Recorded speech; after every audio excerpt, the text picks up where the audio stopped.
He stood in the bathroom for a long time, looking at his reflection, his brain just waking up and desperately trying to piece together reality. White hair, an indifferent look, a black suit.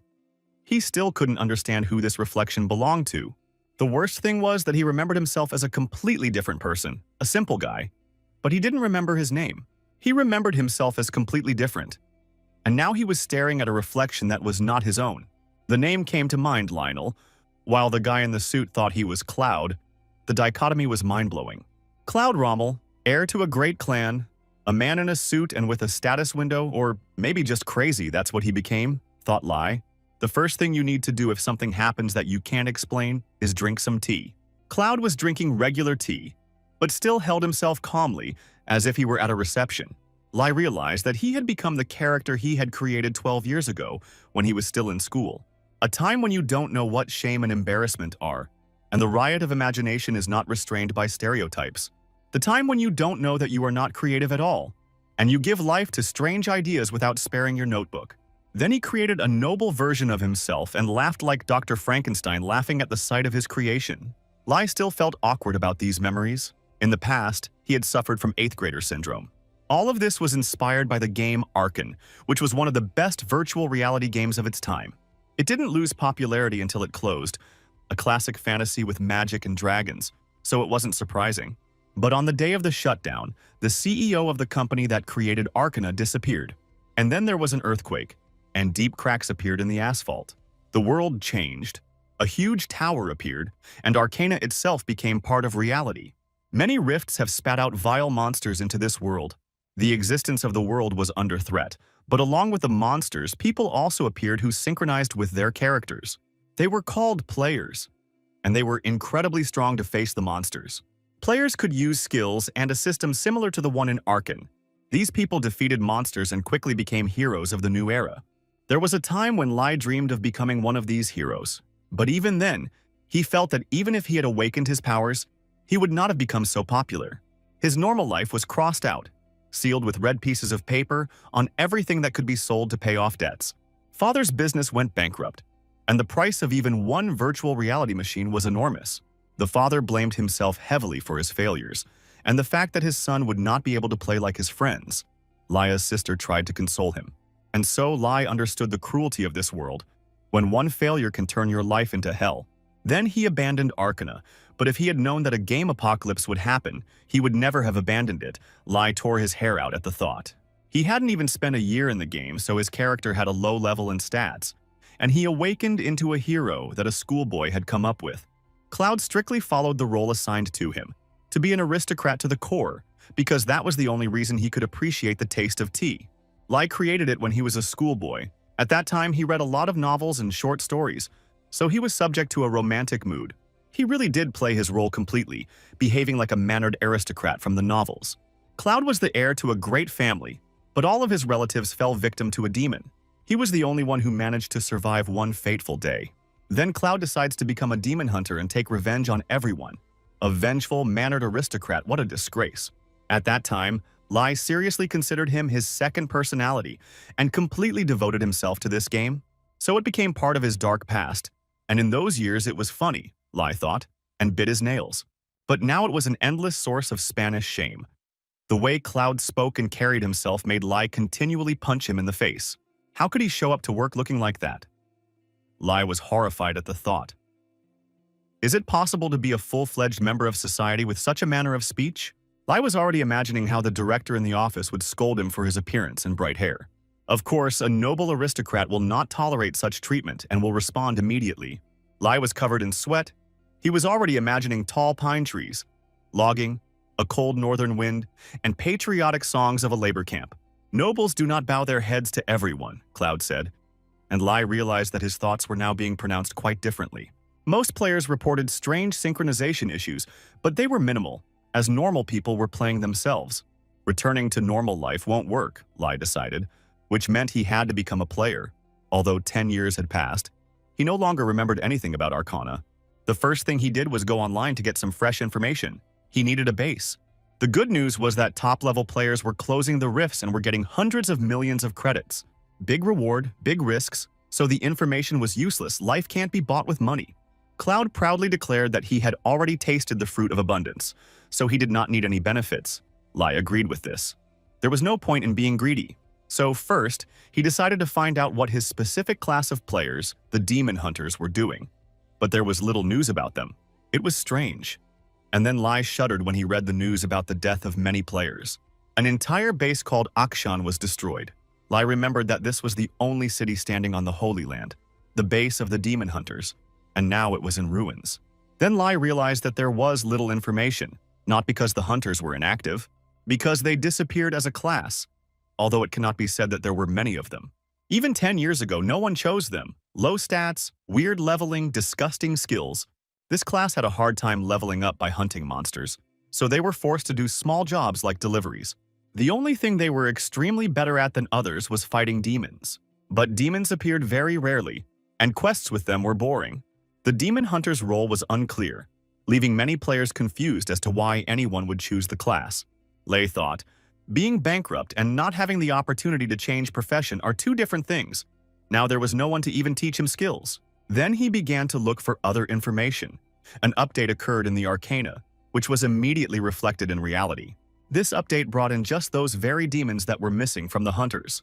Now demons appeared among ordinary monsters, and the difficulty of passing for players increased many times over. Player losses increased, and even those who had a level of 200 had problems. The demons appeared in reality, but the hunters could not cope with them. And Lai thought that perhaps he was the last hunter, after the destruction of the base. And perhaps he should intervene after a 10-year pause. There was no guarantee that the demons he remembered would appear. A lot could have changed over the years. If even high-level players couldn't handle it, then he certainly couldn't. He was weak.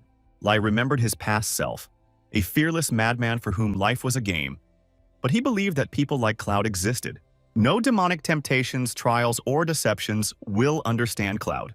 Because he was a proud aristocrat, Lai played and seemed to irradiate himself with this game in those years. And now he decided to just do it, save people, kill demons. The number of victims of demons grew, and they became a serious problem. More and more ordinary people appeared among their victims. Let them consider it part of it. He will personally send each of the demons to hell, Cloud said. The Arcana Tower towered over the city in red flashes. Even though much was lost, people were able to get back on their feet after all the destruction. The streets became lively again, and everyone quickly adapted to the new world, because this is the main feature of humanity. However, next to the light there was always darkness, hiding in the dark corners. The negative emotions of people become excellent food for demons, and the key to their enslavement. Demons take possession of and completely subjugate weak, emotionally unstable people. This time he targeted another group of hapless players. The eerie shadow left its container and headed towards them. The leader of the group, with the position of a tank, John told his charges that there was 1 minute left until the appointed time, so they just needed to wait. And indeed, minute by minute, another player arrived at their meeting, who was supposed to join their raid. John introduced everyone to their latest member and extended his gauntleted hand. He introduced himself as the leader of the group, and Cloud briefly returned the greeting. He looked at the rift first, and that's how the players saw him. Ordinary people could not interact with the rifts in any way, or even see them. Lai would have been the same if he hadn't awakened. The Knoll dungeon he chose was suitable for his low level. It was a great place to test my skills and get used to everything. When he studied the information, he learned that the average level of players in the rifts was over 200. It was too early for him to even dream about this. To reach such heights, he had to work hard. It was fortunate that not all of the awakened were high-level players, so Lai was able to find a suitable group. He looked at the other participants. Some were quite friendly, others not so much. The degree of destruction of the rift was high. Another group was already there, John told them, and gave them 5 minutes to prepare before leaving. When the degree of destruction of the rift reaches its maximum, monsters break through into reality through these rifts. Only players can enter the rift freely and clear out the inside by disarming this time bomb. When the time was up, John called everyone to follow him, and the group agreed. Everyone was very friendly, so Lai also wanted to say something. He was the youngest brother with 3 sisters and had barely survived that battlefield, so it was easy for him to cheer someone up. But instead of a normal phrase, Cloud gave out something else, saying that with him, they have nothing to worry about, throwing on a ton of pathos. The group seemed not to notice his words and began to discuss the gnolls they were about to fight.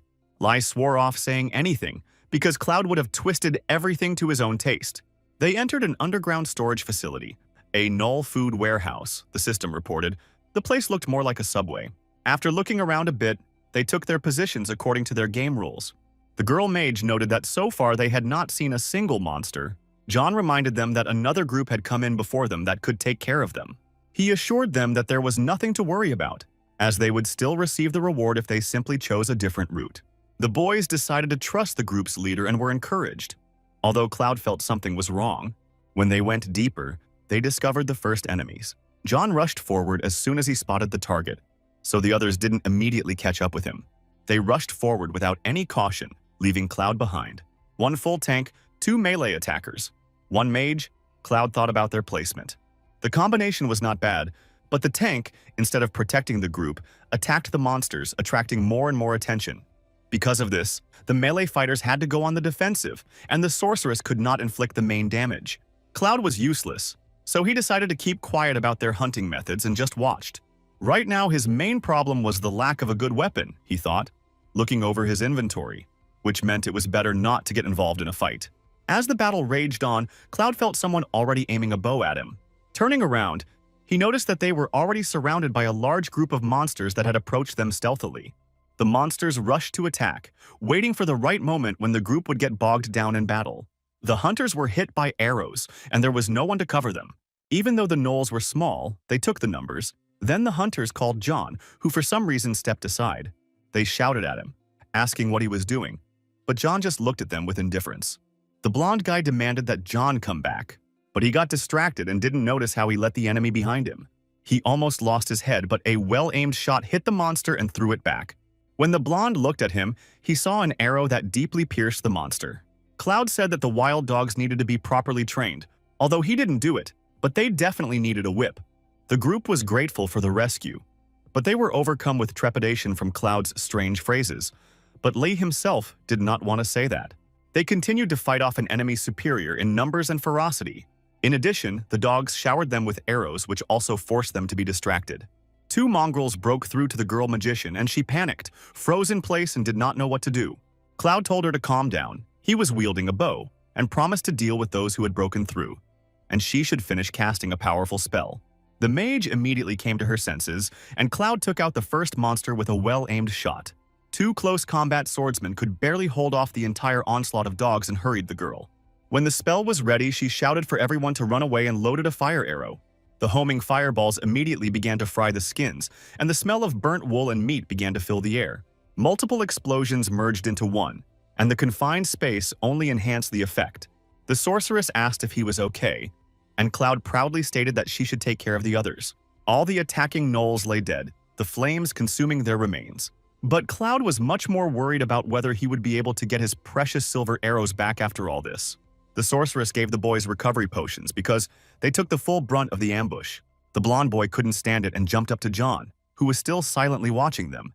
He punched him on the armor and demanded an explanation. It was still possible to understand that John did not notice the ambush. He made a mistake, it happens. But how to understand his complete indifference to the battle? It was like he just went and led them into a trap. But in response, John only burst into a nasty, growing laugh and laughed so hard that he even grabbed his stomach. Then the blonde remembered that without his famous brother, John wasn't worth a damn. But Cloud stopped the guy. Suddenly, the magical fire went out, and the hall became completely dark. John's face twisted with smug anger. He called them fools and said that he could not help but mock them. Cloud's natural enemy skill was activated, his power increased in battles with demons, and he immediately understood who was in front of him. The demon continued to mock them. They finally understood who he was. He grimaced. The group was shocked by this. Just now, John was an ordinary person, and they didn't know what to do. They didn't believe what was happening and asked Cloud to explain his words about the demon. But the guy who asked him suddenly fell silent. He felt as if everything around him had disappeared. He didn't understand where everything and everyone around him had disappeared to, and he panicked. Turning around, he saw black tentacles grabbing his entire team. The sorceress girl, covered in blood, asked him for help, begged him to save her. Due to the low resistance, the entire group was overcome by a wave of terror, and they lost their fighting ability. The demon enjoyed their horror, because they created these illusions themselves with their fears. He was reveling in his omnipotence over people when he saw one of them rapidly approaching.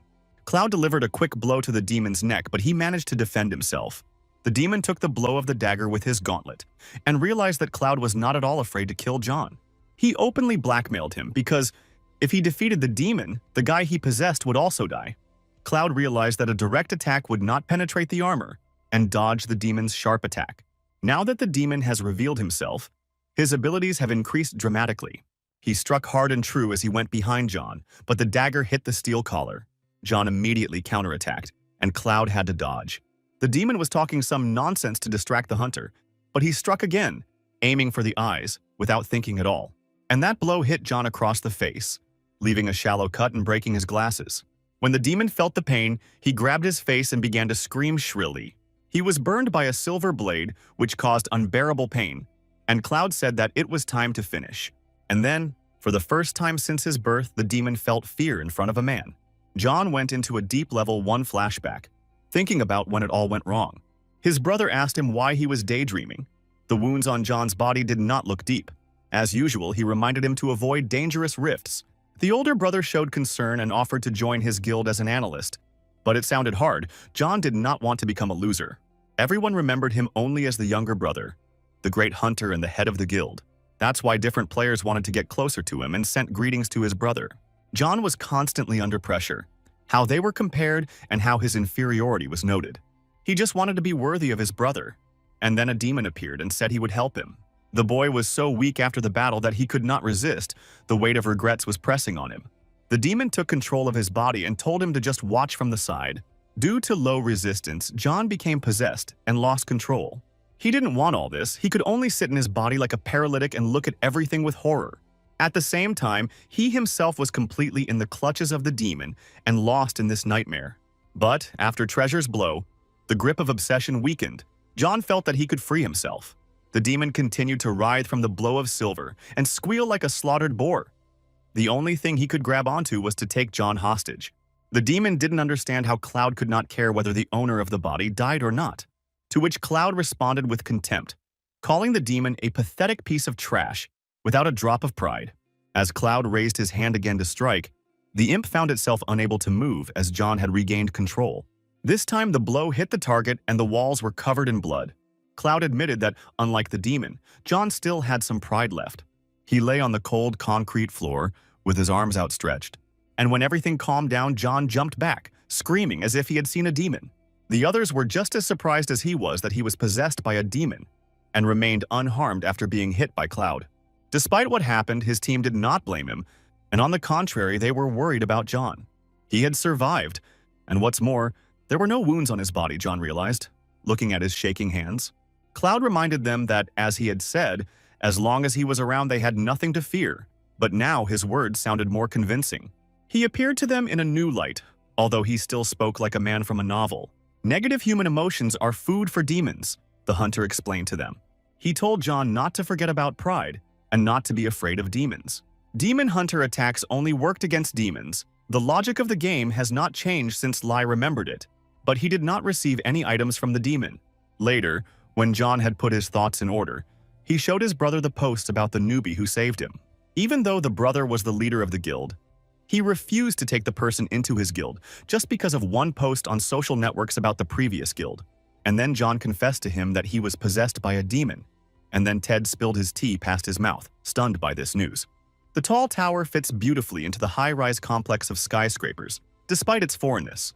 This was the building of the Gaian Guild, and they were a serious organization, even had security. Ted couldn't believe that after so many years of persuasion, his brother finally decided to become an analyst on his team. John was outraged that Ted did not believe his own brother. John laughed, pleased with his own joke, and then Ted doubted his intentions. But John wasn't joking about working as an analyst. He realized his limits and was ready to accept his role. All this time he had simply been trying to catch up with Ted.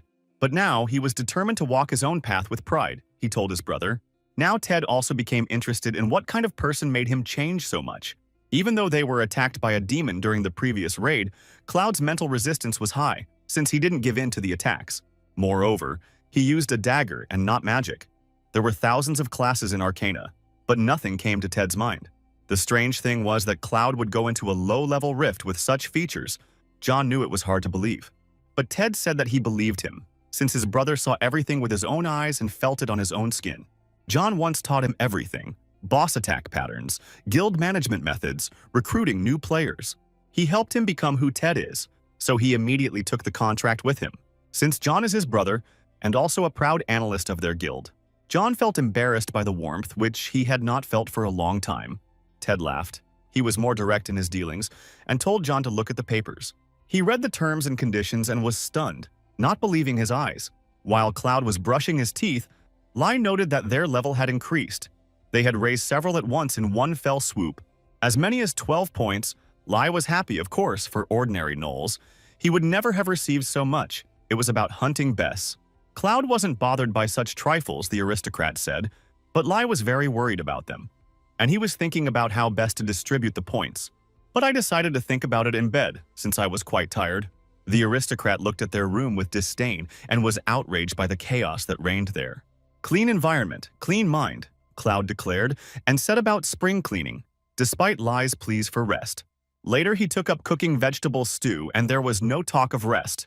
Even though it was the servant's job, Cloud did a great job thanks to his tenacity. Cloud enjoyed the taste of healthy food, although Lai himself was already on the verge of exhaustion. Of course, he understood that an aristocrat should be like that. While the nobleman was putting the kitchen in order, Lai watched him and realized something. In addition to levels and characteristics, the character settings that he has set are also applied. Normally, Lai would order delivery and go to bed, but due to Cloud's nature, he had to cook and clean in order to live a healthy lifestyle. He took up his notebook to remember all the talents and characteristics he had endowed his character with. Count Cloud was not limited to just one thing. He was talented in magic. He could repeat any spell after seeing it once. He was smart, had good physical potential, so he was good with weapons. The proud Count said nonsense, and Lai noticed that he had written only positive traits. If the attitudes really did influence real life, he had to test it. When Cloud saw the message from John, he was surprised because it was very long, and there was a contract attached to it. But he didn't have time to figure out the terms, so he decided to refuse and test his guesses. First, he had to test his talents for magic, so he quickly found the information he needed. The brothers from Gaian waited long and impatiently for his answer. But when they received a short no, Ted's indignation knew no bounds. And John assumed that Cloud had already received a more advantageous offer. Ted didn't calm down because he believed that their guild was the best. They offered a house, a car, and a decent share of the cleanup. After the magic tower appeared in the capital, offices of foreign guilds began to appear, John said. But even apart from them, they lived where the best players of the country were gathered, and one of these guilds could intercept Cloud. But Ted refused to believe that anyone could offer better terms. He did not offer such a contract, even to experienced players. Ted was determined, so he demanded that his brother tell him what the guy looked like. He said that he would go himself, find him, and bring him to the guild. John thought for a moment and then said tensely that the guy looked wise. In his mind, he was turning over the image of a strange newcomer who went on a raid in a black suit. And finally, he revealed that Cloud was the spitting image of an aristocrat from fantasy novels and quite eccentric. After some time, the entire notebook was covered in magical formulas by Cloud. Now he understood all the fundamental principles of magic and could cast any spell if he had enough mana. Lai was delighted, so much so that he forgave his character's dark past. He was a real genius. With the check completed, Lai could now confidently distribute the attribute points he had received. Any opportunity was open to him, and it was hard to even imagine how far Cloud could go with this. Lai put 2 points into strength and agility, and 7 into mana due to his low level, and he put another point into luck, remembering Cloud's biography. Cloud would have to work hard, and for his well-being, Lai wanted to make this job easier. Even if it was 1 point, he doubled the stat, and pleased with himself, he fell asleep, hoping that tomorrow he would definitely be lucky. But the morning turned out to be unexpected. Cloud looked at himself in the mirror. What he found in his status was much more than a random coin on the asphalt. He was given a class quest. After the manifestation of the arcana in reality, quests became rare. The reason is simple. There are not many who could give them out, because there are fewer and fewer bots in the world. Even a regular quest from the system was a rarity, but here Lai immediately received a class 1. The simple demon hunter quests were pretty weird. In the photo in the news, players were happy to receive class quests. Because this quest was given to one player from the entire class, this alone was enough to make it into the news. This quest could make the player the strongest, but since the system couldn't give it to a regular newbie, it meant that there were no demon hunters left in the world. It made sense since the demon hunter's base had been destroyed. It may sound cool, but the reality could be shocking, Lai thought. In the game, there was an instructor at the camp who gave out a test for acceptance into the hunters. The first task was to make a crazy climb up a kilometer-high mountain. Hunter quests were mostly useless work. And the conditions were even worse. They were saved in wretched ruins. They were starved and put through hard trials. Even for the proud Cloud, it was not easy. To eat properly, one had to descend the mountain, which was no less grueling than the ascent. Anyone would have given up, Lai said. But Cloud countered that since demons attack the mind, training was needed to teach you to endure pain. It was in the past. First, Lai decided to look at the quest conditions. But Cloud had already tapped on the window and accepted it, which made Lai feel like he was being kidnapped and possessed again. To overcome the chaos caused by the manifestation of the Arcana, an association of former game developers was formed. They responded to every game update and collected information for the players. In other words, it's an office company with overtime work, and a tired worm decided to stretch his shoulders. It was already the end of the week, the end of the working day, the weekend was ahead, and he hoped that there would definitely be no update. Among them were those who could work alone for days, but the guy was not one of them. His superior gave him a scolding and told him to refresh the page. But then the elder himself fell into a stupor after he updated the site. He screamed like he was scalded that the game had been updated. Both of them stared like idiots, not knowing what to do with it now, and a scream went up throughout the office. The new rift marked the appearance of a new, high-level demon. Even ordinary soldiers of this level were above level 300, and the chief vampire count even broke through 400. The strongest player in the world was barely up to this, so the update looked broken. A group of top rankers couldn't handle it, the younger one said, and John doubted that even the entire player association could close the rift. They thought about asking for help from the magical tower where the bots lived, but they usually did nothing unless the tower itself was under threat. It was a task of an impossible level. Humanity was simply offered to die, John stated. He saw no hope, which meant he had to prepare for the worst. This rift would be broken. But his partner asked him not to rush to conclusions. He was horrified by the mere thought of a breakthrough. Previous updates were in line with the level of players, but it changed the entire balance. Only a miracle could save them. Cloud calmly drank his morning tea and enjoyed the inner peace. But Lai was not thrilled after completing the daily task of training his weakened body. 100 push-ups, 100 squats, running. His whole body was shaking from such exertion, and after that Cloud went to the store to do some shopping. With shaking hands, he barely made himself a sandwich. Cloud justified this by saying that sometimes you need to improvise with food. The piece wouldn't fit into his mouth because of his tired limbs. But Lai enjoyed the sense of accomplishment from this task. If it weren't for Cloud's pride, he would have given up long ago.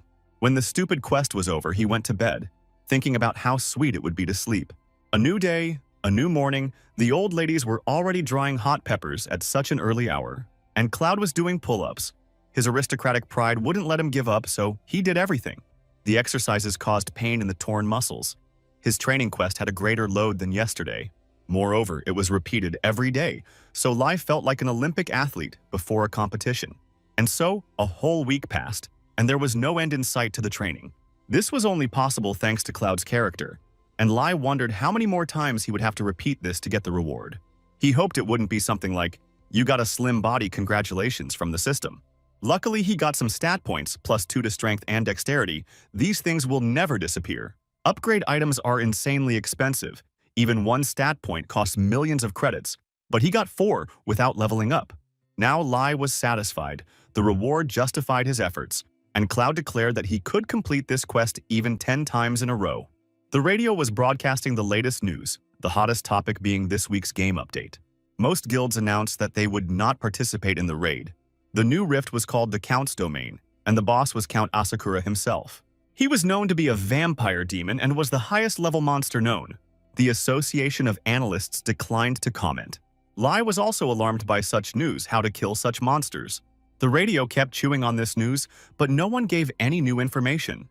The huge risks of failure scared off guilds from participating in this raid, and this could not help but cause unrest. Late that night, Lai thought about how to deal with this problem. The hardest thing for players to deal with is demons. No matter how strong we are, in battle with demons, they receive penalties that cannot be avoided. To defeat a demon, an ordinary player would need a 10-fold level advantage. But Count Asakura is an unimaginable monster. Lai was completely despondent, because the system gave him the task of killing a vampire. And this demon, unfortunately, was the only vampire in the area. It was too scary for Lai. It is quite natural to be afraid of an enemy that you don't know how to defeat. But these were only Lai's thoughts. His pulse was as steady as ever. This was not his body, and he turned to Cloud's thoughts and feelings. The pathetic creatures were wasting his precious time, and for this, they would have to be severely executed. Cloud was sure. This was exactly what Lai was so afraid of. Of course, the aristocrat wanted to kill the demons. The next day, Lai collected all available information about the location of the vampire, who was located far to the north. First, you had to go to the magic tower, where there was a portal. It allowed you to move anywhere, and therefore there were many guilds near the tower. Lai was choosing a route to the tower, and was thinking that it would be easier to call a taxi when Cloud said that they needed to go. He had already wasted a lot of time, the aristocrat said, and put on his usual clothes, despite the fact that he was going to go north. Cloud stopped in front of the doors, and Lai was already hoping that they would at least take the down jacket with them. But most of all, the real aristocrat from the novels was worried about the supply of tea bags, and took a thermos with him. There was quite a crowd of people gathered near the tower, including reporters with cameras. They were waiting for the appearance of the Gaian Guild. New rifts appeared far from here, and the tower was nearby, so the appearance of players here was expected. Even though the players were of the highest level, even among them those capable of independent teleportation were few and far between, and the transfer required a lot of mana. Then the Gaian Guild appeared, with the big guy Ted walking in front with a huge oar on his shoulder instead of a sword. From a distance, it could be mistaken for a snowboard. They were instantly surrounded by reporters, who began to pepper them with questions, demanding more information. One particularly nosy journalist poked the microphone and asked Ted if they had found a way to defeat Count Asakura. John began his usual shooing away of the annoying reporters, but Ted only laughed. The big guy honestly admitted that, unfortunately, he doesn't know at all how to win. But he added that they never entered the rifts fully prepared, he said to John's horror. Ted walked ahead of the others just to get ahead of the competition, and he was not going to share the information, even though everyone says it was for the sake of saving the world. If someone really wants to save the world, they can challenge the rift and see for themselves instead of watching from afar, Ted said. Other guilds began to come to the tower. Following Gaian, the group Radiance came. Their leader was the second player in the rating. Because of the crowd of people in front of the entrance, they were also unable to drive closer and they went on foot. The Shining players also noticed Ted's rough figure. Because of the magic tower, all the world's major guilds were heading here, which made Ted nervous, so it was understandable. They could be pushed back, which is why they were counting so much on this raid. John told his brother not to worry. There was no point in rushing things. He was sure they could handle everything. In passing, Ted asked if John had contacted Lai yet, although they had planned to do so, but the update had mixed everything up. This guy was strong, so Ted wondered if they would meet him in the rift or in the magic tower. Cloud was riding the bus, watching videos along the way to save time. He watched hundreds of videos about magic, from the most basic to professional analyses. And now Cloud fully understood the process. Magic is activated in 3 stages: explore mana, interfere with it, and manifest. There was a flash and a tongue of flame danced in Cloud's hands, quite frightening the passengers. The driver shouted at him not to use any spells on the bus, as it was dangerous. Lai didn't think it would work, but Cloud started acting tough and answered for him that he had complete control over the flames. Thanks to these videos, they learned new skills. It was exciting to find out what they would be, but to Lai's surprise, no new skills appeared in the status. They usually appeared immediately after studying, and he thought that perhaps it was some kind of bug. Later, Lai reached the magic tower and entered the main hall, which was stunning in its grandeur. The tower's exterior was very different from how it was arranged inside, Lai noted to himself. Right in front of him was a huge opening covered with a blue veil. This was the portal. Cloud had a strange feeling that he could understand portal magic, and it seemed even simpler than fire magic. Some big guy was carrying a roll of screen on his shoulder and didn't notice Cloud, hitting him while he was shouting to the players from Gayun. The klutz noticed that he had pushed someone into the portal, but it was too late to apologize, unfortunately for him. Ted had seen everything. He told John to fire this oaf because he was ruining the reputation of the guild. Then he told his brother to start the briefing, John thought, because for a second it seemed to him that he saw a familiar face. He then quickly sketched out the alignment of forces for them.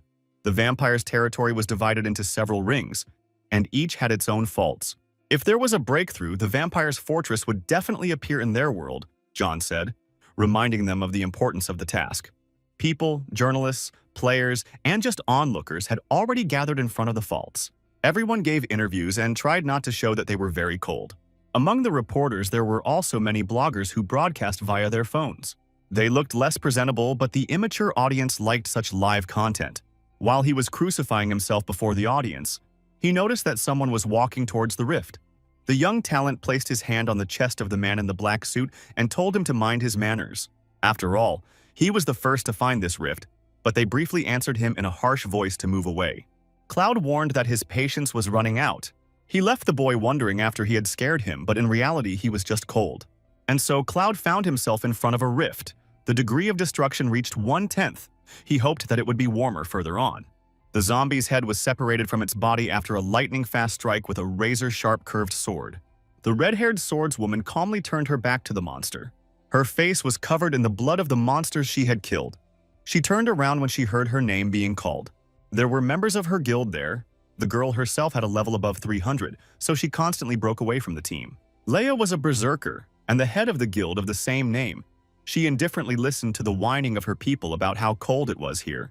The red-haired beast was constantly cursing like a longshoreman and was dissatisfied with everything. Cloud confidently entered the rift. It was just as cold inside as it was outside. This place was the outskirts of the terrible vampire's territory. Cloud said it was a good place to hunt, his rage already boiling, though Lai felt like he was turning into an ice statue. The first enemies they met were wolves, each at least level 200, and there were a lot of them.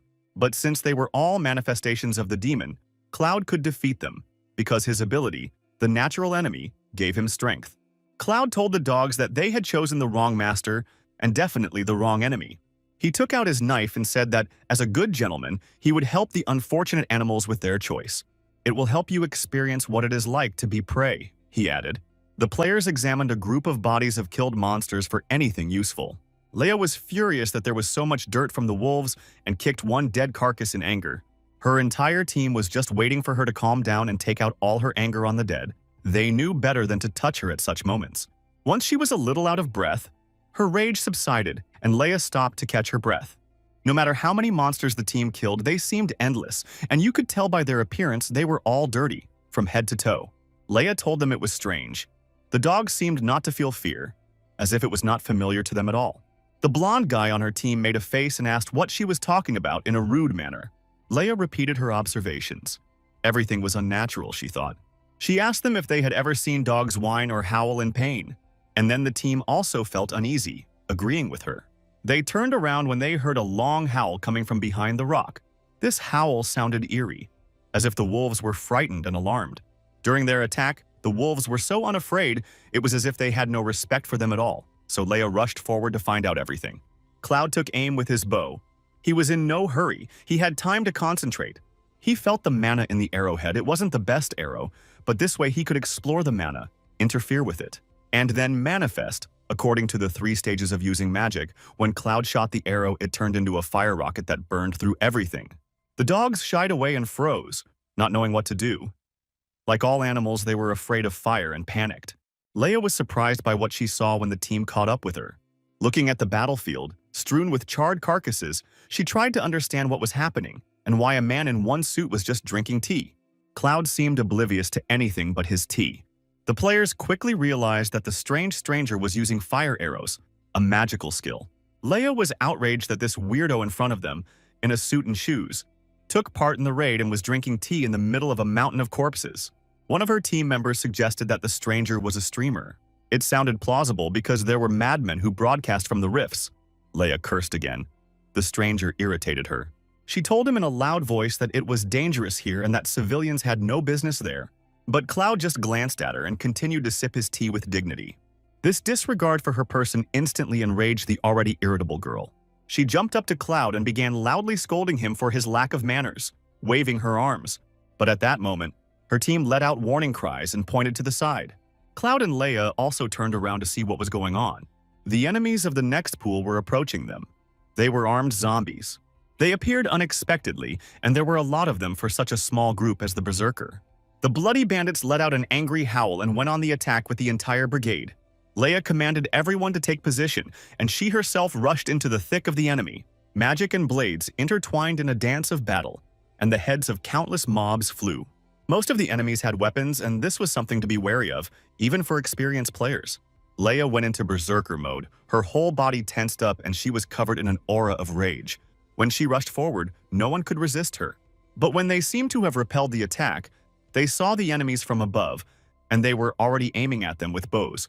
The archers occupied the commanding heights and crept up unnoticed. The monsters were numerous and capable of organized action. Their group was surrounded and everyone was waiting for Leia's orders. When Cloud let out a disappointed cry, Leia yelled at him, surprised that the weirdo was still there and hadn't run away. She told him he was crazy to think it was time for tea and he'd better run away before it was too late. But Cloud was only interested in tea. The monster commander, if the stupid mobs had one, gave the order, and the archers fired a volley. Leia stood there in indecision, looking at the shower of arrows that were fired at them, where even one could cause trouble. Cloud was completely focused on his tea. He could feel the magic coming from it. To explore the magic inside the thermos to intervene, all that was left was to manifest it, he thought. For the skill he wanted to use, he might not have enough mana, and then he would simply pass out in the attempt. But what if the spell wasn't a skill? An unimaginable power passed through Cloud's body. The cup of tea disappeared into thin air like a sacrifice. Then there was a bright flash, causing Leia to cover her face with her hands. When she removed her hand, she was surprised that nothing happened, and her team stared somewhere with their mouths open. Right in the path of the monsters, a stone cliff grew, which protected them from the shower of arrows and keen eyes. Leia had never heard of such a thing and thought it was alchemy. The skill that could create a wall of such size was amazing. But Cloud objected and told her that it wasn't a skill at all. After all, he had used real magic, Cloud added, and he himself was happy with this realization. The people from the Berserker Guild were also shocked by such a skill. They thought that alchemists were ordinary artisans. Lai realized that he could change the shape of objects by interfering with mana. It really was more like alchemy. For a moment, they thought everything was quiet, but then they heard the noise again.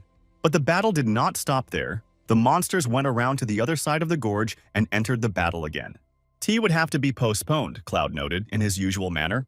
The Berserker Guild also went into a counter battle, but they were covered from the flanks. Leia brazenly told the alchemist that he would be better off staying behind them.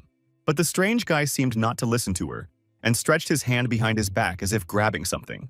The bow and arrow from the invisible quiver appeared in his hands again. One of the fighters was wounded, and the others supported him and called for a healer. But at that time, he himself exposed himself to the blow. He would have been wounded too. But a powerful arrow knocked the attacker off his feet. The heavy and strong monster was defeated with one arrow, its pieces flying around. Leia realized that reality had lost its common sense, and no longer understood what was happening. If the mysterious stranger was an archer, then she didn't understand where the skill with the wall came from.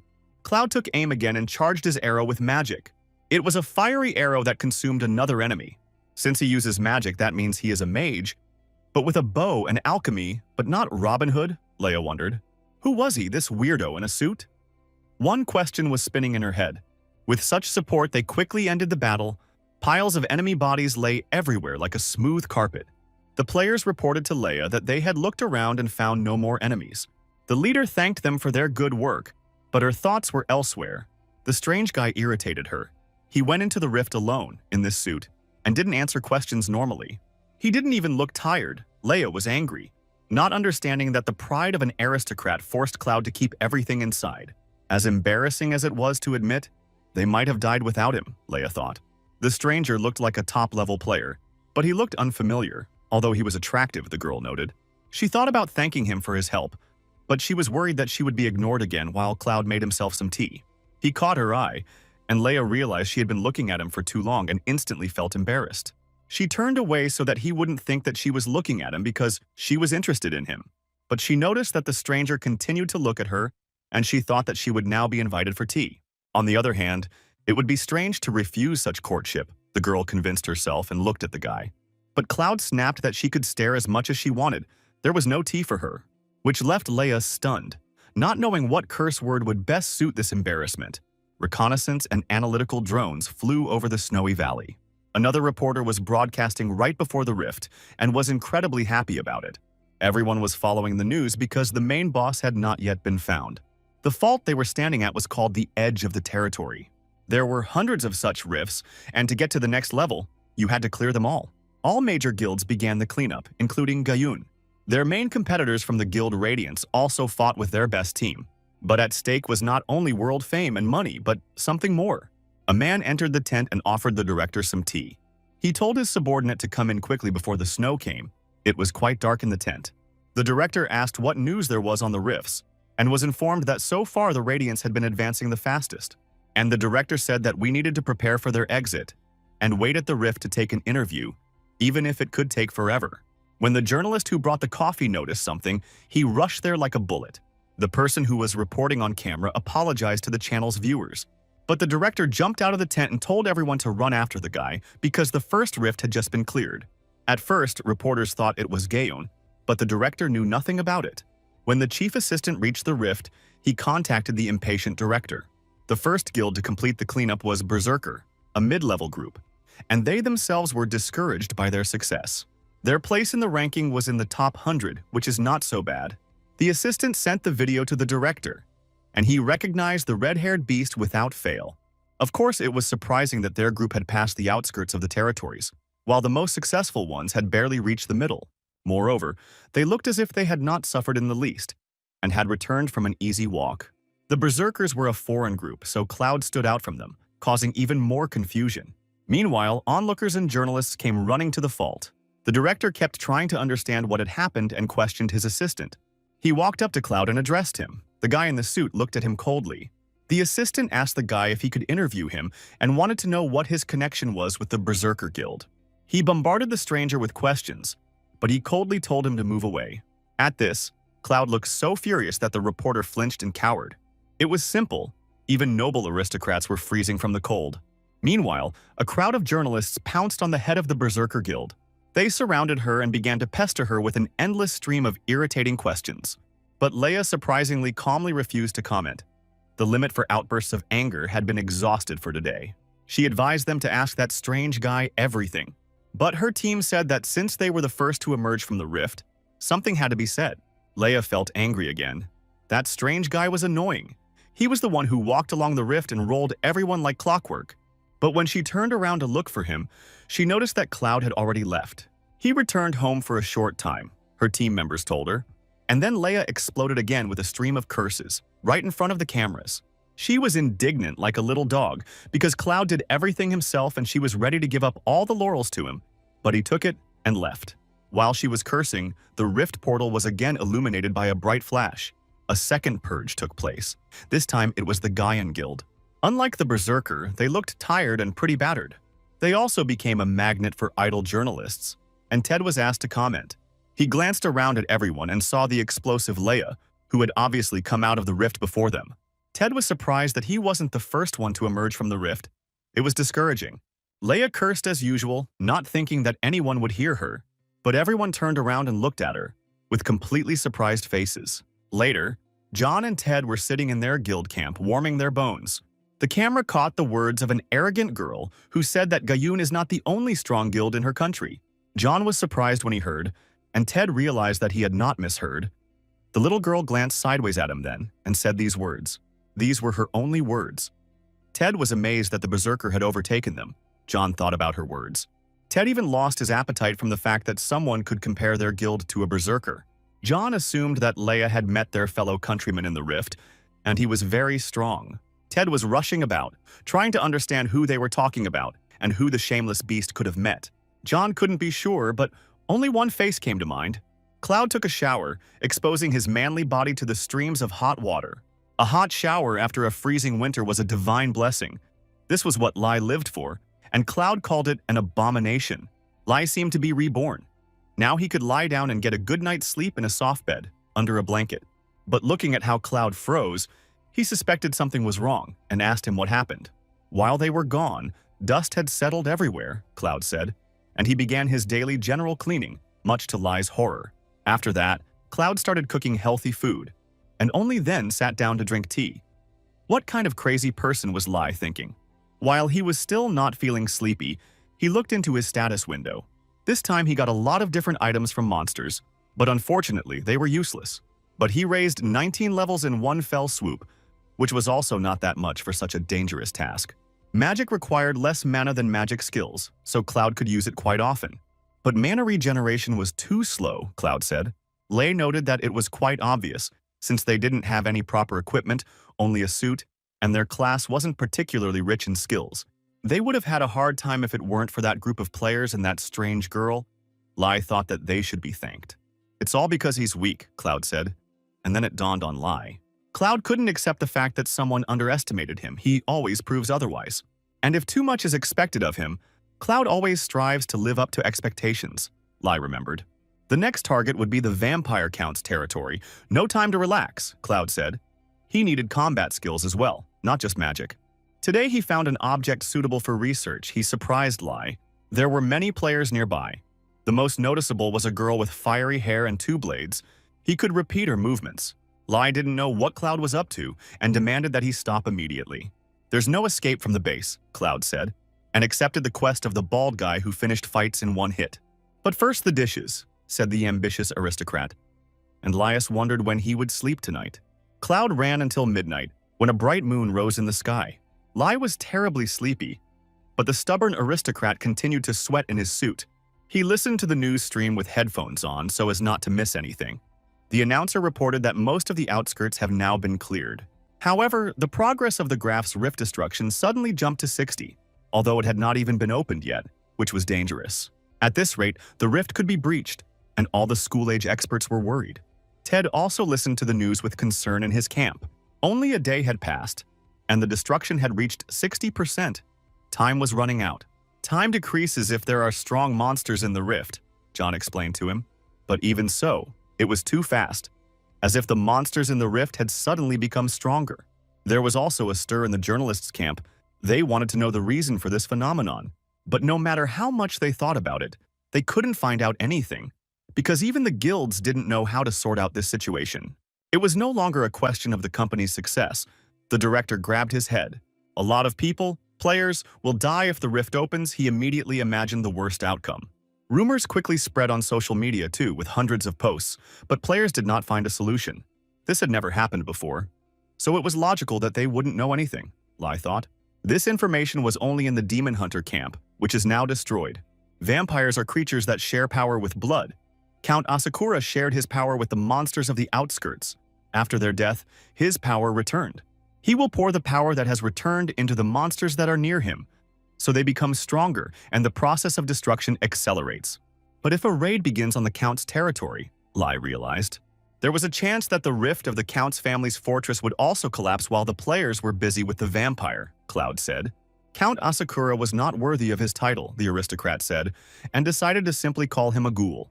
An aristocrat never takes back what he has given to others.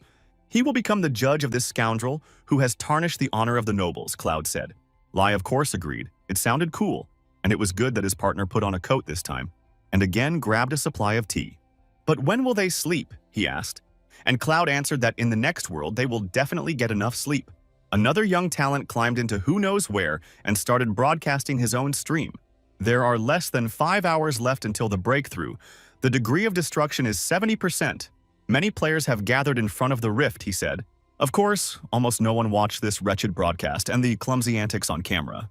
There were fewer passages in the Count's territory, and competition between guilds increased, so it was important who would enter which holes. They could see the competition between the first and second place in the ranking. But a rather exhausted John appeared in front of the camera and greeted everyone. Ted asked him if his brother had found out anything, and from his appearance the fighter realized that John had not slept all night. John tried, but competition for the rifts was inevitable. He was sure that everything would be fine if they didn't get the Radiance as a partner. John said that their competitors had gone further north and might run into another guild, and there was a chance that they would fight for first place. Berserker walked with the second son and Bohemian. After the first cleansing, others paid attention to them. While they were discussing the balance of power, another group came to the rift. At the sight of them, Calm Ted immediately became angry and said to look at these scoundrels. They were number 4 in a useless ranking of player groups with some name. They all loved and respected each other, just like football fan clubs. Their friendship and mutual respect were fueled by a close historical past. Even though their country did not have an office near the Mage Tower, they traveled to the scene via private jet. The two leaders exchanged friendly pleasantries and mutual compliments, as is customary among gentlemen. They wished each other good luck and promised to definitely lend a helping hand if the monster didn't tear it off. The atmosphere between them was tense, and the boy was glad that he became the only streamer of the epical events. But he was swept away by a wave of more persistent reporters who smelled the content and the turmoil. Like plague rats, they flocked to a fight. Even in the face of disaster, scavengers wanted to create a reason for hype and played on human emotions. John told his brother not to take things too seriously, as the main problem was the destruction of the rift. But the scoundrels from the foreign guild so skillfully teased John that even he could not stand the ridicule. And now, both guilds entered into a clinch and no one wanted to get out of it. John got really angry and wished his rivals long health. Ted didn't need much persuasion and he too was fired up with the desire to fight. Reporters continued to cover the events, sucking sensations out of their fingers. Both guild leaders rushed forward in search of monsters and luck. The announcer described the balance of power, who got which faults, but it was already clear to everyone who would get the main role. The degree of destruction had already reached a dangerous 80%, and Cloud was drinking tea as usual. He entered Asakura's territory unhindered and decided to cheer himself up before the fight. Last time he realized that he could be left without mana at all, and it was dangerous. Therefore, he looked for a way to use mana more efficiently, and the result was alchemy magic, which allowed objects to be given any shape. If you use stones to make a cup and a table, the more parts you add, the more the mana consumption increases. Therefore, such a skill was not particularly useful in combat. It was like trying to bite off more than you could chew. There was one more thing he realized, Cloud thought, as the monsters approached him. The Asakura soldiers were much stronger than the wolves and bandits, all wearing armor. Cloud mockingly told them that Asakura had given them too little power. A magic circle appeared behind him, and he called his enemies worthless. The ground gave way beneath the monsters' feet, and they groaned in surprise. Cloud told them to return to the dust, which was what these dead people were. He then used the return to original state on the stones. The mana consumption was minimal, and he called this technique regressive magic, the aristocrat declared with a ton of pathos. Somewhere in the depths of the vampire's domain, there were still many monsters, and he took care of them. The unstoppable Ted and his sword snowboard. The fearless and evil Dead, seeing a new enemy, rushed at him. With powerful rowing movements of his oar, Ted quickly scattered everyone who approached him. The battle was over, and the sword clarinets returned to its usual place on the shoulder. Ted thought, there were too few monsters. On the way here, he also met a handful of them. His subordinate scout emerged from hiding nearby and reported that their rivals had the same situation. The competitors from the foreign guild also encountered a handful of enemies. Even though they went in the opposite direction, both groups did not encounter anyone. While they were thinking about what to do next, their competitors in the dangerous business appeared. They too noticed that the situation was too peaceful for such distinguished gentlemen. The spy realized that she had been exposed and that she had brought her rivals to this place, and Ted asked why they were being spoken to as if they were friends. And then the two leaders began to chatter again instead of deciding everything like men. At this time, John contacted his brother and reported that he was almost finished with the analysis of the rift. Ted reported that he was in the ruins of the town square and asked what was wrong. John shouted into the microphone for them to get out of there immediately. But it was too late. The earth had already begun to shake, signaling the approach of dangerous enemies. Like a true feudal lord, Asakura also had his own heavy cavalry. Not only were they individually strong, they were a death squad. Ted shouted to everyone that the enemies were everywhere. He knew how to support his people like a true leader and immediately instilled confidence in them. His colleagues in the dangerous business were also alarmed. The destructive power of cavalry is doubled in open terrain, and even armored infantry will be swept away if the horsemen are allowed to gain speed.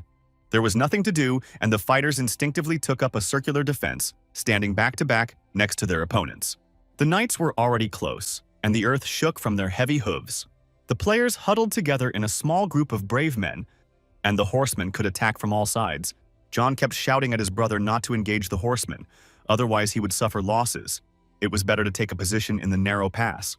But John didn't know that his brother and his comrades had already been surrounded. Flashes of light appeared around them and the ground beneath their feet began to crack. At first, Ted did not understand what was happening. The pillars of stone that appeared easily knocked down the knights who had gotten too close. Ted and the others stood frozen, unable to believe their sudden rescue. Before their eyes, the bare plain turned into a gorge, where sharp pillars stuck out everywhere. Who could have done this, Ted wondered, and looked around in search of a savior. A man in a suit and winter coat appeared in front of them. The stupid face of the young slacker appeared in the frame again. This madman followed the Gaian Guild into the rift and was now following in their footsteps. But viewers weren't too receptive to this kind of Pathfinder content, Since no one was interested in the Gaian Guild, the slacker decided to follow their rivals. When the real earthquake started, the other broadcasts were the same. Of course, the feeble-minded and brave streamer rushed towards the noise. The stone pillars turned the smooth terrain into rough ground and killed many horsemen. Everyone wondered what kind of lion this tiger was and stared at the mysterious stranger. With one gesture without a sound, he raised pillars of stone all over the battlefield. This meant that he had a monstrous amount of magic, and all without equipment. In one suit and shoes, the appearance of such an opponent caused discontent among the foreigners, even though he saved them. But this was not the end of the battle. The enemies broke through again, the fighter shouted to his leader. Passing through the stone barriers, they were attacked by the second wave of the death squad. But the speed of their advance was slowed down by obstacles. Moreover, the knights were getting in each other's way in the narrow passages, and Ted started shaking. He said that he would thank the savior later. He was beside himself with anger and a desire to get even with his enemies. Now that the cavalry had lost its maneuverability and could be attacked by more mobile infantry, Ted rushed first, crushing skulls. His powerful blows crushed several vulnerable knights at once. Opponents from the foreign guild did not stand aside and joined the fight. Things went more smoothly. The players believed in themselves, and the former despair was replaced by a thirst for battle. None of the observers understood what had just happened, and what kind of support class the stranger represented. Cloud waved his hand again and more pillars appeared from the ground. Cloud used his new anti-magic trick, and the stones he summoned began to crumble. The knights who were under the pillars at that moment found themselves under the rubble. It was hard to believe even if you saw it with your own eyes, the young streamer told his viewers. No one knew what kind of abilities this stranger was using. Cloud took out his dagger to finish off the last wounded and defeated knight. It was a small silver dagger, nothing special, but he didn't have the durability to break through the monster. Cloud thought about it while the audience thought he was just enjoying the moment. But what if you interact with the dagger's mana, change its shape, and then restore it? Will the durability change? Cloud asked himself. If you turn a stone into a cup, it will gain durability, but if you turn it back into a stone, the indicator will disappear. Cloud turned the dagger into a silver awl, surprising many with his unusual skill. After he finished off the knight, he returned the dagger to its original state, preserving its durability indicator, which was great, because repairs were not cheap. At this point, the fight was over, and Cloud managed to prepare himself some tea in an instant. John wanted to say something to Ted, but he already understood everything. Seeing him in person, he wanted to take Cloud into his guild even more. His rivals also took notice of the stranger's abilities. Ted, meanwhile, was thinking about what else he could add to the contract. While they were thinking, a young streamer approached Cloud and asked for his comment. The number of viewers on his stream instantly broke all previous records. But the streamer was immediately pushed aside by simple fighters and players. They were interested to know who he was and where he was from, what guild he belonged to, and whether he wanted to join them. But Ted pushed everyone aside and extended his hand to shake. But Cloud, in his usual proud manner, told them not to stand in his way. He told them that if he had not seen an official invitation, he would not tolerate any questions. The players of the Radiance Guild sat in the camp and listened to various news. Their leader looked at the carnage left behind by the mysterious stranger. He asked his comrades who they thought he was. At first it seemed that he was an archer, but no matter how much they guessed, they could not figure out who this guy was. One of the players was whining about his date falling through for some unknown reason, but he blamed it all on Cloud. The leader of the Radiance looked through all the records available on the network. He was very interested in the topic. The red-haired witch told the leader not to worry, because he could easily get this guy into the guild. There should have been a lot of hype about the first purge, but everyone kept talking about this stranger. There was something to envy, the thug said. The boss listened to his men arguing about everything and nothing and thought about his own things. They thought the stranger's star was an artificial sensation, but he thought otherwise. Even when everyone left, he continued to watch different videos and analyze them. A witch in a wide-brimmed hat came up to him and said that it was quite interesting. Jesse noticed that the abilities were similar to magic, but slightly different. The leader was surprised that the word entertaining was in the dictionary of the outstanding sorceress. The girl with the sweet face didn't answer and just smiled. This man was interesting to her. The Berserker Guild had set up a temporary camp and were also impressed by Cloud's performance. Leia started screaming and cursing again because she told everyone that this weirdo was not ordinary and no one believed her. They tried to calm her down, but she still wouldn't calm down. For some reason, the arrogant stranger irritated her more and more. The Foreigners Guild also tried to inquire about the newly discovered newcomer. The guild leader received an order to recruit him to his side and promised to fulfill it. The radio began broadcasting urgent news from the scene again. The second zone was successfully cleared, and the Radiance group became the first in this matter, overtaking their rivals. Only the Vampire Rift remains, and players from all over the world are preparing to enter it. Considering how high the stakes were, there was a lot of tension among the players. If the rift is broken, the entire country will be plunged into chaos. Cloud watched the news, he returned home, and as usual took a shower to warm up. He himself was surprised that he became a much-discussed figure in one day. People couldn't understand why Cloud didn't wear any magical accessories. But he simply didn't have it, Lai thought, because people looked for deeper meaning in everything. An expert was called into the news to explain how one gesture could summon rocks. The expert on camera began to describe how the fight went, but overall he didn't say anything new. The observers did not miss the fact that Cloud stood to the side. They thought that he wanted to say something by doing this, but he simply ran out of mana. Lei thought they were lucky he didn't say anything, because otherwise everyone would think he was rude, and he looked into the inventory. This time he got a rare item that only the player could touch, a necklace with a blood curse. Cursed items could be cleansed, and then they would give random effects like a lottery. Usually they would just be thrown away because of this. But there was another way to use the item, to perform an exorcism rite, a special skill of the demon hunter. Although the main purpose of the skill was to kill the demon without causing harm to the possessed person. With the sacrifice, it was different. Lai would be able to literally invite the demon into his consciousness, similar to how demons affect people, although the risks were great. While he was thinking, someone called him on the phone, although it was already late in the evening. Lai became nervous, wondering what John might have to say about his previous interview with Ted. It was hard to imagine what Cloud would say if he picked up the phone now. Lai knew he had to answer politely. So he answered briefly, problematically, and the brothers experienced a sense of déjà vu. Ted wanted to apologize for the previous offer and offer more favorable terms. They watched a recording of their last conversation with Cloud. This strange guy was surrounded by fighters on all sides, and everyone wanted his attention. He was shaking then, and Ted thought that Cloud was barely holding back his anger, but in reality the noble was simply experiencing mana exhaustion. But since Cloud wasn't answering their calls, there was nothing they could do, Ted realized, and the vampire count was more important right now. Moreover, the progress of destruction continued to increase, and at that moment an earthquake occurred again. Ted turned around to understand what was happening and what to do. Alarms were sounding everywhere. The vampire's rift was destroyed and his castle appeared in reality. The death toll was huge because in the fantasy world, no one prepares for emergencies. Ted and the others stood frozen in horror at the impending disaster. Before them stood the vampire count's fortress, frozen in its gloomy splendor. Everyone heard footsteps and turned around. A strange guy who was on everyone's lips appeared on the battlefield. They recognized him as Cloud, whose face had been all over the news. People were even more surprised when Cloud headed to the vampire's castle all alone. As he approached, the eyes of the huge demonic statue glowed red. Cloud gave her a disdainful look and found this architectural miscarriage disgusting. And the whole image of the vampire fortress did not at all correspond to its name. It looked more like an ugly palace. But even that was too much for a lousy vampire, the aristocrat said. All because Lai had come up with a huge and luxurious mansion for Cloud's family. The stone statue stirred like a gargoyle awakening from sleep. For a second, Lai was frightened and thought that the statue had heard him. She moved from her place, striking him with her enormous size. People were horrified by such a terrible enemy.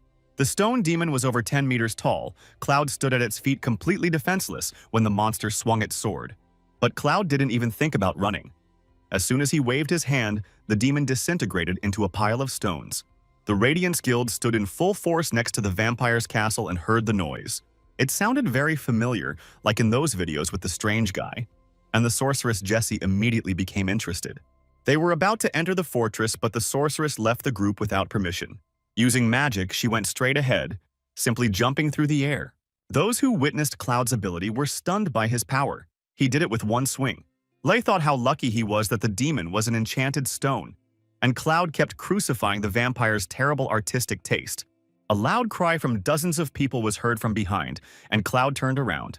The bounty hunters sensed their chance to loot and rushed to the fortress when they realized that the dread guard had fallen. Lai was surprised. It looked as if the murder of the guard was a signal flare for these dummies. His class quest updated and Lai winced in alarm, while Cloud resolutely walked into the fortress. Lai wanted them to come up with a plan first. They had a huge difference in levels with the vampire, but the proud aristocrat, without thinking, went forward.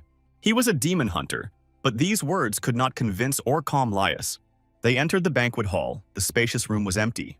Cloud immediately noticed the tasteless portraits of a vampire on the walls of the hall. Where the proud aristocrat walked forward, Ted could barely take a step. He was breathing heavily, so his squad began to worry about their leader. Ted put on a brave face and said he was fine, just a little out of breath. Ever since they entered the room full of paintings, he had the feeling that someone was looking at him all the time. It was like an abnormal status that demons impose, Ted said, and John realized it was the paintings. Once they had burned all the nasty paintings to the ground, Ted felt better. Because of this trap in the castle, most of the players who entered it first had already retreated, exhausted.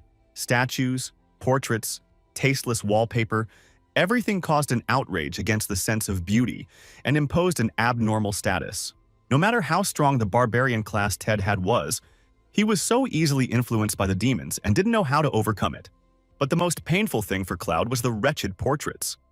He was outraged that such abomination was hanging there so that no one would want to eat. The statues were also disgusting. Cloud regretted the stone that was broken for them, and the number of portraits hinted at the vampire's megalomania and narcissism. The structure of the castle, the passages, the dead ends, the unnecessary turns. All of this caused pain to the real aristocrat. Finally, Cloud walked out to the main hall and looked at the stairs with huge doors at the top. This was the very place he was looking for. Structurally, it was the center of the castle, and the aristocrat's intuition never failed him. The vampire was somewhere here. It was quiet, and Lai realized that the other players had not yet arrived. But one sorceress was still here, and she was not looking for a vampire at all. Jessie greeted him, hanging from the air. Smiling, she said that she had seen his very strange magic. Slowly, the girl swayed around her axis and assumed a normal position. Lai saw levitation magic in action for the first time and was amazed. He envied that for her to use magic, that to drink water. While Lai was saving every bit, Jessie was peppering him with questions, wanting to know what his skill was, and was beside herself with delight. There was no magic skill she didn't know, Jessie chirped, but Cloud didn't respond. And then he reminded her of etiquette, since the flying woman was invading his personal space too much. With a slight movement, he moved her to the designated place for the interlocutor, at arm's length. Etiquette is a basic thing that everyone should strive for, Cloud told her proudly. Jessie looked at him closely and realized that this guy was determined and would not give in. But at that moment, their acquaintance was interrupted by the great and terrible vampire who came out of his room. There was no doubt that it was a demon, because Cloud immediately felt the activation of his hunter skills. Count Asakura smugly called them pathetic people who dared to wake him up. Jessie felt an unimaginably strong pressure and asked Cloud how he was. But Cloud responded to the vampire's greeting with no less arrogance and pride and mocked Asakura's title. He took out of his pocket the cursed necklace that had fallen to him earlier, and he told the ghoul that he would teach him a lesson that he would remember for a long time, showing him the necklace. Cloud activated the exorcism rite skill and said that he would teach him to be a true aristocrat. So Lai could summon the vampire into their minds and win. Considering there were two of them, they had the advantage. But how was he going to instill fear in him, Lai asked. And Cloud replied that he was a demon hunter. As if that explained anything, there was a huge difference in their levels, and there was a possibility that they would become possessed. The vampire only increased his pressure and said that it was just a dirty necklace, and that they would not succeed. The vampire liked this bravado, but to him Cloud was just a worm. Jessie realized that the ghoul was taking back the power that he had given to his monsters. Lai understood this better than anyone. The difference in their levels was already huge, and if the ghoul absorbed all of his given powers, the gap would become even greater. But suddenly the demon's face changed and he felt confused. The ghoul stood confused in the middle of the cave. His palace disappeared. He turned around, sensing Cloud, and asked what this place was. But the demon was not going to fall for such pathetic tricks. The ghoul, seriously angry, rushed at Cloud. Magic flared up, explosions were heard, rocks cracked, thick smoke poured out. The vampire already thought that he had won. But he heard Cloud's voice behind him, saying that everything was not what it seemed. The demon did not understand how he survived and was confused. Cloud told him to take a closer look at himself. And the ghoul sensed something was wrong. His overwhelming attacks weren't working here. Instead, he saw Cloud sitting on his body, as if he had just killed him. Even though these were illusions, they clouded the demon's already weak mind. The ghoul screamed and threw magic at random, almost hitting Jessie. She tried to understand what was happening. The ghoul was screaming shrilly throughout the castle. Cloud didn't move, and the vampire lost his mind. He was scared to death. And indeed, Jesse looked at the ghoul who was writhing on his knees and holding his head. There was a powerful explosion that blew off the entire roof of the castle. Lai was horrified because they almost died just now. He didn't even have time to react. And Jesse thought that he had predicted everything, that the attack would pass by. The exorcism ritual attacks only the demon without harming the host. Using the offering reveals the hidden effect of the ritual.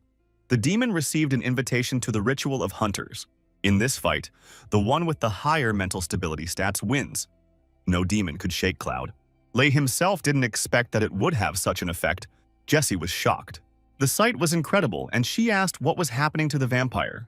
He screamed into nowhere, attacked an empty place where there was no one, and showed all the signs of madness. It was like the fear that demons instill in people. The vampire himself became susceptible to it. Cloud smiled contentedly when he received the notification that the quest had been completed. It was time to finish, and he took out the blade. Jesse did not understand how it was possible to instill fear in a vampire with a spell. He lay pitiful and broken on the floor of his palace, without a shadow of his former grandeur. Cloud stood frozen over the vampire's body, a dagger in his hand. He struck, but was barely able to leave any damage. So in his proud manner, the aristocrat ordered Jesse to finish the fight. The sorceress was surprised by such a request that he wanted to give this experience to her. He could have killed the vampire alone, but why, she asked. Lai would have liked to, but the difference in levels couldn't just be overcome. If Jesse had come this far, she had to be strong, so he could hardly restrain himself from rushing her. Jesse realized that she needed to finish off the vampire before asking Cloud questions, and she called upon her magic. She realized that by killing the vampire, she would become stronger, and then new spells would be learned on their own, the sorceress suggested, surprising Lai. Jesse summoned lightning and began to burn the frightened vampire. It hit hard. Lee gained a bunch of levels. The mission was completed. Jesse bent over a pile of ashes. She was astonishing because she killed such a high-level demon with one blow, even though he was weakened. It was the power of a top-level player. The sorceress reached her finger towards the ashes, and then she decided to taste it, and Cloud swore off, shaking her hand. Lai wanted to shout at her to stop the nastiness, but he couldn't. They received a notification about a new class assignment. Someone called the sorceress by name and they turned around. After the death of the vampire, all the anomalies that lowered the status were removed, and the Radiance Guild reached the main hall first. They asked her if she had killed the demon, and the girl did not know how to explain everything. The leader of the squad recognized the same guy who was appearing everywhere. Jesse told Cloud that although she didn't know etiquette, she promised to try her best to learn it. She introduced herself to him formally and asked him to state his name if he wished. The sorceress's companions were very surprised by this change in her behavior. The aristocrat and the sorceress stood opposite each other. Cloud thought that although she lacked manners, he decided to teach her. After all, she is a proud person who swore to change, so he introduced himself by his estate Lai. There was a stew boiling on the stove. The TV was on in the room and the latest news was playing. The woman was talking to someone on the phone while her daughter was watching TV, but she saw something that made her run to her mother as fast as she could. She invited her to see it herself, because the news was showing stories about the recently completed cleanup of a dangerous fault. Erin, that was the girl's name, told her mother that their Uncle Lai was on TV and the woman did not understand why her brother would be there. But when she approached the screen, she recognized her brother's face, although his hair had changed color. It was indeed him, and they were both very surprised by it. Cloud's habits and character completely controlled their life together in one body. He was once again engaged in general cleaning. His phone was constantly ringing off the hook. Trouble came from an unexpected place. All the media focused on him after defeating the vampire, so it was only a matter of time before his family found out about him. His 3 older sisters, with whom he had been very close since childhood. More precisely, they were close to each other, but he was always driven away, so now he didn't even want to pick up the phone. But things were much worse, because the enemy had crept right up to his house and was already besieging the doors. The sisters shouted to him that they knew he was home and demanded that he open the door for them. They became increasingly indignant, and Lai thought that now they would simply break down the doors. Therefore, he had no choice but to capitulate so as not to make any more noise. Putting on the suit, Cloud told them that they were disturbing the neighbors with their screaming. He politely asked his dear sisters to calm down, hoping that his aristocratic manners would work. Their reactions were mixed. The youngest sister, Mira, made a face of disgust. The middle one, Gina, was surprised. The eldest, Inui, was worried. Needless to say, after all this, Lai became a star, and stories about him were constantly shown on TV. Despite requests for comment, He disappeared from the radar.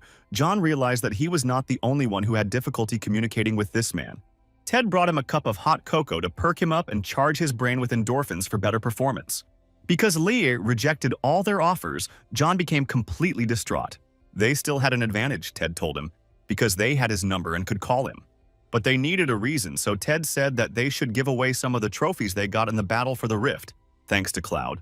The division of the spoils was an official request. John agreed and asked how much they would give him. Ted was serious. Even if Cloud didn't join the guild, they wanted to get his attention, he said, and crush the cup. Ted was determined to go all in and give away everything, which had stunned John. But it ended with him being scolded for breaking the dishes. While Lai was talking with his sisters, Aaron quickly gave him a beautiful hairstyle. Eno praised his new hairstyle and said it suited him. Gina started laughing at him for now pretending to be a pop idol. Mira continued to make faces at his new manner of speech. One Aaron was delighted with her uncle because he was as handsome as a princess now, and Inoue also noticed how polite he had become. Mira realized that since he became a player, he changed due to the pairing with the game character. Overall, they had a good time, so much so that the sisters were even overcome with memories of their distant childhood. But for Lai, it was not so rosy, and he simply endured. They remembered how he carried away his teenage fantasies. At that time, he considered himself a great aristocrat, and the boy was teased endlessly. But Mira, surprisingly, did not join in their barbs. She looked at Lai sternly and asked if it wasn't dangerous. Mira scolded him for how surprised they were when they watched the news. Players often get injured in the rifts, so they were worried about him. In any case, it was necessary to tell everything to the parents and more gently, while they didn't know anything. Mira said they were on his side and he should quit if it got too dangerous. Cloud said he was a hunter and that was his job. So the sisters shouldn't worry, and Mira gave him another contemptuous look. After they drank tea, the sisters got ready to go home. Cloud wished them to be careful and said that he was expecting his niece to visit. Before leaving, Mira lingered, as if remembering something. She reminded him to save money and not promise anything to anyone. Cloud was surprised. There would be something to save. He was already living on his last salary. And then a pleasant thought struck him, for which he simply had no time. He was given a reward for clearing the rift, which was the main source of income for players, and depended on the level of the dungeon. There were various rumors about how much professional players were paid, and Lai looked at his phone and was stunned by the amount he saw. Jesse's guildmate Radiance questioned her if she really knew anything. It was just the two of them on the raid against the vampire, and it's strange that Jesse doesn't know anything about what Lai did. But the red-haired witch did not give up. He said that all Jess does is watch strange videos. But the girl interrupted her friend Camilla, who recoiled from her voice. Jessie said sternly that she wanted to concentrate and should not be distracted. Then Camilla gave in, raised her hands, promised not to interfere, and asked him not to be so cold to her. What Camilla couldn't understand was why her friend was learning hand gestures. Jessie watched the manners training videos like she promised Cloud. Lai squealed like a girl when he counted all the zeros in his reward. He couldn't believe that he would receive so much and was delighted. But for Cloud, these were mere pennies, unworthy of him. For defeating the vampire, he received a red sphere. It was a cursed item of a high level. It had to be cleansed. Usually, players threw away such items, because even if the curse was removed, it was unknown what bonuses it would give. But demon hunters could use such items as a sacrifice for the exorcism rite, so Lai would have reacted earlier. Last time he thought that the cursed necklace would simply disappear after the ritual. But this item remained in the inventory. Moreover, the curse was removed from it. The sphere, the necklace, and the reward of 110 billion credits kept Lai from sleeping peacefully. He was thinking about what to do with such a daunting amount of money. What to buy, where to invest, how to protect it. So Cloud asked him to think more quietly. It made sense to buy items since he would continue to go into rifts, but searching for everything at his current level would be a waste. He got 30 levels for the vampire, so it was not profitable to buy items, and those that increased mana were even more expensive. Lai did not stop. There was a meeting going on at the analyst's headquarters. Everyone was listening attentively. They analyzed recent records of Cloud's use of alchemy skills, but it sounded absurd because alchemy couldn't create such walls. It had limitations on the use of mana, but the effect looked like genuine skill, sparking debate among analysts. All this was boring everyone to death. New anomalies and bugs were not good. The junior analyst asked if the senior one knew anything, but they were in the same boat and shared the same information. They didn't find anyone named Lai in the database. It wasn't even clear if it was his real name or a nickname in the game. It was only Thursday, and they were already dead tired. If a new update comes along, the senior said, interest in the newcomer will wane. And it happened just in time.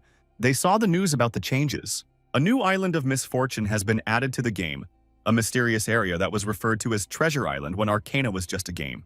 No one had ever found this region, and everything that was born there was incomparably above the level of treasures, and now it was coming to the real world. Another piece of news concerned the annual Conference of Mages, which would take place simultaneously with the appearance of the island.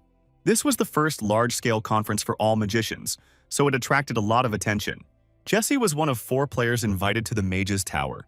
Lai was surprised that the girl had such a high rating, since it was her that Cloud had decided to teach manners, but the aristocrat was simply pulling himself up. Cloud heard that in the Mage Tower there is magic that is not a skill. This was actually written in the description of the tower when the Arcana was a game, Lai remembered. It could help them in their development. But first, Cloud, as always, had to put everything in order. No matter how important it is, you can't leave a plate unwashed after cooking buckwheat. The Tower of the Mages was located in the center of the city.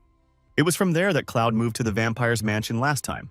A lot of people gathered inside. The magicians dreamed of learning something new from the game characters. One girl sorceress sat on the floor and thoughtfully looked at the others. Claire was an experienced tower mage and was glad that the conference had resumed. She looked at the excited bustle of other wizards, when one of them got too hasty and started falling right on her. But his comrades only laughed at him when he hit himself hard, all because he hit the wall, and Claire was sitting behind an illusory magical wall. Someone told her that she shouldn't treat others like fools. This wall was created by the tower's master, especially for this conference, Jessie said as she walked through the barrier. It was magic that no one could see without permission. Claire was surprised to recognize one of the best witches in the world and apologized to her. Even powerful wizards couldn't see this magic, and ordinary people could only marvel at how people could pass through walls. Today, Claire was the guide who led everyone into the crystal room, and Jessie showed her her invitation. Jessie was the last of the invitees, and since everyone was there, Claire could leave. But Jessie thoughtfully asked him to wait for her a little longer. She stated that one more person would soon appear at this conference. Cloud looked at the interior of the Mage Tower. It was filled with strange devices that emitted magical power. Every time they appeared here, they were overcome by a strange and pleasant feeling. But the crowd of people got on both of their nerves. There were always a lot of people here, but this time, many apparently wanted to get to the island of bad luck, so it was especially noisy. When suddenly things took a turn for the worse, someone recognized Lai's white hair and shouted his name throughout the hall. A whisper went through the room. Lai forgot that he had appeared on the news and became popular. A crowd of people immediately pounced on him from all sides, each with their own question, asking for an autograph and so on. It got to the point where people calling themselves fans were pushing him and grabbing his things. One particularly brazen one pulled at his bag, not letting him leave, and asked him to take one photo with him, promising not to bother him anymore.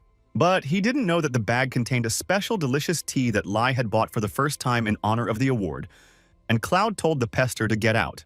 Lai was a softer person, accustomed to social interaction, so he began to worry about speaking harshly. Although it was completely in vain, it is important to have boundaries in society. Lai was worried that the fan would become even more persistent. But it backfired completely. Fans adored his arrogant, aristocratic manner of speaking and begged him to scold them too. The crowd's pressure only grew, and Cloud began to look for escape routes. Looking around, he saw that the wall in front of him was a little different from the others. As if sensing something, Cloud moved towards her, ignoring the clinging crowd, even though they were shouting at him to run into the wall. Claire flushed bright red and began to breathe deeply and quickly, all because she suddenly found herself in a scene that she had previously only seen in romance novels. Cloud said that this illusion magic was worthy of praise.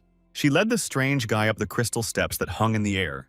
The sorceress felt unusual next to him and wanted to understand who this guy was that excited her so much. He wasn't on the guest list. Everyone was already there, and no matter how she read the list, there were no new names on it. Cloud asked the girl if there was any problem and gave her a cold look. Sweet Claire snapped out of her weird thoughts and replied that there was no problem as long as he wanted to attend the conference. Claire was confused. The barrier was put up by the Tower Lord. Even the chief mage wouldn't have seen the illusion, but Cloud could.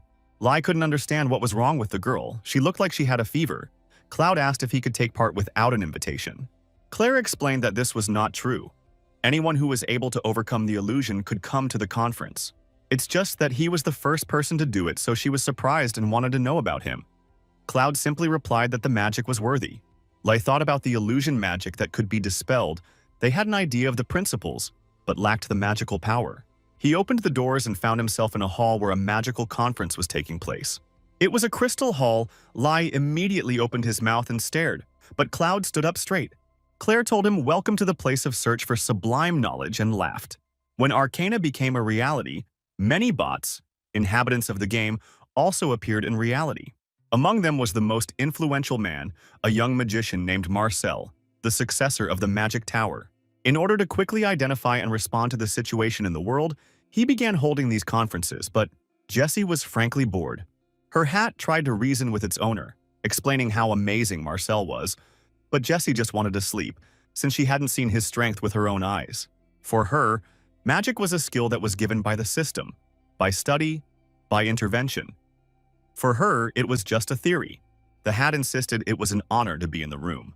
But Jessie said it was about the quest. Otherwise, she would have missed the meeting. But suddenly, Marcel turned his attention to her and asked if she was bored, which made the sorceress perk up. Marcel said that the Magic Tower was summoned to the world of travelers against its will. Moreover, the summoning continues. The people of this world were unfamiliar with his magic, just as he had difficulty understanding the science of humans. But they must work together to return everything to normal. Because this conference was dedicated to science, Marcel saw a further opportunity to develop magic in science. He showed them the fusion. It was a new kind of fire that Marcel had created by merging magic and science. Now this was pretty interesting, Jessie thought, experiencing a familiar feeling. Marcel said he needed help in this area of research. Many immediately thought that he would give them a quest, because in recent years there had been very few of them. But then Marcel saw someone raise their hand in the audience and interrupted his speech. Cloud told the Archmage that there was a mess in his research. A murmur of surprise went through the room that someone had contradicted Marcel. Jessie beamed when she saw Cloud. Knowing Marcel's character, many understood that it would be noisy now. They saw this guy for the first time and whispered, but Marcel was in no hurry to answer. He looked sternly at Cloud and demanded to know why he thought so. Cloud replied that he simply felt the difference. He was confident in himself. Magic and science are different concepts, and problems arose due to the difference in the fusion process. He had also experienced the difference between magic and skill before, Cloud said, and summoned flames. Marcel was stunned. It took him a month to create such magic, and now a traveler from another world achieved it. A whisper went through the hall. Many recognized Lai, who was seen on the news. Cloud said that the spell process is not yet complete. Traditional magic uses too much power, Lai thought, as he noticed all eyes were on him. Marcel became completely silent and clung to his pulpit just to keep from falling, but only to ask the traveler Lai to join his exploration. Just because of the new type of magic, Cloud received a quest from Marcel. As expected, he did not come to this place in vain, and accepted the task. The island of Bad Luck looked like a real tropical paradise. Azure ocean, sandy beach, jungle. The girls were delighted with the trip to this place. For the first time in a long time, the faults brought pleasure to everyone. All this reminded her of the old days in Arkan, the excitement, the adventures. But Leia was in no hurry to answer. She didn't have much to show off at the swimsuit party, so Leia was embarrassed and angry to hide it. What was even more annoying was the influx of tourist players to the new island. But to her friend, Leia was such a sweetheart, even when she was angry, so she hugged the little brat tightly. Among other things, reporters, streamers, baklava, and corn vendors and other idlers flocked to the island. But there were also inhabitants of the Arcana itself, those who were previously only bots. They saw nearby a whole knightly order called the Lionheart. Among others, a group of shadow mercenaries and a federation of explorers graced the island with a visit, followed by soda and ice cream vendors. There was nothing surprising about this because it was an island of treasures. Everyone who could not close the rifts came here in search of profit. Now the players had to compete for treasures, even with bots. A friend suggested, thinking positively. They had not yet seen the mages from the tower. A familiar magician from the tower just called Leia and said that the conference was over. A friend reported that Lai had attended the conference and had caused quite a stir there, which had greatly amused Leia. A friend noticed that Leia, as always, gloated over the problems of others, but she herself had encountered Lai, so she understood what they were going through. The girl on the line informed the Berserker leader that the problematic guy not only did not receive a reprimand for his antics, but also took the quest and earned recognition. Cloud read a parchment scroll with strange squiggles on it. Marcel promised him any items needed for research, No matter how much they cost, he could get everything. Lei hung on such generosity, wondering where this whatever you want ends. But this time, they agreed with Cloud that they needed to have a blast, and a happy, grateful smile blossomed on their faces. On the top floor of the magic tower, Marcel appeared before its lord. He was summoned by the noble high mages and bowed to them in respect. The magicians sat, hiding their faces behind masks, and in front of them were magical barriers. They wanted to know about the new star of the tower, which Marcel had offered to conduct a joint study of, even though he was a traveler. But in doing so, Marcel broke the rules of their tower, not to interfere in the affairs of people, and they asked him why he did it. Marcel explained to them that Lai had definitely understood the concept of magic and had possibly overcome the magic gap. Lai's magical talent would definitely have a great influence on the universe, so the researcher could not stand aside. They answered him that magicians judge themselves and take responsibility for themselves. He should know about this like no one else, and even though they respected him, he had to take responsibility for this decision, the magicians said. Marcel left the council chamber with a dissatisfied face. They were all old fools. They kept telling him about responsibility, while ignoring the problems of the real world. The magician was terribly angry at the old people. He did not immediately realize that the sorceress Claire was persistently calling him. Marcel was surprised to meet her on the top floor. It turned out that she was carrying the items Laius had requested. Marcel wanted to take the box for himself, but the girl refused because she wanted to give it to him personally. But Marcel ruthlessly declared that he was just going to see Laius because he had questions for him. And Claire didn't know what to say, so she had to give the box back. Cloud sat and studied books on magical art. Fortunately, he knew the language of these books. Marcel laid out in front of him all the items that Lai had asked him for, mostly tools that increased magic and restored it. And also separately the books that he asked for. Lai was delighted. Marcel asked him if he liked the offering. They all had one common drawback. They required a huge level, 5 times higher than the current one. Marcel watched his reaction carefully and waited patiently for an answer. Cloud asked him if he really brought these things, considering the player's level. Marcel apologized for underestimating him, and the misunderstanding became even deeper due to the arrogant manners of the aristocrat. Lai just wanted something he could use now. Marcel was surprised that Cloud knew about these items. He placed a special thing in front of him. It was a silver brooch in the shape of a triangle. The brooch was small and restored 10% of magic, so Cloud borrowed it. Marcel recognized his genius back when Cloud saw the magic break. But now, he was even more convinced of it, appreciating his choice. The thing was small, so Lai wondered if it was really as magnificent as the wizard said.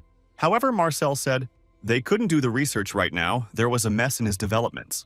Which meant that Cloud just had to wait until he contacted them, and the aristocrat wished for the mage to bridge the gap. Marcel thanked him for his patience. He liked this traveler. Looking at it, he believed that with it he could change the magic tower. And Lai was simply happy with the free gift. A lonely streamer sipped a smoothie at a resort, and viewers' donations were not wasted. He started the broadcast to further anger those who spent the entire summer at work. Many players arrived on the island of bad luck, and this guy was waiting for Lai. He knew that the main character always comes at the end and waited patiently. This guy seemed to understand something. Hearing Lai's name, another player climbed into the guy's screen to see what was there. Viewers recognized the weirdo with the mask as another slacker streamer. He was indignant that Lai had been on everyone's lips lately. But this guy was known for the strange rumors surrounding him because accidents were constantly happening around him with different players. According to rumors, those who went with him into the rift died, and it was terrible that this suspicious man became interested in Lai's popularity. When the creepy guy addressed the streamer, the guy flinched. The guy in the mask asked me to tell Lai that if he acts too recklessly, it will be too boring. He promised to continue to monitor the broadcast guy and walked away. But everyone had a question. Is it true that this time the player Lai will be able to clear everything alone on this island? Although there were doubts that Lai would not come to the island of bad luck at all, the guy refused to believe it. He even blocked a couple of viewers for calling Lai a coward because he simply didn't care about the treasure. Cloud asked if there was a reason to go to the island, and Lai answered briefly that no, he was enjoying a short rest. Tea was the only thing for which Cloud put off all other things. The island of bad luck was tempting, but he simply didn't have the level to go there, especially since there were no demons there. After all, he could only fight with them. Other ordinary monsters were beyond his capabilities, so he would have been killed as soon as he set foot on the island. If there had been even one demon there, Laius could have gone after him. But at the same time, he received an update to his class quest to destroy the great evil on the island. The 7 deadly sins are anger, envy, pride, greed, gluttony, sloth, and lust. These sins in the Arcana were called Great Evil. It was surprising to learn that it exists on the island. Lai thought he managed to defeat the vampire simply by pure chance. Cloud said that there was no reason to go earlier, and now he had no reason to hesitate, the aristocrat declared. If there was evil there, he had to destroy it, Cloud decided, not giving Lai a chance to object. He immediately refilled his tea bags, grabbed a thermos, and was ready. When he appeared on the beach, everyone's mouths dropped open, not expecting to see him there. Cloud arrived on the tropical island, completely unchanged from his usual habits, dressed in his suit despite the heat. As soon as he arrived here, he felt a strong influence of evil on the entire island. The influence was even stronger than that of normal demons, so thanks to the skill, Cloud was able to establish a connection with the enemy. The feeling came from beneath their feet. Perhaps the island itself was a huge evil, but that meant his demon hunter bonuses would be active all the time, which they were both incredibly happy about. Cloud made his way through the jungle, completely ignoring the fact that he was caught on camera. Every hero needs a bard to tell of his exploits, and the boy was aiming for that place, relentlessly pursuing Cloud. Together with the audience, they wondered if Cloud had some kind of strategy on the island. In fact, Lai was simply looking for a weaker enemy because he wanted to test his strength first. But the island deceived him with its appearance as a resort. The young slacker also promised to broadcast until he was kicked out. Lai heard some rustling in the bushes and turned around to look. There was a battle going on nearby and some player was backing away, panicking. He waved his swords randomly and was indignant at being dragged here. His team also scattered too much under the onslaught of a strong monster. Due to the high refractive power of the surface, the monster glowed brightly, and the magician could not aim at it. The emerald tiger roared terribly to scare the players even more and clean them up before eating. Even though it was an ordinary monster, its level was the same as that of the vampire count. The boy with the swords instinctively backed away until he hit an obstacle. When he looked up, he saw that Cloud had become the rock in his path. He was even more surprised when he recognized the face of the man in the suit, which was often shown on the news. He asked him how he ended up there and was encouraged, because Cloud could be their salvation. But Lai, although he was looking for a weak monster, did not look happy. It turns out that the Emerald Tiger is the highest level for a monster at this level. Too high a level to escape, Cloud noted that the bright sun and the glittering body obscured his view. But he was not going to retreat and extended his hand towards the monster. When the tiger jumped in front of him, a stone wall magically appeared. The rocks pinned the tiger so that he could no longer move, and his brightness faded away. And then he decided to test the new fire that he had recently discovered. "Burn! Burn brightly so that it doesn't go out," Cloud said the words of the spell, and a powerful explosion was heard. The shockwave even reached the lazy streamer. After the magical napalm burned out, all that was left of the monster was a charred body. Cloud was pleased with his new power. He used Marcel's combustion, and the artifact given to him came in handy. The guys from the dummies team were shocked that such a huge monster was killed with one blow. Another master of some group of players was lamenting the failures on the island. Several hours had already passed since they were on the island, and until now he had only wandered around its outskirts. One of the squad suggested returning and reuniting with comrades from the other group. The Radiance Guild was aiming for the center with a large force, and their small group could not avoid encounters with powerful monsters. The leader of the group decided to go separately so that no one would take away their achievements, but now he was forced to admit that he was too greedy. The group of other dummies stood in indecision, waiting for him to speak. When the group they split with contacted and demanded a leader, the leader himself was going to call them to unite, but the guys who met Cloud said that it was impossible, and they themselves were going to get closer. All because the route they were taking was already clear, they stunned their hapless leader. It was enough to say one name for everything to become clear. They showed him the morning napalm in which the jungle was burning. Not a single gook was harmed. While the leader was recovering from such stunning news, he was called again. The guy came running with a report from one of the team players who attended a magic conference. He said that Lai had received a mission from Marcel and a laboratory on the upper floors. This was shocking news. Lai was able to establish contact with the inhabitants of another world, and the leader realized that this man was not a dummy and wanted to know more about him. And it was not for nothing that he thought that Lai was more dangerous than he seemed. He held a pure emerald in his hands that had fallen from the tiger. It was a unique item, and Lai was overjoyed, although Cloud, as usual, thought it was unworthy of an aristocrat. There weren't many masters who could use unique items without damaging them, but there should be some in the magic tower, Lai thought. When Cloud noticed that the atmosphere around him had changed, it was as if someone had compressed it to the limit. Lai also felt goosebumps all over his body. Cloud was more sensitive in such matters. When they received a window with a class quest that offered to investigate the evil on the island, an earthquake began. A system notification arrived, informing us that the island of bad luck is being covered in greed. This meant that a rift would gradually open on the island. All players received the same system message. Although the island was different from a normal rift, no one really knew what would happen next. Cloud realized that greed was stirred up by the emotions of many players who came here in search of profit. Lai hoped that he was not the cause. The entire island was filled with a suffocating aura of evil that spread quickly. Everyone was trying to figure out what was going on, although any demon hunter would have figured it out right away. If this continues, a great evil will awaken. Cloud read the assignment. Luckily, he was asked to stop, not destroy the demon, he thought when he heard screams nearby.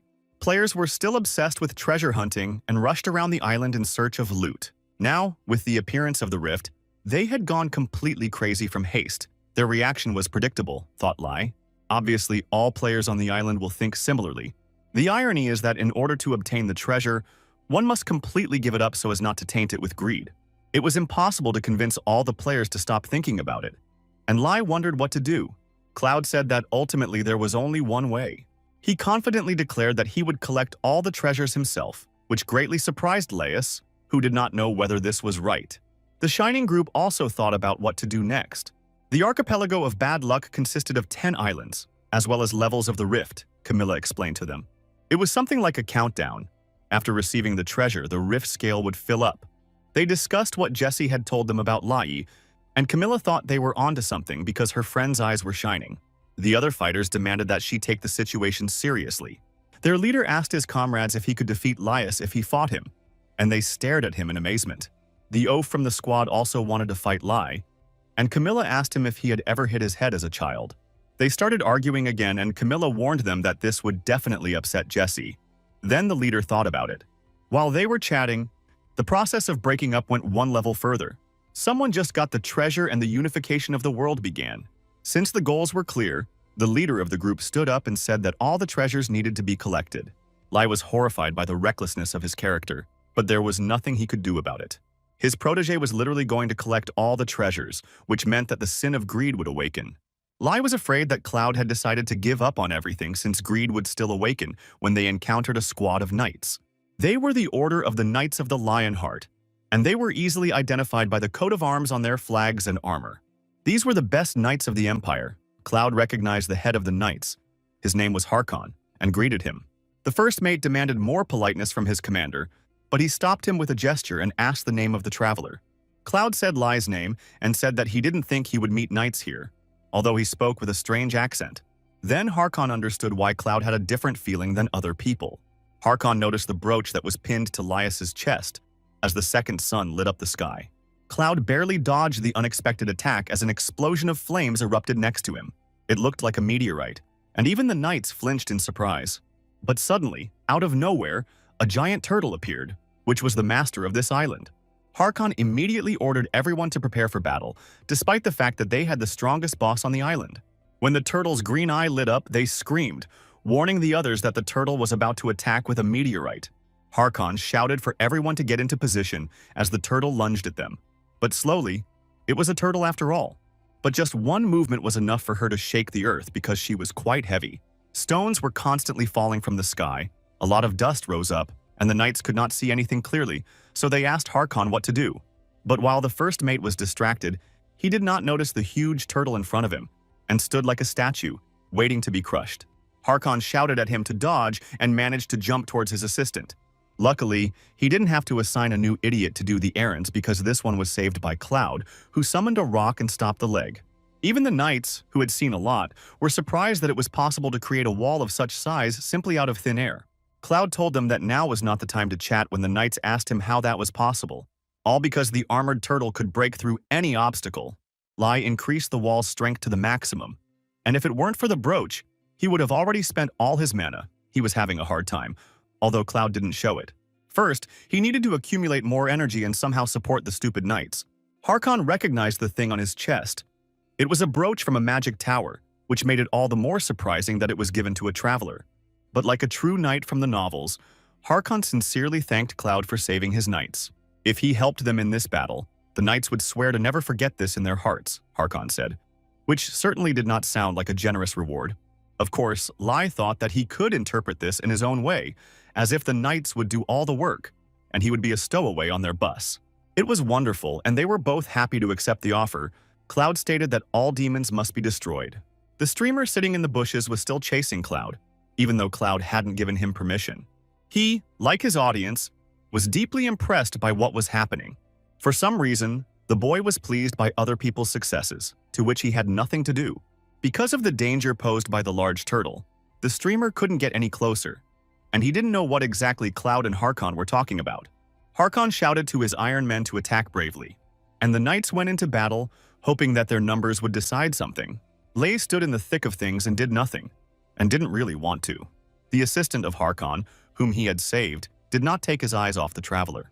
Even though he saved him, Harkon himself had sworn an oath on his heart, and knights attach importance to oaths, even if they are foolish promises. It was an oath one swore to the Emperor, but Cloud looked as if it meant nothing to him, the assistant noted. He watched Cloud closely, trying to understand why the commander had done this instead of watching the progress of the battle. The knights went into hand-to-hand combat against the huge monster, but it would have been wiser to attack it from afar. But this was not knightly. It was a different matter to receive a huge paw into the cabin. Cloud watched with interest as they ran up to the turtle and tried to poke its thick skin with toothpicks. It all looked ridiculously useless, like a whole knightly order, of which the only knightly things were the manners and the armor. But this was the most powerful knightly order. Lai thought that this was no good. Knights are used to fighting at close range. While the front ones attack, the back ones just wait for their turn. It will take forever to break through the turtle. Meanwhile, the fault line was rapidly filling up and reached the middle. The players were finding treasures too quickly. Lai was afraid. They would soon reach this island too. The bark was supposed to create an opening for the knights to attack, but the turtle continued to rage. By simply stamping her foot, she would cause an earthquake, forcing even the strongest knights to take cover. But it was not just a blow. This time the ground cracked, and underneath it lava appeared, rapidly coming to the surface. "The floor is lava," one of the knights shouted. "Whoever falls will die," he warned. Now they couldn't even get close to the turtle, and Cloud remembered his recent experience in the magic tower, where he walked on air. He shouted to the knights if they were ready to attack when they were completely at a loss. Cloud used magic and said that we would open the way for them. He lifted dozens of stones into the air, turning them into convenient steps at different heights, so the knights now had points of support. The reaction was overwhelming. No one could believe that magic could be used in the world of magic. It was a staircase just like the one the tower's owner had, Harkon realized. The knights also saw her in the tower, and the captain's assistant could not believe that an ordinary seeker was capable of such a thing. They wondered who he really was, and Lai was about to collapse from mana exhaustion. The way was open, and after a dramatic pause for reaction, Harkon charged. Now they could attack the head and thin neck of the huge turtle without fear of approaching it from below. Harkon delivered a powerful blow straight to the head, and the matter was finished. Harkon gave up his contribution to killing the boss in favor of Cloud, who was barely maintaining his magic. Following the knight's commander, all the knights also refused their reward, which was very noble on their part. The brooch that Lai chose was a gift from the Emperor, who gave it to the magic tower, Harkon said.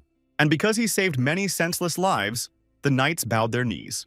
The Order of the Lion Heart swore allegiance to the owner of the brooch, Lai, and the entire contribution for the victory over the turtle went to the traveler. A blue magic sphere lit up nearby and everyone stared at it. Lai immediately realized that this was the very treasure of the island. He didn't know what to do with this thing. If he took it for himself, greed would awaken, and if he didn't, someone would take it anyway. 6 out of 10 treasures had already been claimed, the system reported. While Lai was suggesting to think about the treasures some more, Cloud had already taken everything into his hands. As usual, he acted boldly, if not recklessly. He didn't think at all about the consequences, which drove Lai crazy. Now a great evil was about to awaken, Lai feared, but for Cloud, wealth was fleeting. He was the heir of a great family, and knew life in luxury as well as without it.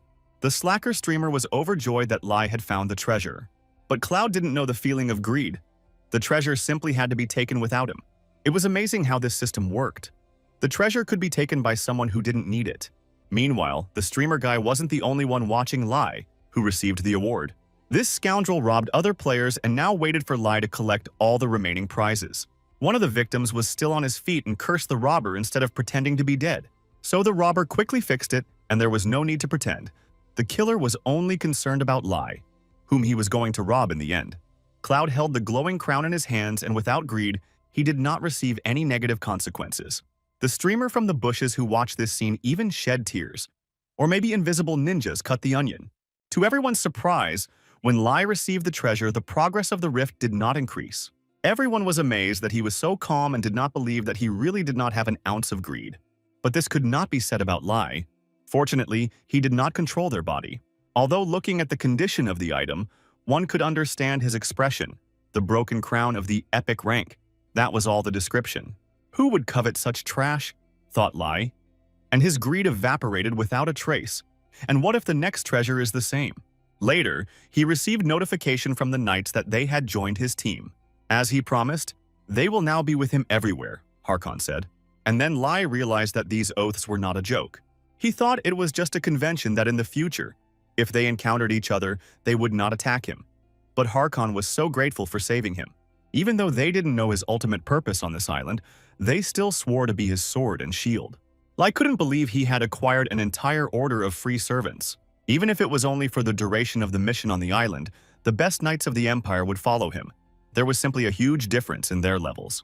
But with the monsters too, now they were just easier for Laius, and they gladly accepted the knights. The killer, who was standing to the side, heard someone calling out to him. He was also puzzled by the fact that Lai took the treasure, but did not increase the rift scale. Moreover, now he was accompanied by knights. The partner warned him to be careful, but the killer called it fear. Lai had already headed to the pier, and when he would board the ship to cross to the neighboring island, the killer planned to use poison. It didn't matter who inhaled this poison, Harkon or Lai, it would be the end for him, the killer was sure. But first, he wanted to make sure whether Laius had the island's treasure or not, when he felt a gaze on him. Only for a second, but it was so clear, the killer felt how his head was cut off. He grabbed his neck in panic to check if it was still there. He couldn't believe that Lai had figured everything out and emitted such a murderous aura. Squirrel, thought Lai. There were flying squirrels on the island, and he spotted one in a tree. The squirrel was quite cute, after all those scary monsters that were full on the island. Harkon chuckled. As he thought, Lai also noticed the stranger. He talked about the rat that was spying on them by that tree. It was Harkon who placed an anomalous status on the killer, causing him to experience fear. Lai was surprised that Harkon didn't like rodents.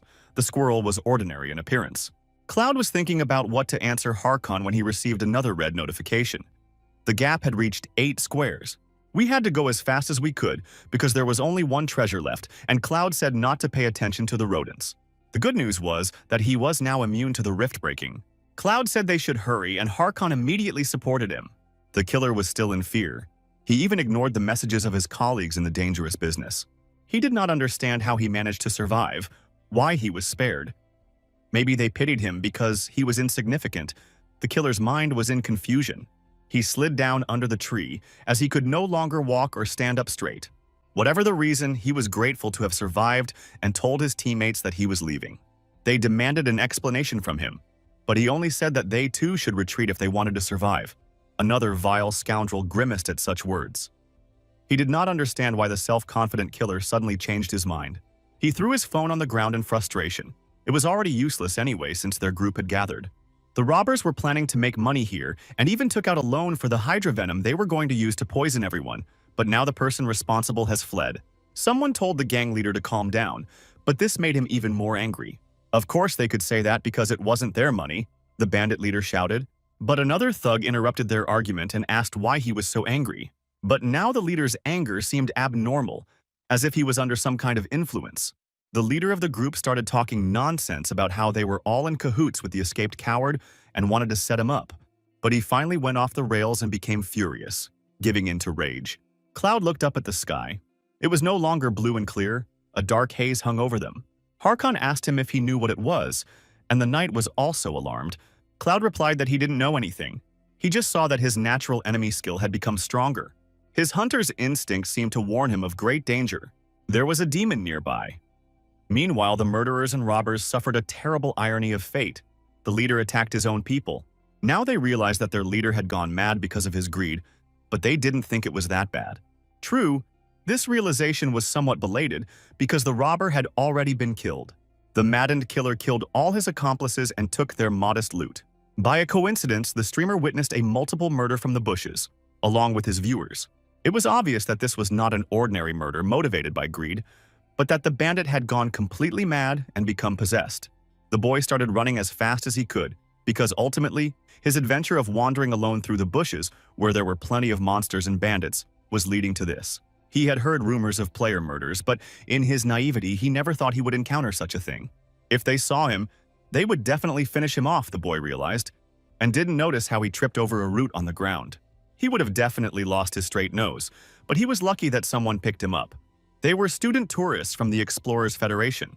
They asked him if he had seen a monster. The boy hoped that the killer would not go against the entire Federation, even though he was already a crazy criminal. There was a limit to evil. Now he was saved, the cowardly streamer hoped, but his soul was still not at peace. Meanwhile, analysts who arrived on the island were filming the islands using drones. The island of Bad Luck was a group of 10 islands, each with a treasure, they told their viewers. Monster hunting, boss quests, puzzles, and other fantasy nonsense were also present. One way or another, everyone tried to get the treasure. The Radiance Guild was the first to reach the last island. They already had 2 treasures. Gay and Ted's guild was lagging behind. They had only 1. But they were in no hurry to take the lead. Among other things, a foreign guild that had competed with them last time also took part in the fight, but things weren't going so well for them this time. The Berserker Guild was also there, trying to calm down their mad boss. Everyone was interested in who would get the last and main treasure of the island. But they froze in bewilderment when they saw the arrival of another group of participants. These were the Knights of the Order of the Lionheart. They also reached this island on their pilgrimage. Now players will have to compete for rewards with mobs from the game, which are needed only so that the hero can continue to be independent. It was known about Harkon that his level was 600. Ted was even more surprised, and his eyes widened when he saw who was walking with the knights. "This is completely unfair," Leia said in the Great and Mighty. With the knights walked His Majesty Cloud, who looked regal even in the costume of a shopping mall security guard. The players cried out excitedly when they recognized Laius, who was leading the procession. Cloud looked determined, and reporters attributed to him a desire to take possession of all the treasures of the island. Although in reality, he was hiding Lai's fear behind Cloud's poker face. He knew he would attract a lot of attention, but he didn't think everyone would be staring at him like crazy. Many remembered Lai from his previous mission in the vampire's domain, and now they feared him. Camilla called on the leader to be honest. She would never want to fight this guy.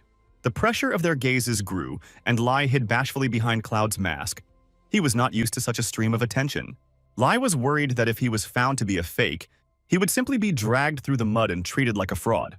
While they were all standing there playing staring games, an earthquake happened and the floor became lava again.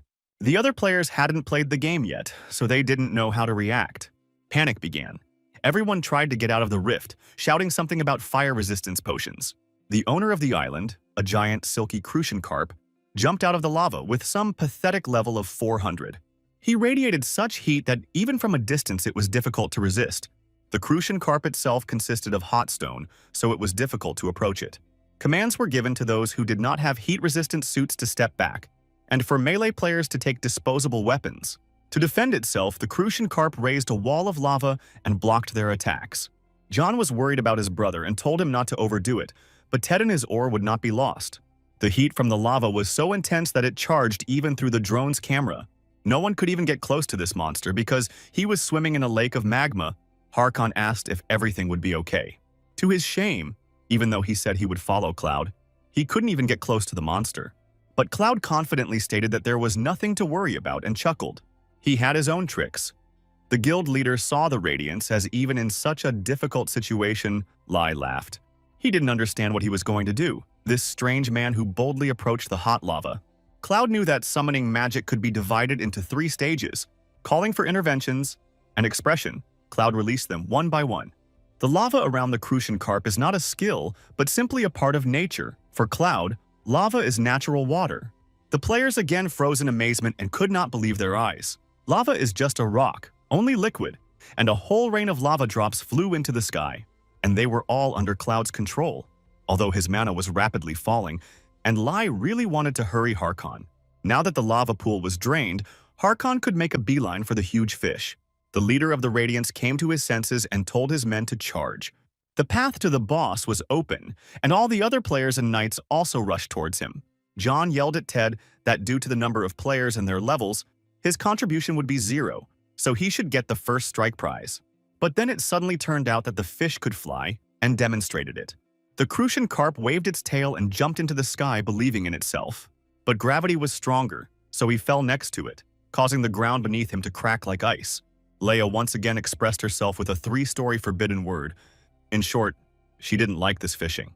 The Crucian carp repeated its maneuver and it jumped and fell, hitting the ground, and did not allow itself to be caught.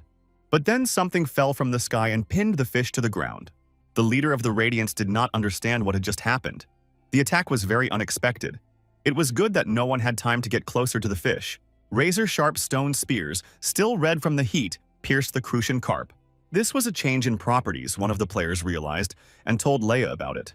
Lai cooled the lava to make it solid, like turning water into ice, but shaping the rock was another matter entirely. Normally, such changes are not possible due to the limitations placed on abilities. Cloud gave the command to Harkon, and the head of the order rushed towards the fish while it was still securely fastened. With a powerful blow, he turned it into sashimi and ended the poor animal's suffering. All players immediately received a notification that the mission to clear the boss was completed. No one could even land a hit on the boss. For the best guilds, this was comparable to shame. The owner of the island was defeated in one go by the coordinated work of the hero and his minions. The rest were left with nothing. This is a fantastically designed game where all the bonuses go to one random player, great storyline, and addictive. Even though Cloud was about to collapse from exhaustion, he still kept his face up. The light of the treasure appeared before him as the knights again refused their contribution. Just like last time, without a trace of greed, Cloud accepted the reward. This was the last treasure, and as before, the process of destruction did not begin, so the players even thought that it was not real. But then a dark aura appeared and spread like an ominous fog. Although it was belated, the island still succumbed to the destruction of the rift, despite the fact that it did not match the amount of treasure. Lei thought it couldn't be that Cloud felt greed. The treasure they picked up couldn't raise the level of destruction. But such a strong demonic energy indicated that greed had once again taken possession of the treasure. The Seekers Guild and the streamer boy froze in horror. The boy covered his mouth with his hands to keep from screaming. Nearby lay murdered comrades from the Tourist Guild, and the possessed killer took possession of the treasure. They wanted to rush at him and take revenge, but they had to hold back because the possessed one was too strong. The killer grabbed the shining orb of the artifact, his eyes closed in madness. He didn't understand what was happening. His head was splitting with pain. He didn't want to do it. But a terrible voice inside asked him what he meant by, he didn't want to. He was looking into the face of greed itself. The killer didn't have the skill the demon wanted, but he still gave him what the possessed one wanted. Now it's his turn to take what he wants, said the demon, opening his mouth. But someone intervened in the absorption process and drove away the demon with a blow of a sword. It was the second assistant of the captain of the Order of the Lionheart. The streamer boy recognized her. And this meant that Cloud himself had arrived, covering his nose with his hand. He said that he had smelled demons. Others were glad that at least someone remembered them and came to help.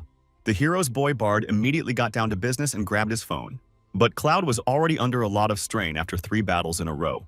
The demon was still alive, and the night girl asked him to give her an order.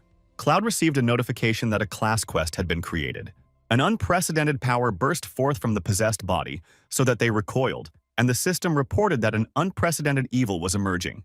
Even Harkon was stunned by what was happening. He had never encountered such an evil aura. One of the island's treasures lit up above the killer and emitted a purple light. And then it began to fall apart right before their eyes for some unknown reason.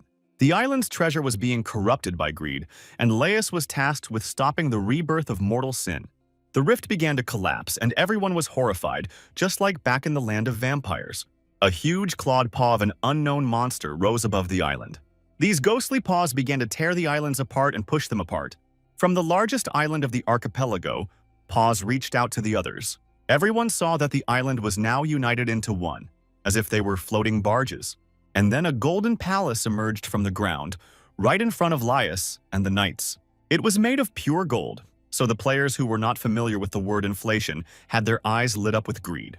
The palace itself was one of the treasures of this island. Although Lai quickly realized that this was rather a palace of greed itself, and there, on the throne, sat real evil. Lai thought that no one would ever want to get close to such sinister energy. Harkon stepped forward, covering Cloud with his body, and said, "Something is approaching." Then a bony hand emerged from the ground and frightened the seasoned knights. They were ugly undead, creepy, and completely identical zombies. For some reason, analysts were having fun and looking at it all as if it were a funny reality show, when one of them received a notification on his phone. They also found a reason to change their cheerful mood after they checked the latest update. If everything is left as is, those who are on the island will die. The island needs to be closed for visits due to the levels of enemies. The thing is that the ugly ghouls were above level 600.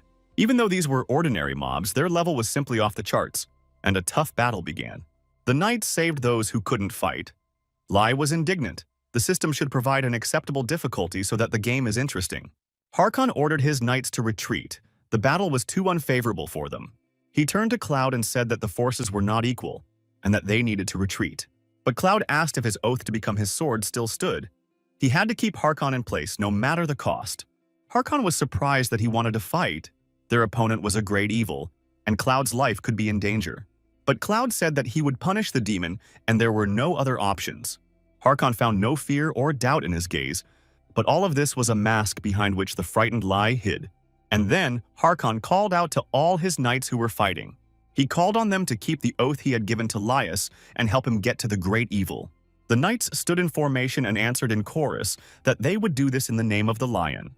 The spectators were surprised to see Cloud and the knights trying to enter the Golden Palace, but they could only watch from afar. But their path was blocked by a whole army of powerful dead men. Cloud himself commanded everyone to attack and waved his hand, as he always dreamed of as a child. Analysts were also impressed by such a crazy stunt that someone decided to storm it with such a balance of power. The show was gaining momentum. Everyone was rooting for Cloud and the Knights as if they were their favorite team. Cloud and Lai watched the battle together, waiting for their opportunity. The trained knights held up better than he expected, but they were the best on the continent. The restoration of mana was also in full swing. If everything continued like this, Lai would still have time to take part in the battle. Other players are already wondering whether to join the battle to get contribution points now. But this was too reckless. Few guilds could dare to do such madness, and the players believed that the knights would soon be crushed and defeated. Already fallen zombies suddenly resurrected deep behind the knights' positions. At the same time, Cloud's mana had not yet recovered and he took out his dagger. But then, someone flashed past the onlooking players like a comet. He moved so fast that even Cloud recoiled in surprise. There was one madman who always gave his all to win. Ted cut down the resurrected zombies. The Berserker Guild also joined the battle, as many other players did not want to miss their chance. Together they stared at Lai, and Leia even asked him why he was staring at her in embarrassment. Lai was touched that they tried to help him in trouble, even Cloud was touched by it. But his reaction was that of a proud and arrogant aristocrat. He ordered them to help him. Several groups of players had gathered nearby, waiting for something while the knights took the rap for everyone. Leia considered herself a debtor from the last time, but Cloud's manners drove her crazy. Her friend could barely restrain her.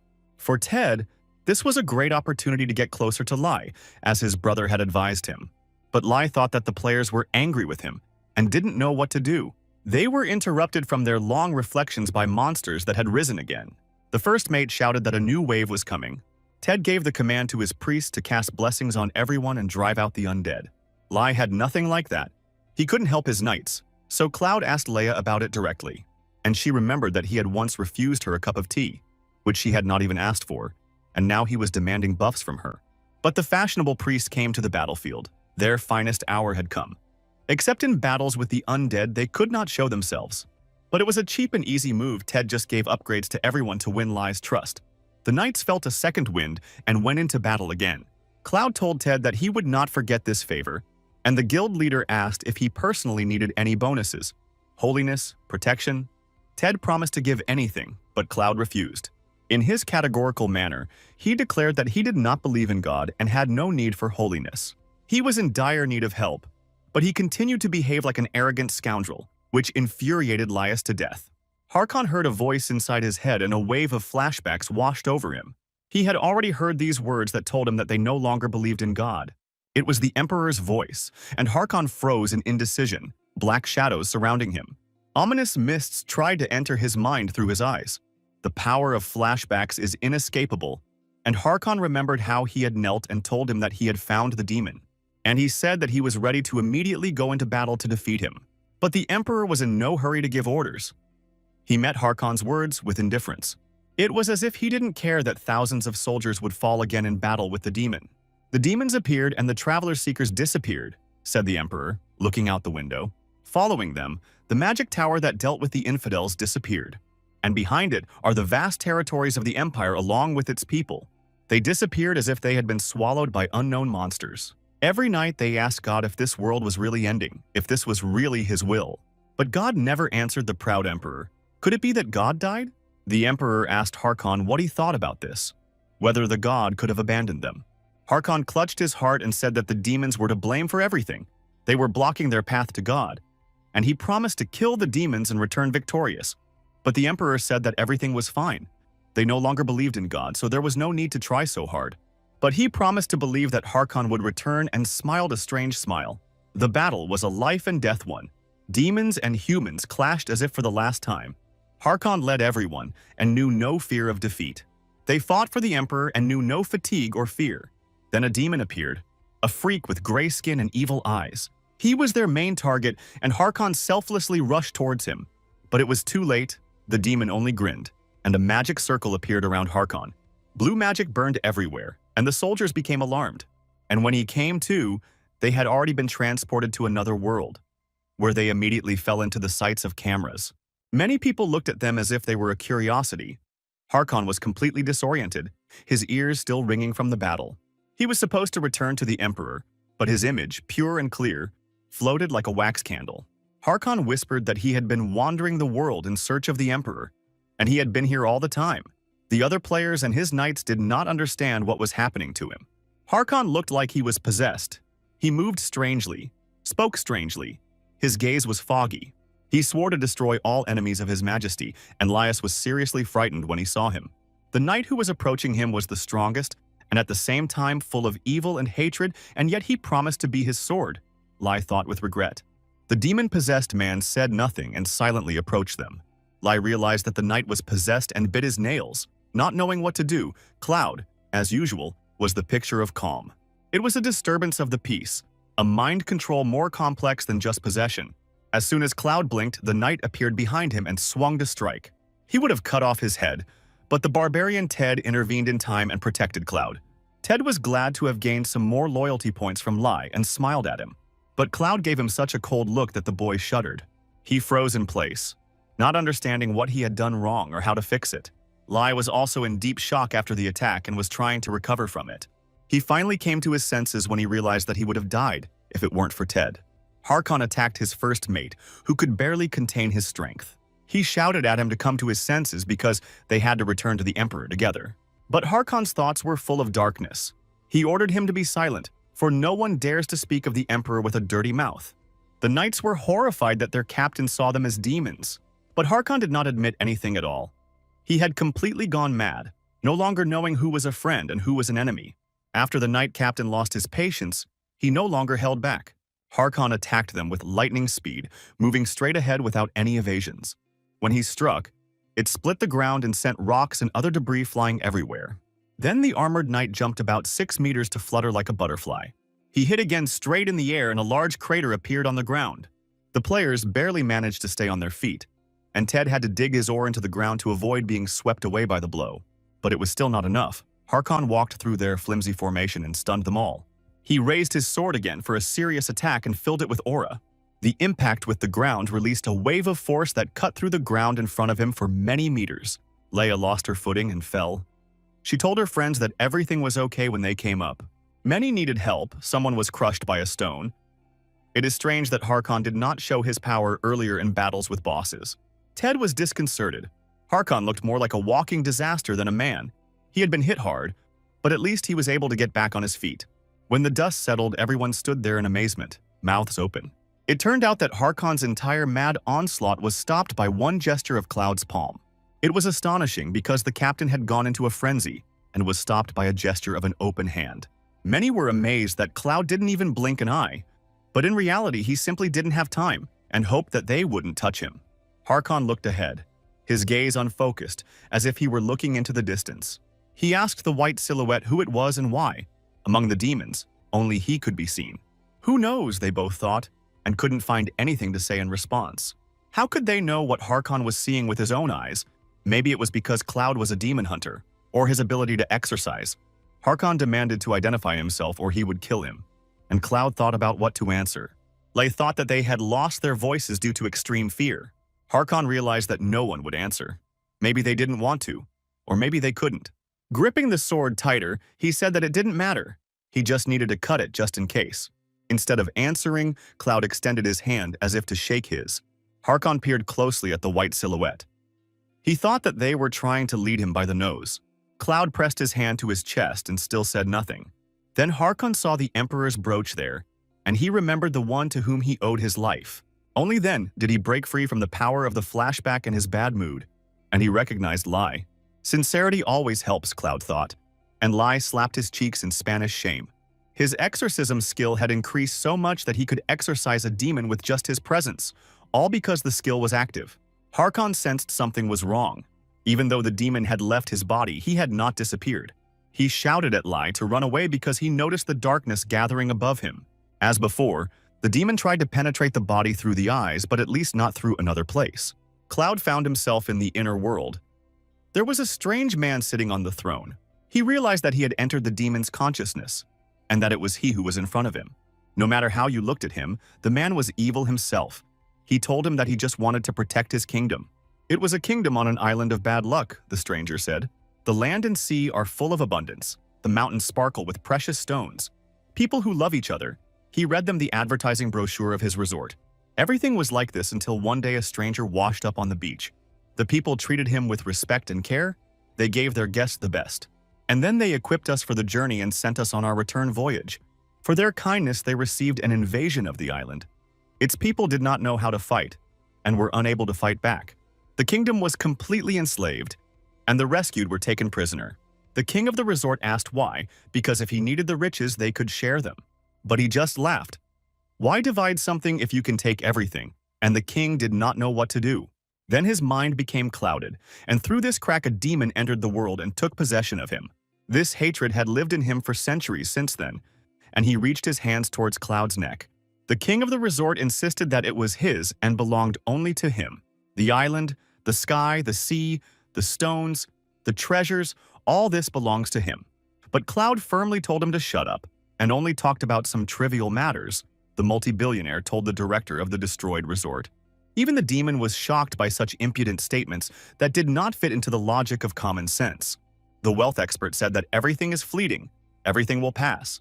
He stated that when you close your eyes, the only thing left is pride. But the demon only became more angry at these empty words, which seemed to ignore the essence of the problem and the content of his pain. Harkon shouted at Laius as he was about to be possessed by a demon when he came back to reality.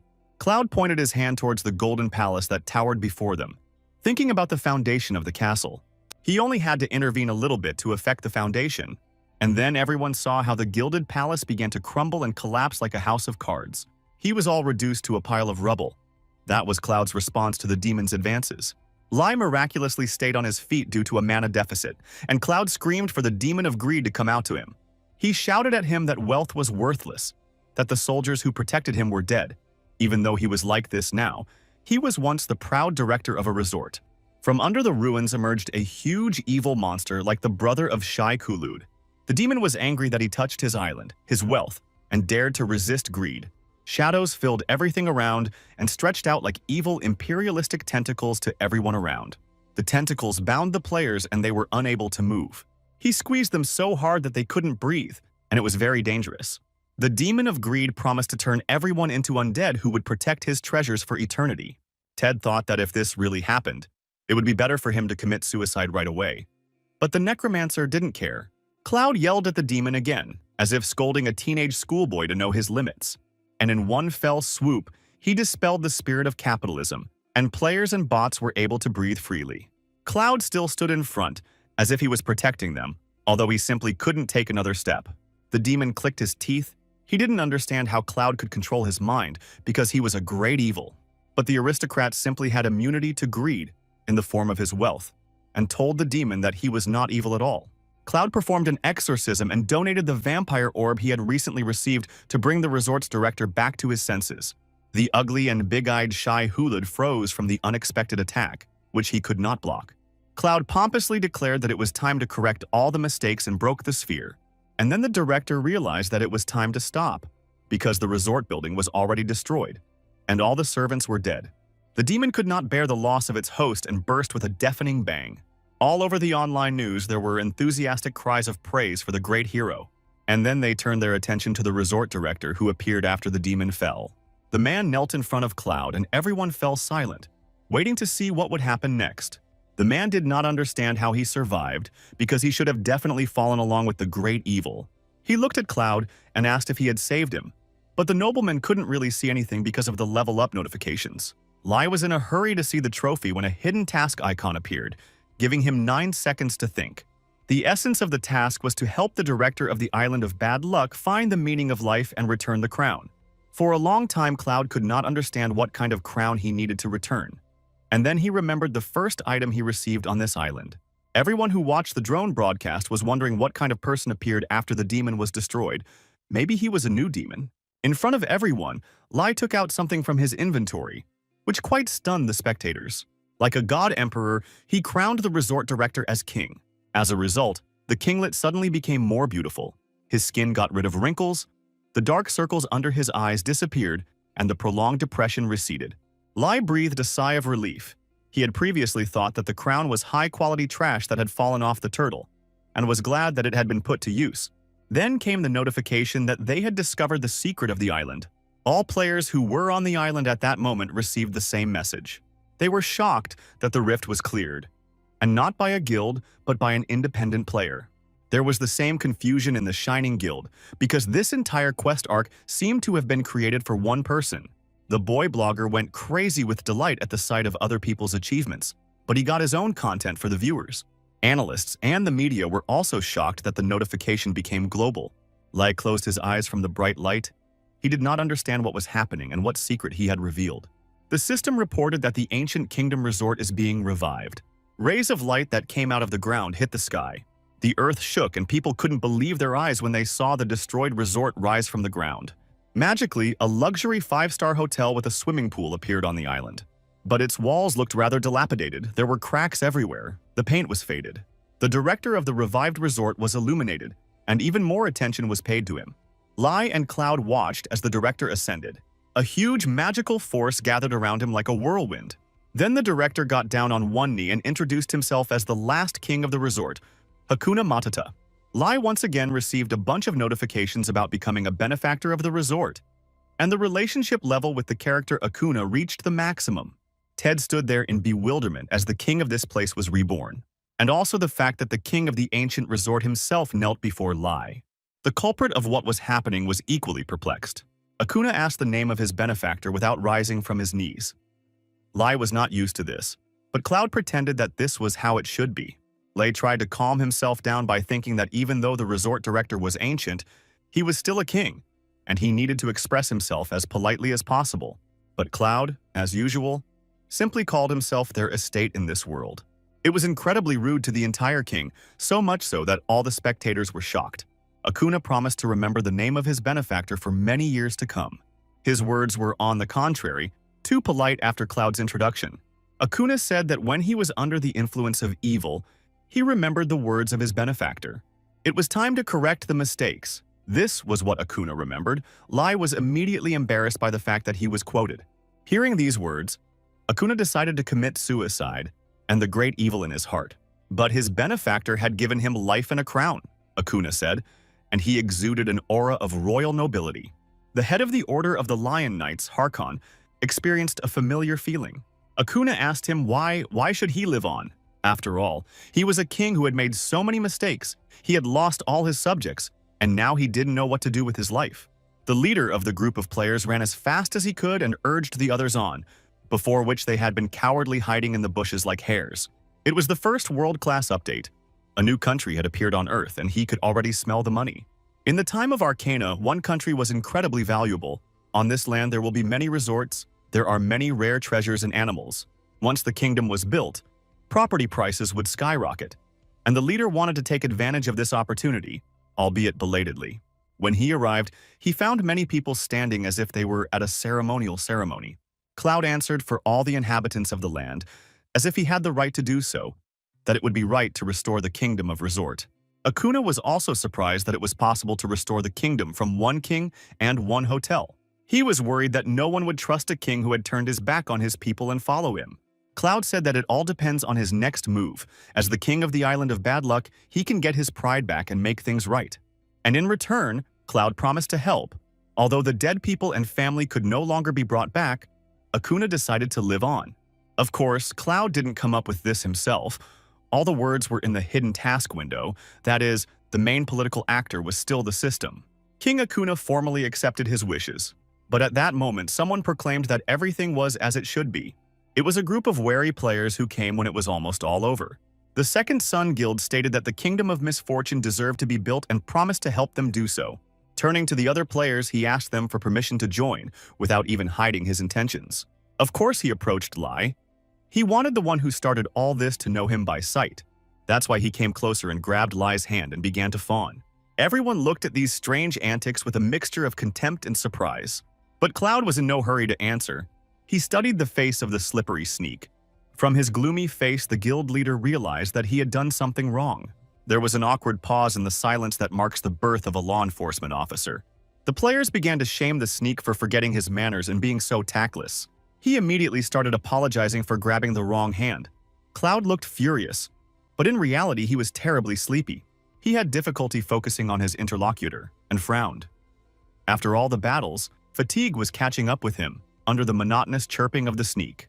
He wanted to get home as soon as possible and again turned to the king of the resort. He looked at him, waiting for further instructions. Cloud had a proposition for him, he told Akuna. The Gayun and Berserk guilds would work to restore the resort, the headlines reported, and the sneak was simply ignored. The girls from the Berserker guild burst into laughter at such luck. They were glad that their competitor for the development had been brought to the bottom. The guys came and offered ice cream, but the girls burst into laughter. They already thought that Leia had gone completely crazy, but a friend explained that they were amused by the news about the nosy blonde. He justified himself on camera by saying that he came with pure intentions and simply wanted to get the job done. Everyone found the story funny and burst into laughter again. The blonde's shame didn't end there. His old posts where he was talking nonsense surfaced online. John congratulated his brother. They finally did it. He was very happy with him. Thanks to their efforts and the help of Lai, they got the quest to build a resort. The members of their team looked at the courtesies of the brothers and did not understand their joy. But this wasn't just a cool quest. The Island of Bad Luck became the first kingdom since Arcana manifested itself in reality. And this promised a good jackpot. Now many people will try to establish connections with the kingdom, and the blonde guy was one of them. The kingdom was an attractive resort for everyone, rich in minerals, and had zero competition at the start, so people rushed there. The one who is the first to occupy all the lucrative places, positions, and lands will receive the maximum benefit. Cloud destroyed the wall in front of him to create a passage. He was terribly exhausted, but unlike Lai, he didn't show it.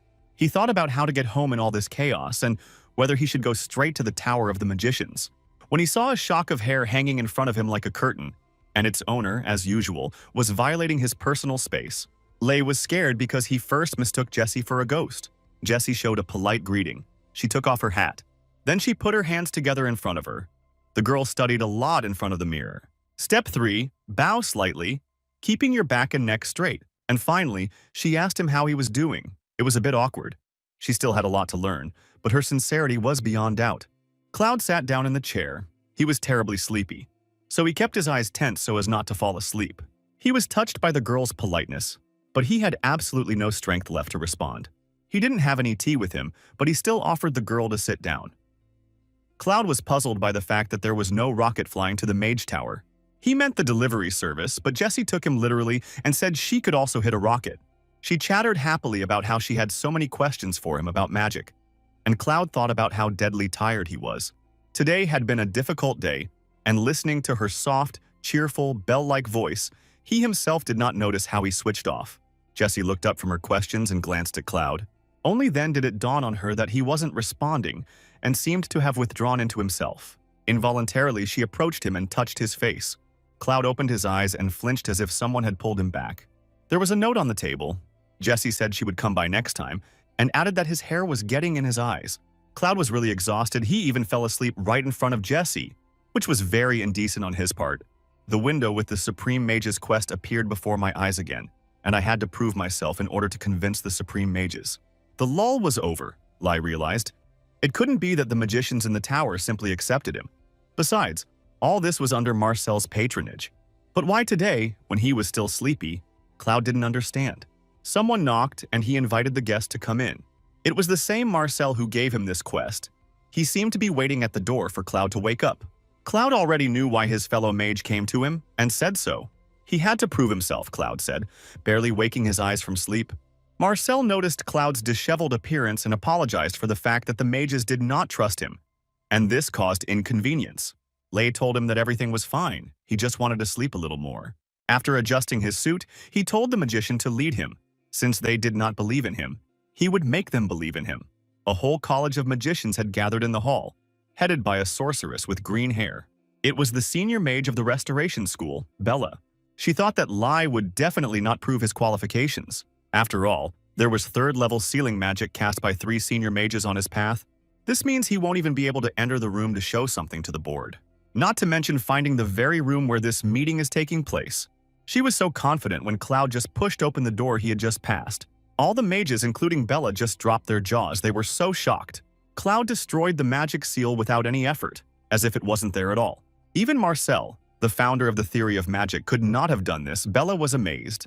Cloud angrily told them that someone had played a joke on the door. Bella recoiled, experiencing a strange and frightening feeling. Cloud continued. He noted that everyone had gathered here to greet him. He moved closer to Bella, his voice stern. If they were going to waste time, were they sure they could answer for it? Cloud asked them. Bella froze in a strange position for herself and didn't know what to say, and her heart skipped a beat. Cloud was simply asleep on the move and moved like a robot, which made his gestures and speech abrupt. He had just passed out standing up, without closing his eyes. It was already beyond common sense, Lai worried. Cloud said he would forgive them this time but warned them to refrain from such pranks next time. Bella chuckled in confusion when he left. Cloud called it all a joke. Even she couldn't control that seal. The magicians were also shocked by such a rapid performance. And then one of the wizards remembered Cloud's silver hair. This was the one Claire had spoken of last time, the seeker who had attended the conference without an invitation. Claire was very impressed and told everyone about this guy. When the magicians realized who they were testing, it dawned on them why Marcel was so supportive of this man. And then Bella realized that Lai was the one who saw through the illusion of the owner of the magic tower. The tower rose majestically in the night sky, with a huge magic circle shining above it. Cloud stayed there until the evening, and was already getting ready to go home when the system showed a notification again, to Lai's horror. The mission's progress was slower than he thought, and he had only received recognition from 3 people out of the 20 required. Pavda, considering that these were senior leading magicians, each with their own school, we can say that this is a good start for someone who simply opened the doors. Besides, he was a demon hunter, not a mage by profession. Lai wanted to get some sleep and then send the trophies from the island for evaluation. He was thinking about learning magic from the beginning, step by step, when someone called out to him. Before his eyes lay a scroll that called to him, and then Lai thought that he was hallucinating from lack of sleep. "This is Marcel," the scroll said, and they were both very surprised. There was a magical parchment in front of him, Marcel explained. They used it as a means of communication, and if he wanted to answer him, he had to bring the parchment to his face and speak. Marcel was so happy with this trinket, but it was difficult to surprise a person who grew up in a world of smartphones with a connection. Cloud brought his head close to the paper, almost touching it with his face, and Marcel said that there was no need to stick it that close. Lei gave up on the stupid idea of mastering the magical connection and simply threw the scroll in the trash. In fact, Marcel contacted him to apologize, the scroll said. Climbing out of the trash can, spam messages reached a new level. He heard about what had happened in the Crystal Hall and the joke that had happened with the door, and he asked for forgiveness for the rudeness of his colleagues. The senior mages have reached the top of the tower, each in their own school of magic, and in order to gain promotion, they constantly prove their skills. In short, they are the best in their class and they want to be the best in school, Lai realized in his own way, and Marcel was tired of them. From the perspective of the seniors, the best student brought a student and declared him the second best student, ignoring everyone, Cloud realized. He told Marcel that even aristocrats had to justify their position, so he was used to it. Marcel said that other magicians underestimated him because he himself lacked a lot. And then Lai shuddered. Cloud couldn't be told that someone was underestimating him. The aristocrat immediately became interested. To Lai's horror, the aristocrat said his signature phrase that if you are underestimated, then you must make sure that you are overestimated. Cloud argued that if anyone was in doubt, you just had to show them how it was done and always do it. Marcel apologized again for contacting via scroll instead of coming in person. Cloud's words touched him, as he too was a proud man. Marcel promised to definitely drop by to see him, and Cloud assured him not to be angry. But it was no longer possible to refuse the visit. The wizard said that he would drop by in 10 minutes and cut off the connection. Cloud grabbed his head. Sleep is for weaklings. He realized that he would get some sleep in the next world. He looked at his hand, thinking about the task again. Cloud wasn't even a beginner mage, and gaining support was an impossible task for him. His level of diva had reached 200, while the mages in the tower had over 600. For them, he was just a yellow-mouthed chicken. Of course, Cloud wasn't going to give up and continue to watch. He cast several flame magic spells and looked at them. The fireballs turned into Chinese fire lanterns and filled the room with a pleasant light. Lai agreed with Cloud's statement. Ultimately, his joy belonged to both of them. They were both part of the same dimension. And then Laya threw up rainbows just from the thought of it. A proud tyrant who dabbles in light magic, even though his mana hasn't yet been restored. Later, Marcel showed up as promised. Cloud put on his aristocratic mask again to hide his fatigue. On the island of Bad Luck, construction work was in full swing, with workers scurrying around everywhere. Strange rumors started to spread online. As usual, every person is followed by lovers of dirty laundry, and if there is nothing, they start to invent it. The brothers were angry. As soon as Marcel entered Lai's office, his face stretched out in surprise. He casually asked if Cloud had just used magic. Lay thought Marcel smelled something burning, and Cloud said he was practicing elementary magic and promised not to burn down the lab. But that wasn't the point. Marcel still looked puzzled. The room was filled with a truly fantastic magical trace. The use of any magic leaves traces. What observations she went through, the more complex the process, the deeper the trace. Claire, who entered after, was delighted. The other magicians also entered the office after Marcel and assessed the magical trace. They thought that it was left by the chief magician. Cloud froze in surprise at the crowd that had come to visit him. The wizards were amazed by the beauty of this magic and believed that it could even win some kind of competition. But the wizard quickly pointed his hand at Lai and said that it was his magic. However, the one who was just here took advantage of the moment when their attention was distracted and slipped away. Lai was determined to get some sleep, and no one else in this world could stop him. He thought that the crazy magicians had gone completely mad, and so he hurried to the portal to return home. Otherwise, he would simply die of fatigue. But then his path was blocked by several eccentric magicians. They were looking for him and wanted to meet him after his performance in the Crystal Hall. And they gave him a Rubik's Cube with 6 rows. It was the most difficult puzzle. Usually it took 3 hours to solve. The more magical power he poured in, the more difficult this task became. And it took Marcel more than 10 days to complete it. Lai casually used anti-magic and simply hacked the puzzle to put it in the correct order. As he walked, the number of magicians who recognized him grew to 7. So far, everything was going well, and Lai thought he might be able to finish even sooner than he thought. But when he came out of the tower, a whole crowd of onlookers, reporters, and other idlers were waiting for him.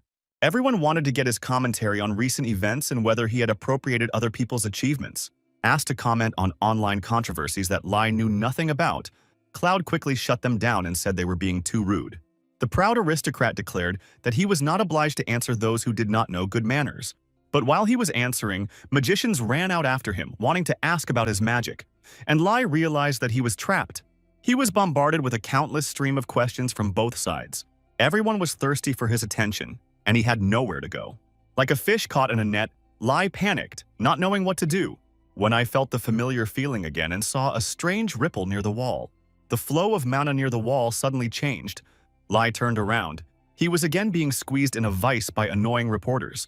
And without thinking twice, he stepped through this barrier, simply disappearing before everyone's eyes. And he found himself in the office of a mature sorceress who took off her robe and sat on the table. Bella couldn't believe her eyes and was surprised by his appearance. As soon as she opened the doors, he immediately saw them and entered, as she expected from the one who had figured out the illusion of the tower's owner. Lai remembered seeing this woman during the test, in the Crystal Hall. He thought she opened the doors to help him. Cloud said he saw someone interacting with the wall. Feeling the magic, observing it, and returning it to its original position was a simple task for him. He stunned Bella. She laughed, which confused Lai, and then repeated Cloud's words about being underestimated and so on. And Lai was horrified that his childish, pompous speeches had become quotes. Cloud, however, kept a calm expression on his face and waited for her to stop laughing. He was the only person who could tell that the Tower Master's magic was simple, Bella noted, and formally introduced herself. Without leaving the table, she gave her name and school and smiled at him. And according to the decision, Marcel recognized his qualifications to conduct joint research. Cloud was pleased to have received another confession, but he didn't show it. When asked to comment on the online controversy, Lai was afraid that everyone would be interested in his identity. But all this was insignificant. The Gaian and Berserker guilds took over the explanations for him. However, despite his height or tiredness, Cloud did not change his habits and cleaned up when he returned home. He also continued to complete the Bald Master's daily quest in hopes of removing his limits. But Lai desperately didn't understand why Cloud ignored the concept of sleep. It was true that it was worth admitting that thanks to this, he had pumped up his endurance and agility and was already ahead of players of his level in terms of characteristic points. Of course, stamina and agility were completely useless characteristics for a demon hunter. He had no melee skills, the character was trash, a dandy, and only good at bread delivery missions. He needed magical power. Just as Cloud had learned magic that didn't require skill, Lai was thinking about learning close combat. For example, the sword art that Harkon used, and Lai wondered what it was like. Unlike magic, it looked like sword ballet, Cloud imagined. And Lai looked at his alter ego in confusion as the water splashed. Without realizing it, Cloud performed a trick with the sword's aura while clutching a kitchen knife. He cut up everything in front of him, a board, a sink, a kitchen cabinet, and made a new window in the wall. Lai was horrified when he assessed the scale of the destruction. But he was only cutting carrots, Cloud thought, staring at the knife in his hand. A real waterfall poured out of the severed pipe that supplied water, and a rainbow sparkled. The Berserker Guild was already finishing building its first hotel on the island of Bad Luck. Foreman Leah stared at her phone with a disgruntled look. Her team didn't understand the oppressive atmosphere around the girl lately. There were still versions of what happened on the island circulating on the internet that cast doubt on Lai's efforts, but many defended him with foam at the mouth, proving the opposite. People's opinions were divided into two camps, and each had a convincing argument that a beginner player could not do so much on his own. But of course, those who participated in the battle directly and saw everything with their own eyes were simply beside themselves with anger from these words. Leia began to lay out the three-story one when her faithful friend intervened. Leia was indignant about the nonsense that stupid and unemployed people were saying online. From the way Leia defended Lai, her friend realized that something serious was afoot, and her eyes sparkled. A friend asked if it was because of Lai that she was so angry, and Leia began to vehemently deny everything. But her face gave her away completely. And the more she justified herself, the more she convinced her team that something was fishy here. The guys joked that Lai had sinned since he was punished like that, and they were immediately sent to look for moles, and her friend began to calm Leia down. All the rumors were just nonsense, and would soon die down on their own. She reminded Leia of the old days when they played Arcana together and were given titles. After completing the hotel, Leia will receive land and title, as well as King Akuna's relationship points. Other guilds will have to show her respect, according to her title, in these lands. Leia imagined all these tempting pictures and she liked them. The girl was already anticipating power and greatness and smiled. Her friend saw her smile and began to pinch her cheeks, saying that Leia looked much cuter this way. But the quest to renovate the resort was indeed a good opportunity, Leia thought. An island where you could mine treasures without entering the rifts. The title was an opportunity that anyone would envy. And she was at a loss as to why Lai had given her to them. Leia felt that she was indebted to him again, and she wondered when she would be able to have a cup of tea with Lai again. Meanwhile, Cloud arrived on the island again, this time bringing his glasses with him.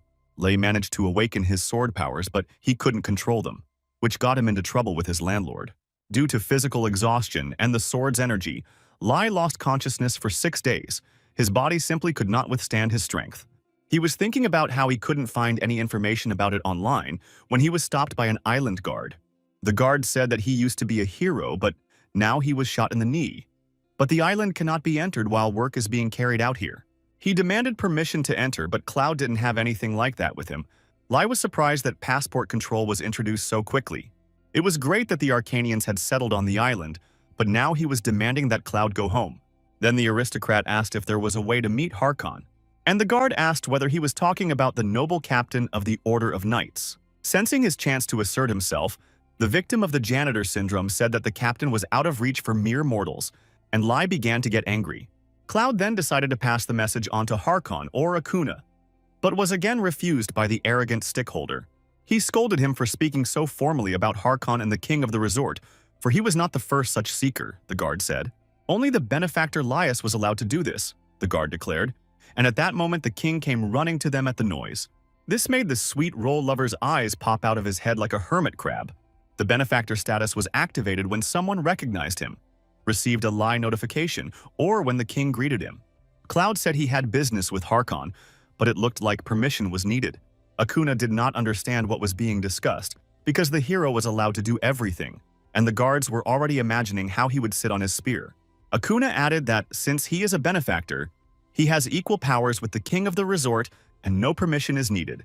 But they were only issued now, thought Lai, although it wasn't bad anyway. He was surprised that his power in the resort was so great, and the king asked what business he had with Harkon.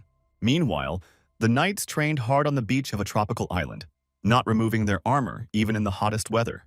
Yena Bright mercilessly instructed the knights and scolded them for every mistake. She was a true sergeant to the core, and the soldiers obeyed her. Harkon was surprised by Cloud's request to teach him the sword's energy control technique. Amidst Yenny's cries, Lai explained everything.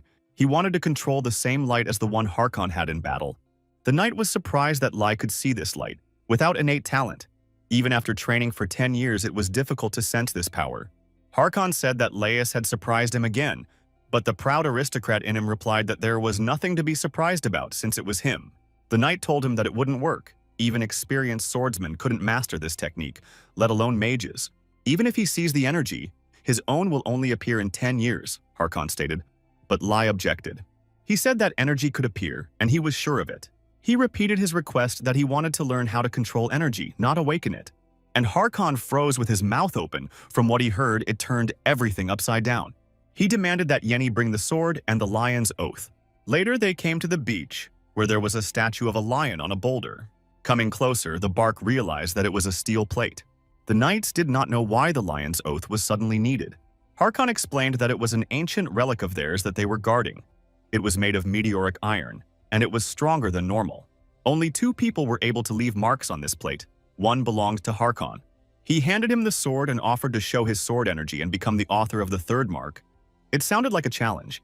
Cloud, who hated being underestimated, stared at the sword. The deputy wanted to object, but Yenny stopped him, because Lai was just a seeker, and for him it was an impossible task anyway. But the deputy was still worried about the captain offering his sword.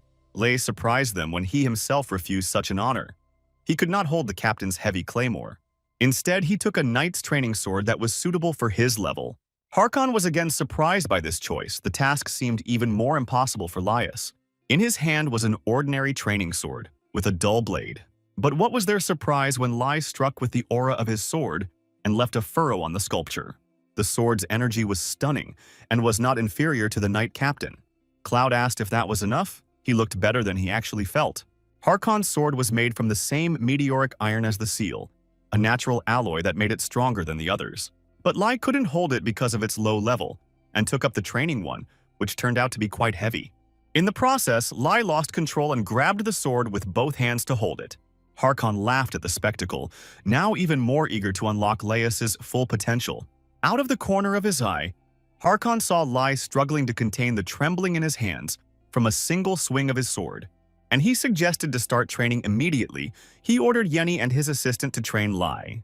Harkon said to start with the basics of swordsmanship, and these 2 were good at it, but he needed to train his body first. Lai was glad that he was understood so quickly. He really needed to strengthen his body. Cloud and several other knights lined up on the beach for training.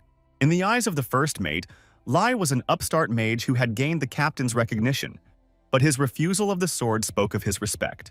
Even if he didn't like Cloud, he had to treat him like one, Harkon's assistant thought. Yena warned them that the training would be tough and told them to change into their uniforms. She looked at Lai. Even though he had awakened energy in battle, he would not be able to use it because he did not have enough strength, she thought. She had hoped to train the puny mage to death, but was stunned when Lai changed his clothes.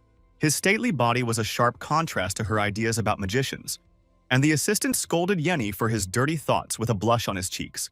Yenna immediately assumed a fencing pose and assumed a serious look. She gave the command to raise the swords.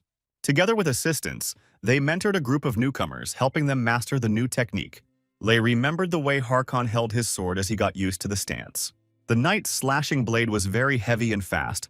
Lei recalled the feeling. Strength, that's what it takes, he thought, frozen in position for an overhead strike. Then he swung, causing a hurricane to form in the middle of the beach, his blade flashing like lightning. The shock wave almost blew away the experienced knights, who were not expecting such an exhaust at all. The wind slightly adjusted their hair, and they didn't know what to do, scream or immediately run to the stylist to get it done. The assistant asked what it was, and Lei said that he was trying to imitate Harkon. It wasn't just imitation, but the captain's style Yenny learned. It took knights decades to do this. She hadn't heard anything about the hero's cheats. As with the released energy of the sword, Lei was supposed to be a mage. But this was the first time Yenny had seen such a genius. Harkon noted that Laius's natural talent exceeded even his own. It would be too wasteful to leave him as a mage, he thought. He thought he had to make a proper impact on this when King Akuna approached him. He also came to observe his benefactor, who wanted to learn sword techniques, and he asked if there was too much sand on the beach, and was worried that Lei might have problems with his bronchi because of this. Harkon simply glared at his knights, who stood at attention, taking his silent command. The knights immediately began to clear the beach of sand, which raised even more dust. The king of the resort casually noted that the sun was quite bright on the tropical island and wondered whether Lei would faint from heat stroke. Harkon glared again at his men, and they accepted his telepathy. The knights immediately set about landscaping, transplanting tall jungle palm trees onto the beach to provide more shade. Harkon told the king that he was amazed at how much attention he paid to just one training session. When the king was so worried, Harkon also could not sit still and called his deputies. He said he had been too relaxed lately and needed to go through training again with the new recruits. His subordinates were horrified by such madness, because for the captain, training had to be intensified 100-fold. Then Harkon turned to Laius and asked if he would mind training together, and he felt that he could become an enemy. But Cloud still agreed, since it wasn't his problem, and grinned. Since that was the case, he invited Yenny and his assistant to join the training as well, and caught their angry looks. And so began the most unpleasant training in the world with the Knight Commander. There was a knock at the door of Mantis's laboratory in the Magic Tower, and he told the guest to come in. Mantis was the senior mage of the School of Witchcraft. He was the one who raised it from the level of a sect to the second most powerful mage in the tower after Marcel. The dark sorcerer asked his guest why he came to him. The man reported that among the items that were given to Lei, there was one related to dark magic. The items that were given to Lei were not easy to obtain, especially the vampire orb. Mantis demanded that the parchment related to Laius be brought to him and decided to evaluate his things himself. By the end of Lei's training, the knights were exhausted from cleaning sand on the beach. Everyone fell asleep right under the open sky because they had no more strength. Despite the difficult day, no one canceled the daily quest, and Cloud continued to exercise. Harkon was frantic in his exercises. He was as if he had broken loose from the chain. He was so happy. But to feel tired, he needed more load than the others. Fortunately, when Lei went beyond his limits, a status appeared that relieves fatigue. Now it was time to go to bed, thought Lei. But then he saw a bird carrying a scroll. When he turned around, Mantis contacted him and formally introduced himself. Lei remembered that he had asked the Magic Tower to examine the items he had received on missions and evaluate them. First, he told him about the orb that was filled with vampire blood that could damage a target if spilled out, and Mantis wanted to borrow it. For Lei, it was not bad. He couldn't use this ball yet anyway. He would need it later when he needed to return the brooch. Lei agreed, and Mantis told him about the next item, which restored some of the lost health and was good for amulets. The treasure made from Crucian carp scales increased the power of the fire attribute, and it increased the sense of aesthetics. Mantis also wanted a wallet to use in his research. Lei said that he couldn't give the wallet, but wanted to make something out of it and the green crystal. Mantis warned that they would charge a decent amount of money for the production, and Lei realized that the time had come to demonstrate the skills of an office slave's eloquence. First of all, he hoped to evaluate the skills of the Magic Tower first, so he approached the scroll. But Cloud told Mantis to get results no matter the cost, which was the worst thing you could say in a negotiation. Lei protested. Mantis liked this approach to the matter. He understood why Marcel chose such an assistant for himself and wanted to discuss something else, but Lei had already passed out. The magician was clearly upset because things had just been going so well.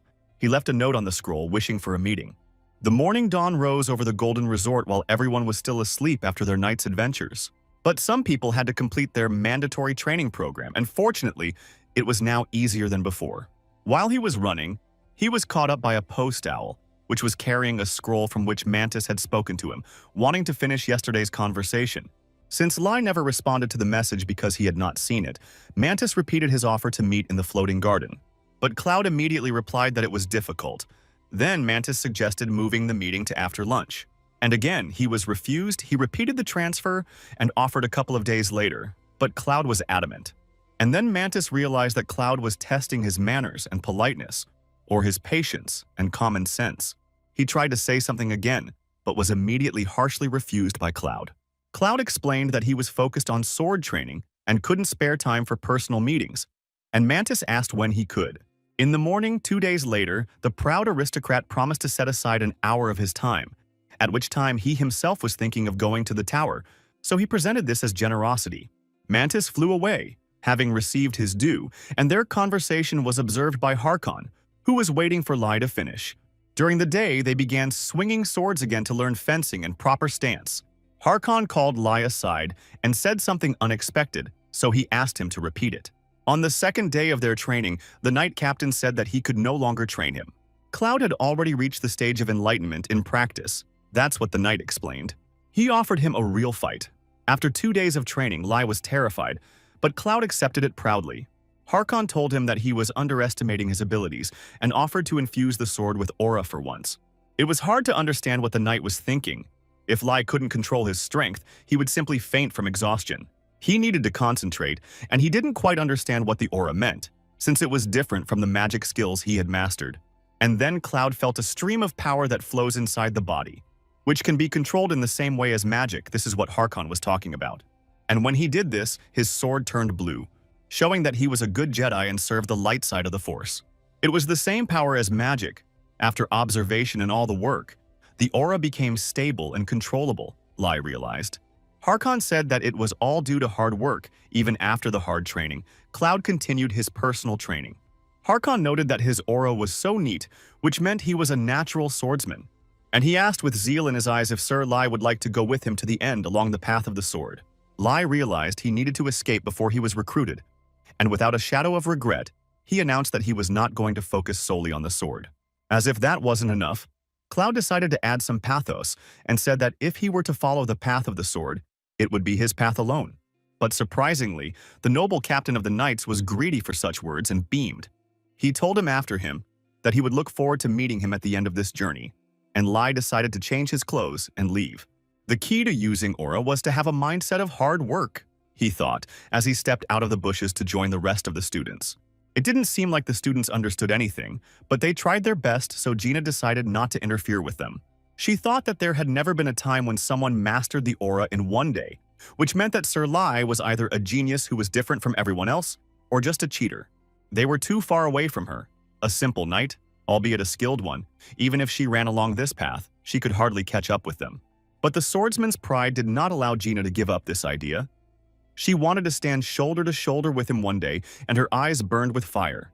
Although the assistant didn't think he could be like their captain, he also had the pride of a knight, and he stood next to Yen. Harkon was pleased with the zeal he had ignited in Laius while he was at their training camp. Everyone was motivated. Geniuses really could change the world, he thought. His heart was burning for the first time in a long time, too. With sword in hand, Lai walked through the jungle, now without fear. Even though Harkon had told him he could test his sword in practice, Lai was still worried about finding low-level mobs to test it on. He wanted to meet some level 10 deer, but ran into a level 300 leopard. Besides, there were no demons nearby, which meant that the natural enemy skill didn't work. Lai was horrified, but Cloud turned to the monster and told him how dare he bare his fangs. Uneducated beast. The aristocrat's pride was activated, and he added that he would teach the wild beast manners. Lai shouted that it was not even a skill. Another dual-bladed swordsman walked across the battlefield, and behind him was only a carpet of bodies. It was Kira, the leader of the Shadow Mercenaries. She didn't understand where her team had gone. The jungle was full of monsters, and she was completely lost on this island. When I finally saw the first living soul, a strange guy who pointed a sword at the beast. A silver-maned leopard and an aura user, Kira noted. Even if the guy had the ability to control aura, and could have become a promising seeker. His enemy was too strong. This was a local-level boss, the mercenary captain thought, and decided that while he dealt with the monster, she could infiltrate the kingdom. Kira mentally apologized to the seeker who was about to die. She had to fulfill her promise. The shadow mercenaries agreed to gather on the island of Bad Luck in 3 days and take back what the game had taken from them. She dreamed of getting territory in a new land and becoming an aristocrat. And then hello to a comfortable life, the mercenary rejoiced. Lai tore his hair out. He simply forgot that this was an island of bad luck because you can meet a monster even on the way to the toilet. With a big difference in levels, even the sword's aura won't help him, Lai thought. Last time he was helped by the evil shadow that covered the entire island. As soon as he swings at the leopard, it immediately counterattacks. But he couldn't just stand still. Even though Lai didn't suffer as much as before, his sword aura consumed a lot of energy. In passing, he remembered that he had magic, with the help of which he dealt with the Emerald Tiger. But Cloud said that now was the time to show everything he had learned, and it would be right to use only a sword. Lai was wondering if he would die now, whether it would be murder or suicide, when the leopard charged at him. In any case, death is death. Because of Cloud's words, he won't even get insurance, Lai thought, and took a stance to repel the attack. He was already mentally saying goodbye to his parents and sisters and was preparing to die. But nothing happened, and Lai simply fell into a stupor. He didn't understand why the leopard was so slow, and Cloud easily took it down with a couple of blows. The natural enemy wasn't activated, there was a difference in levels, and they still won easily. It was the power of the sword's aura. Lai was surprised. He did not expect such power from himself. Cloud proudly declared that this wasn't even good enough for a warm-up, even though their health had become dangerously low. On the appointed day of meeting with Mantis in the floating garden, Mantis sat at a table in the middle of a beautiful garden full of fragrant herbs and flowers. Lai was a recognized seeker by Marcel, and Mantis wanted to find out what kind of person he was. Minute by minute, the proud aristocrat showed up for the meeting, but walked with a trembling gait. Cloud spoke directly, completely unfriendly, and asked if it was Mantis. The man in front of him introduced himself properly and offered to sit down. Mantis thought that the whole earth shook from Laius's gait. Cloud returned the greeting as etiquette demanded. But in reality, he was dead tired and could barely keep himself from collapsing onto the floor. Checking all sorts of things, he brought himself to such a state, having dispersed all the monsters on the island of bad luck. Cloud tried hard to hide the pain he was feeling as he moved and asked what Mantis's business was with him. Then Mantis used his magic, and dark energy came out from his fingers. The rings on his hand were sensitive to black magic and instantly darkened as Cloud approached. Besides, it was the first time Mantis had seen such a rich, dark color. He didn't understand what kind of darkness was hidden in this man, and Lai didn't understand why they just looked at him and didn't offer him a seat. But then came the time for the flashback that no one was expecting. But it came. Mantis has been bullied in the past, tripped up, and mocked for his fascination with curses and heavy metal. The young fan of culture is ready. He decided that he will prove to those ignoramuses the power of witchcraft and the true value of this magic. Then he spoke in the main auditorium of the Magic Tower, in front of everyone. He showed them that if you use magical power, you can move dead animals at will, although this had its problems.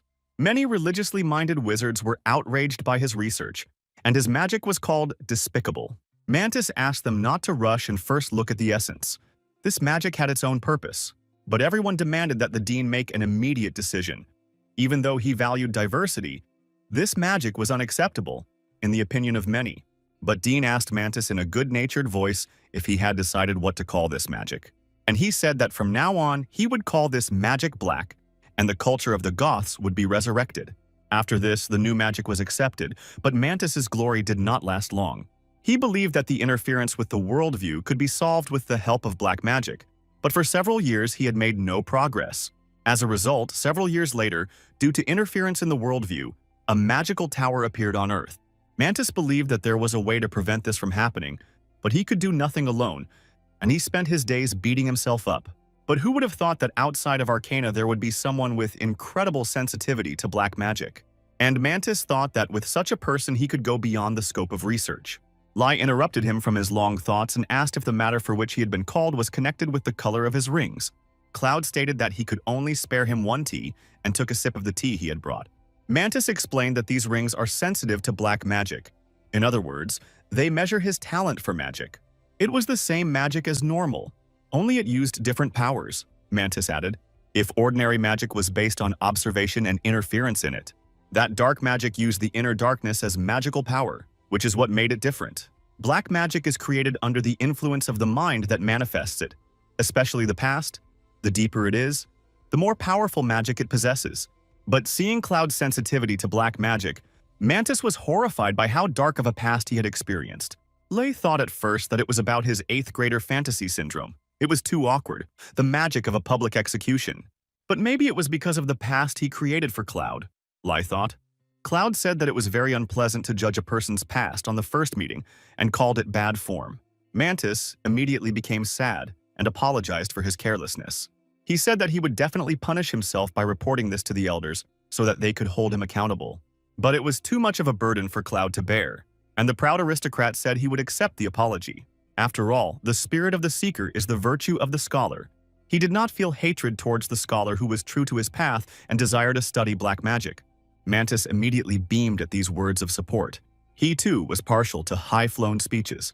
And Lei couldn't help but wonder if it was possible to use black magic if the mana was depleted, if they had different sources. As soon as Mantis heard his words expressing interest in his magic, he immediately tried to recruit Cloud to the dark side of the Force. The situation was identical to that of the Knight Captain Harkon, who also called him to the path of the sword. But at that very second, Cloud received a notification that the number of mages supporting him had increased by 1. But since he had already achieved his goal, he immediately decided to leave.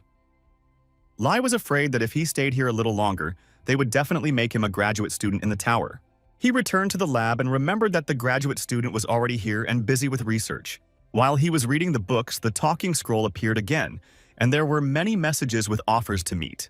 Following Mantis, many other wizards recognized him. Lei was pleased that the black magician was so influential. Lei increased his influence and relations in the Tower of Magic, the one that could change the world. After the Kingdom of Bad Luck, now the tower was in his hands. But Cloud simply threw the spam into the trash. Nothing changed for him. Lei was indignant. The arrogant aristocrat could have simply rejoiced with him. And then they got some new feature and stared at the notification. Lei's eyes widened as he read the contents of the notice. The news was discussing the first Kingdom of Arcana formed on Earth, on the island of Bad Luck, and how many credits had already been invested in it.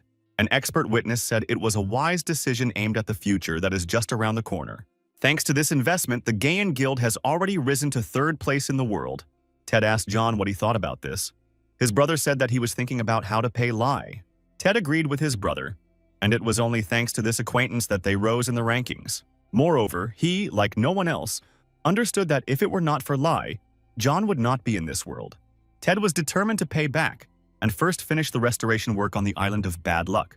Of course, the internet was full of debates among those envious of their success. People wrote that in times like these, one needs to unite and share. This was nothing new. The Myth Guild used money to lobby for their interests in various governments, and thus promote their group.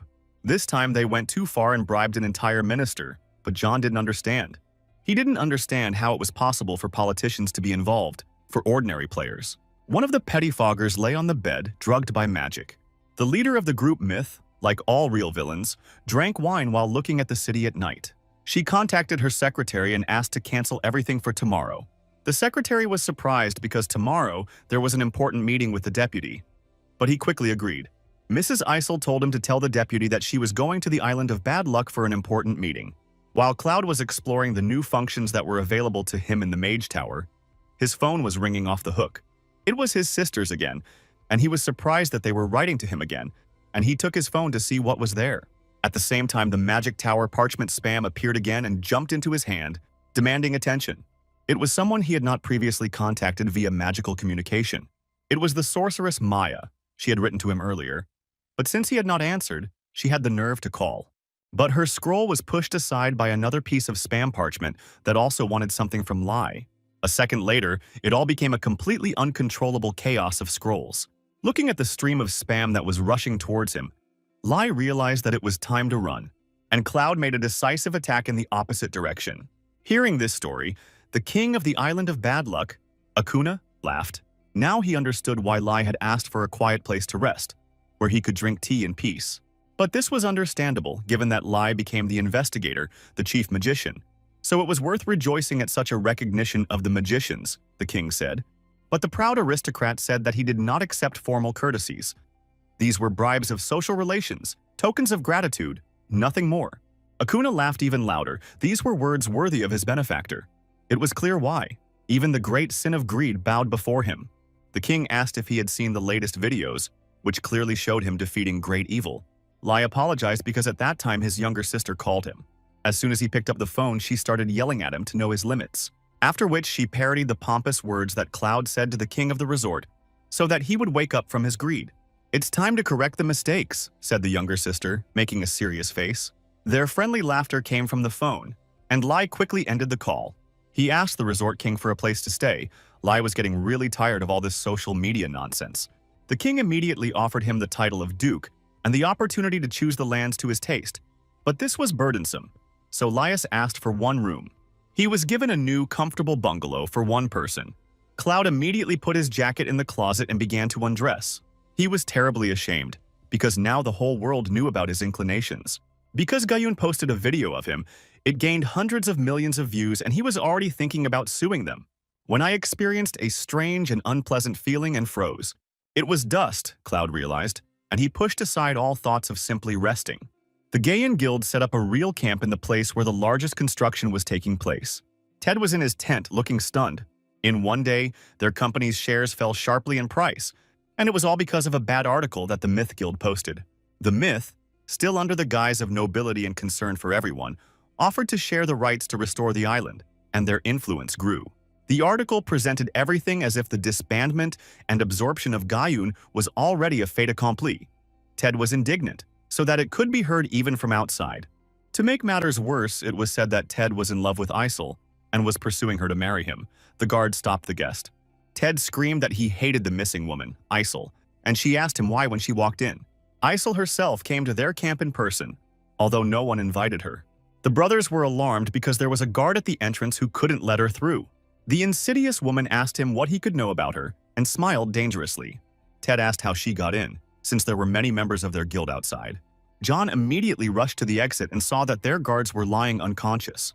Turning to her, he asked if she understood what it meant to attack the members of the Gayun Guild.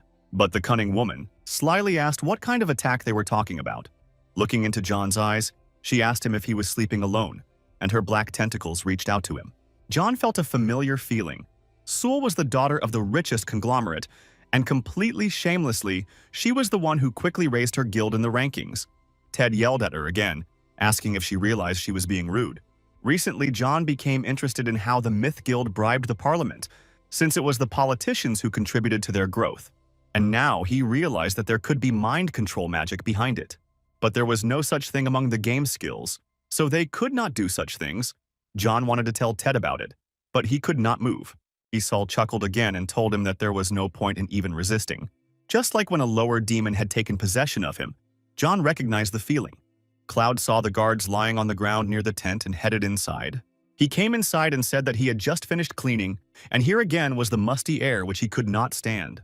He headed straight towards Isel and surprised everyone with his appearance. He looked at the woman, full of cunning and lies, but still confident that her deception would not be revealed, and told her that she was a demon. He showed her a video of him speaking to King Akuna with those same pathos-filled words that made him feel ashamed, and it turned out that he was addressing Ted, and asked if he, like a demon, enjoyed the suffering of others. Ted was immediately shocked that he had done something wrong. Isel, who for a second thought that she had been exposed, smiled. She wanted to get information about Lai from Gayun, but she couldn't even imagine that he would come to her himself. Lai didn't seem like anyone special, and she was surprised that he actually defeated the great evil, and then she turned to him. The cunning woman thought that the great evil was not so great, and introduced herself to Laius. She touched him on the shoulder and asked if he had heard of her, and although it was disappointing, it was even better this way. And when she already thought that getting the island would be easier than it seemed, Lai harshly knocked her hand away. Lai returned to his brothers, and since Ted had forgotten how to speak, he demanded that John explain himself, leaving Esau to wonder at his failure.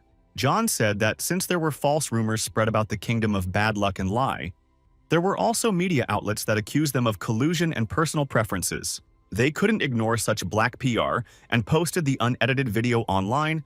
John apologized for not being able to resolve the issue differently. Lai realized that the source of the propaganda was the Myth Guild when Isol approached him again, angry at being ignored. In a vicious voice, she asked if it was okay to show such disdain for people. Lai returned the reproach, saying that while he was talking to Ted, it was impolite to interrupt them.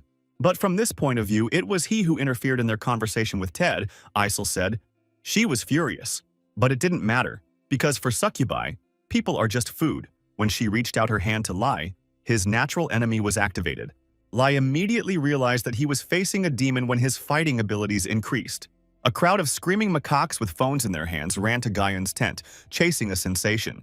These people were shouting loudly as if they had caught the Gaian Guild at the scene of a crime, and wanted to tell the whole world everything about them. Isol perked up. She hadn't expected such attention, and John adjusted his glasses. That was his plan. He told her that she was not the only one who could manipulate the media, and what was the point of her bribing newspapers and news channels? There were many slackers in the world who were happy with any inside information, just to collect subscriptions and donations on the wave of hype. Cloud looked at the scavengers, fake dealers, and knife sellers with disdain.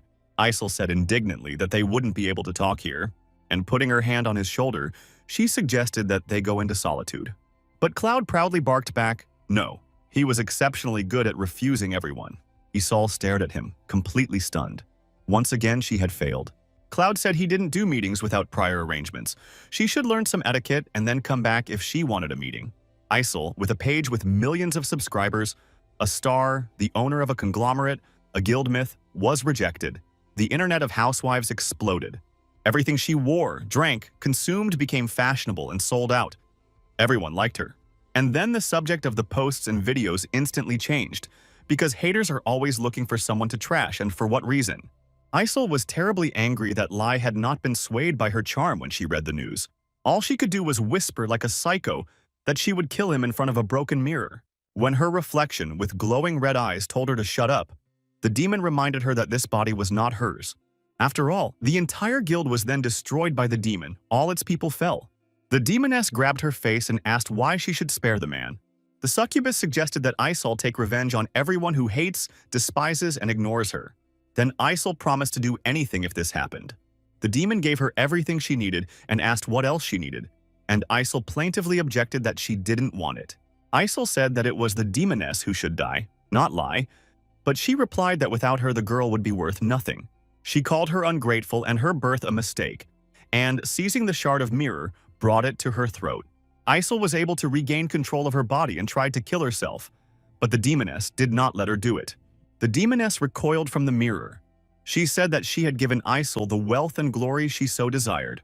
No one could ignore her anymore. That was Isol's wish. But she got all this because her father was a very rich man. Isol objected.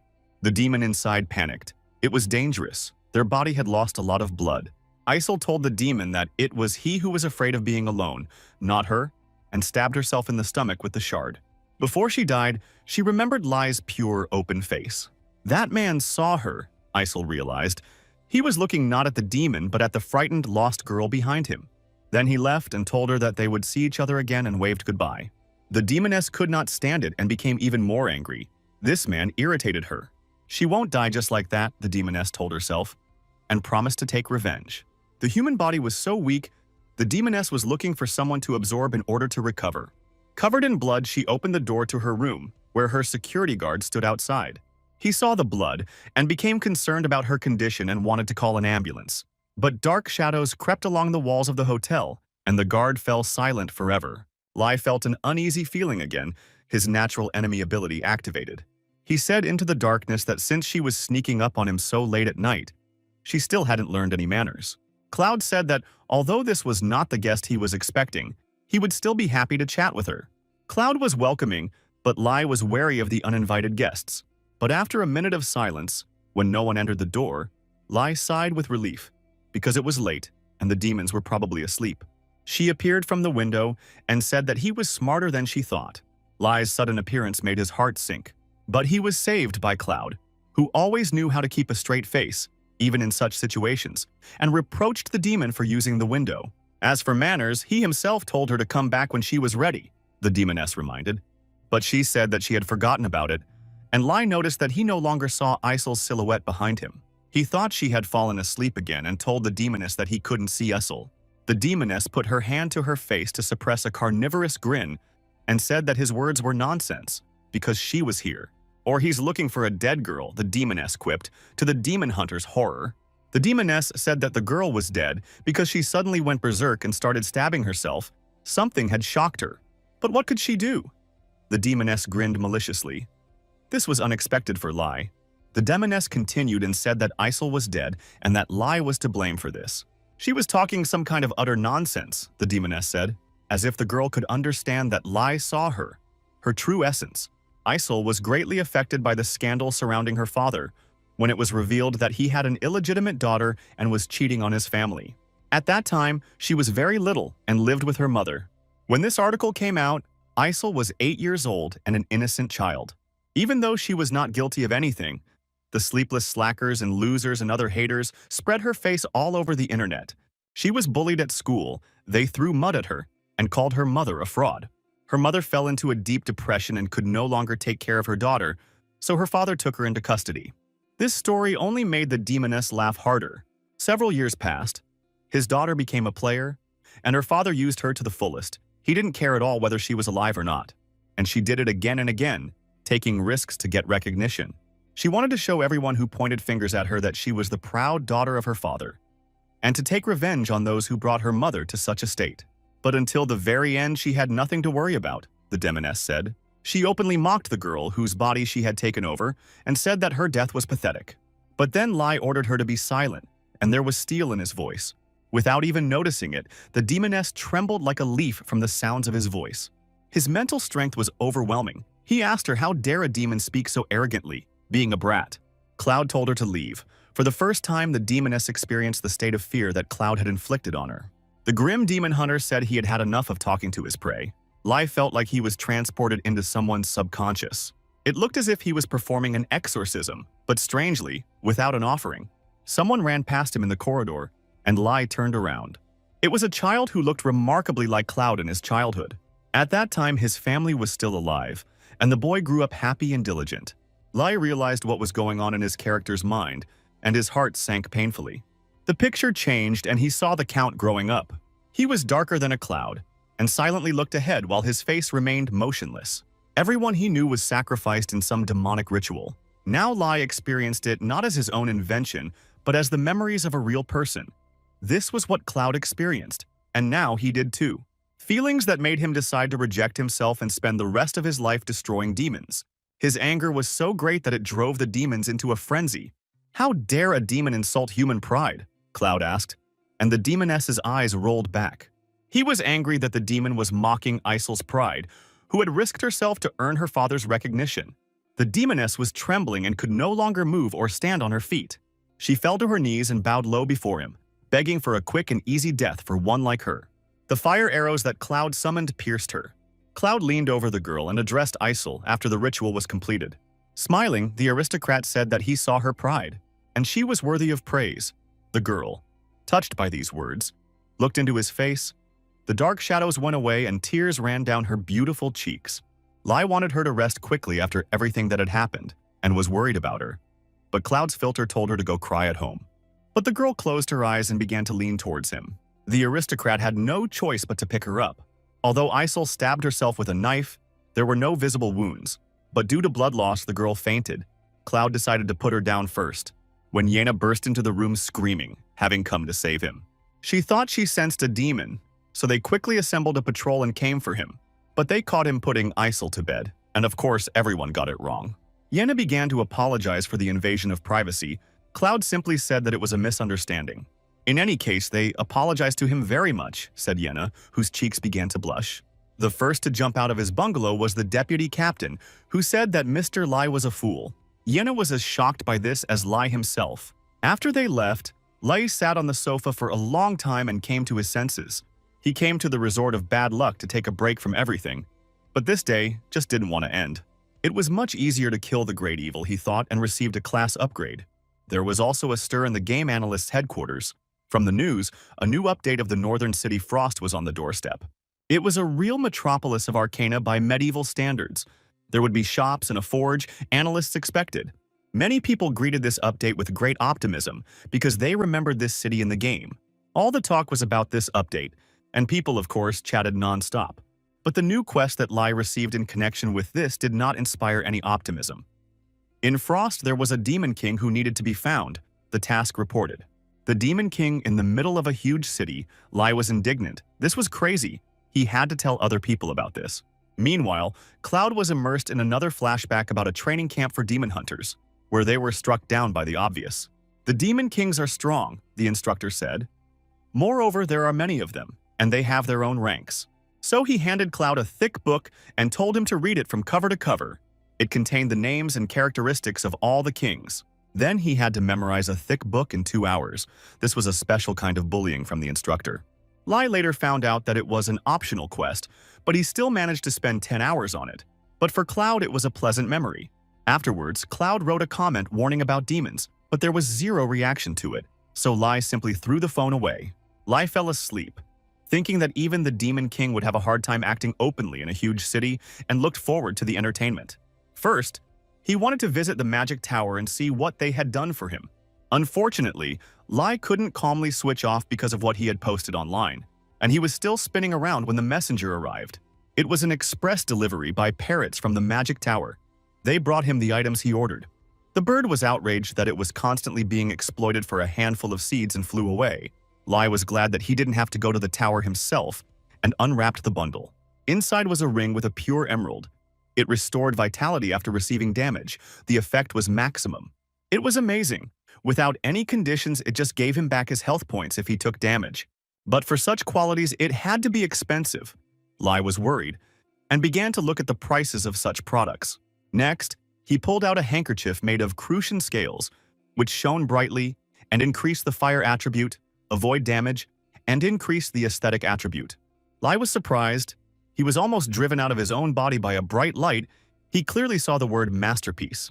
It was an item that had a unique rank, the value of which exceeded billions of credits, and Lai remembered Cloud's words. Get the best at any cost. And now Lai was holding the bill for the services rendered. He didn't know what would happen if he couldn't pay, but Cloud liked the aesthetics attribute, and he immediately put the handkerchief back in place. If Cloud liked something, there was nothing he could do about it, Lai thought. Lai remembered that he had left some unallocated stat points after banishing the succubus and invested them into luck. He could only pray that something would change. Cloud took out a gift from Marcel. It was a vest that went well with the scarf. And then he received another class quest notification. The Demon King was postponed but asked to complete another quest. At the headquarters of the Eastern Guild, the directors were scolded for the failures of their leader. Their rating lagged far behind Gaian. The leader began to make excuses that he would make up for lost time in the new location. Blood from a paper cut running down his cheek. The principal told him to commit seppuku next time if he failed. The leader and his Thunder team walked down the corridor. Everyone was in the mood to kill. His men were worried about him, but he didn't show it and said that Frost had appeared on the southern island. This was classified information for now. Their country uses everything to delay other players and give them time to enter the city first, although it was very risky. The assistant became agitated and raised his voice, so the leader punched the wall to calm him down and let off some steam. Frost was a city of barbarians, and Ted was barbarian number 1, he reminded his assistant. Whether on the vampire's domain or on the island of bad luck, they had been pushed back many times and there would be no more failure, the leader said. He ordered them to tell the rest of the guild to head to the eastern island. He warned his analyst that he should be more careful in his actions if he did not want to commit seppuku instead of him. The analyst was scared to death and said he would be careful. Someone just got a message and told his friend to get ready and leave for the island. He hurried him because the insider message could come not only to them. The information leaked everywhere possible, and soon all the teams knew about the place where an entire city had appeared. It reached the Berserker Guild. Grumpy Leia warned her friend not to take a swimsuit to the island. The young streamer was also beside himself with happiness to find out where the next adventure would be, and was collecting donations for the trip. A former barbarian city, it was the main player base when Arcana was just a game. There was everything you need. Shops, bots that give tasks, blacksmiths, a real medieval metropolis. This was the city where humanity's counterattack began. If its contents were preserved, it would definitely be useful to players. But the island met them with faults and cordons of security forces, and forced the players to wait behind the cordon in the cold.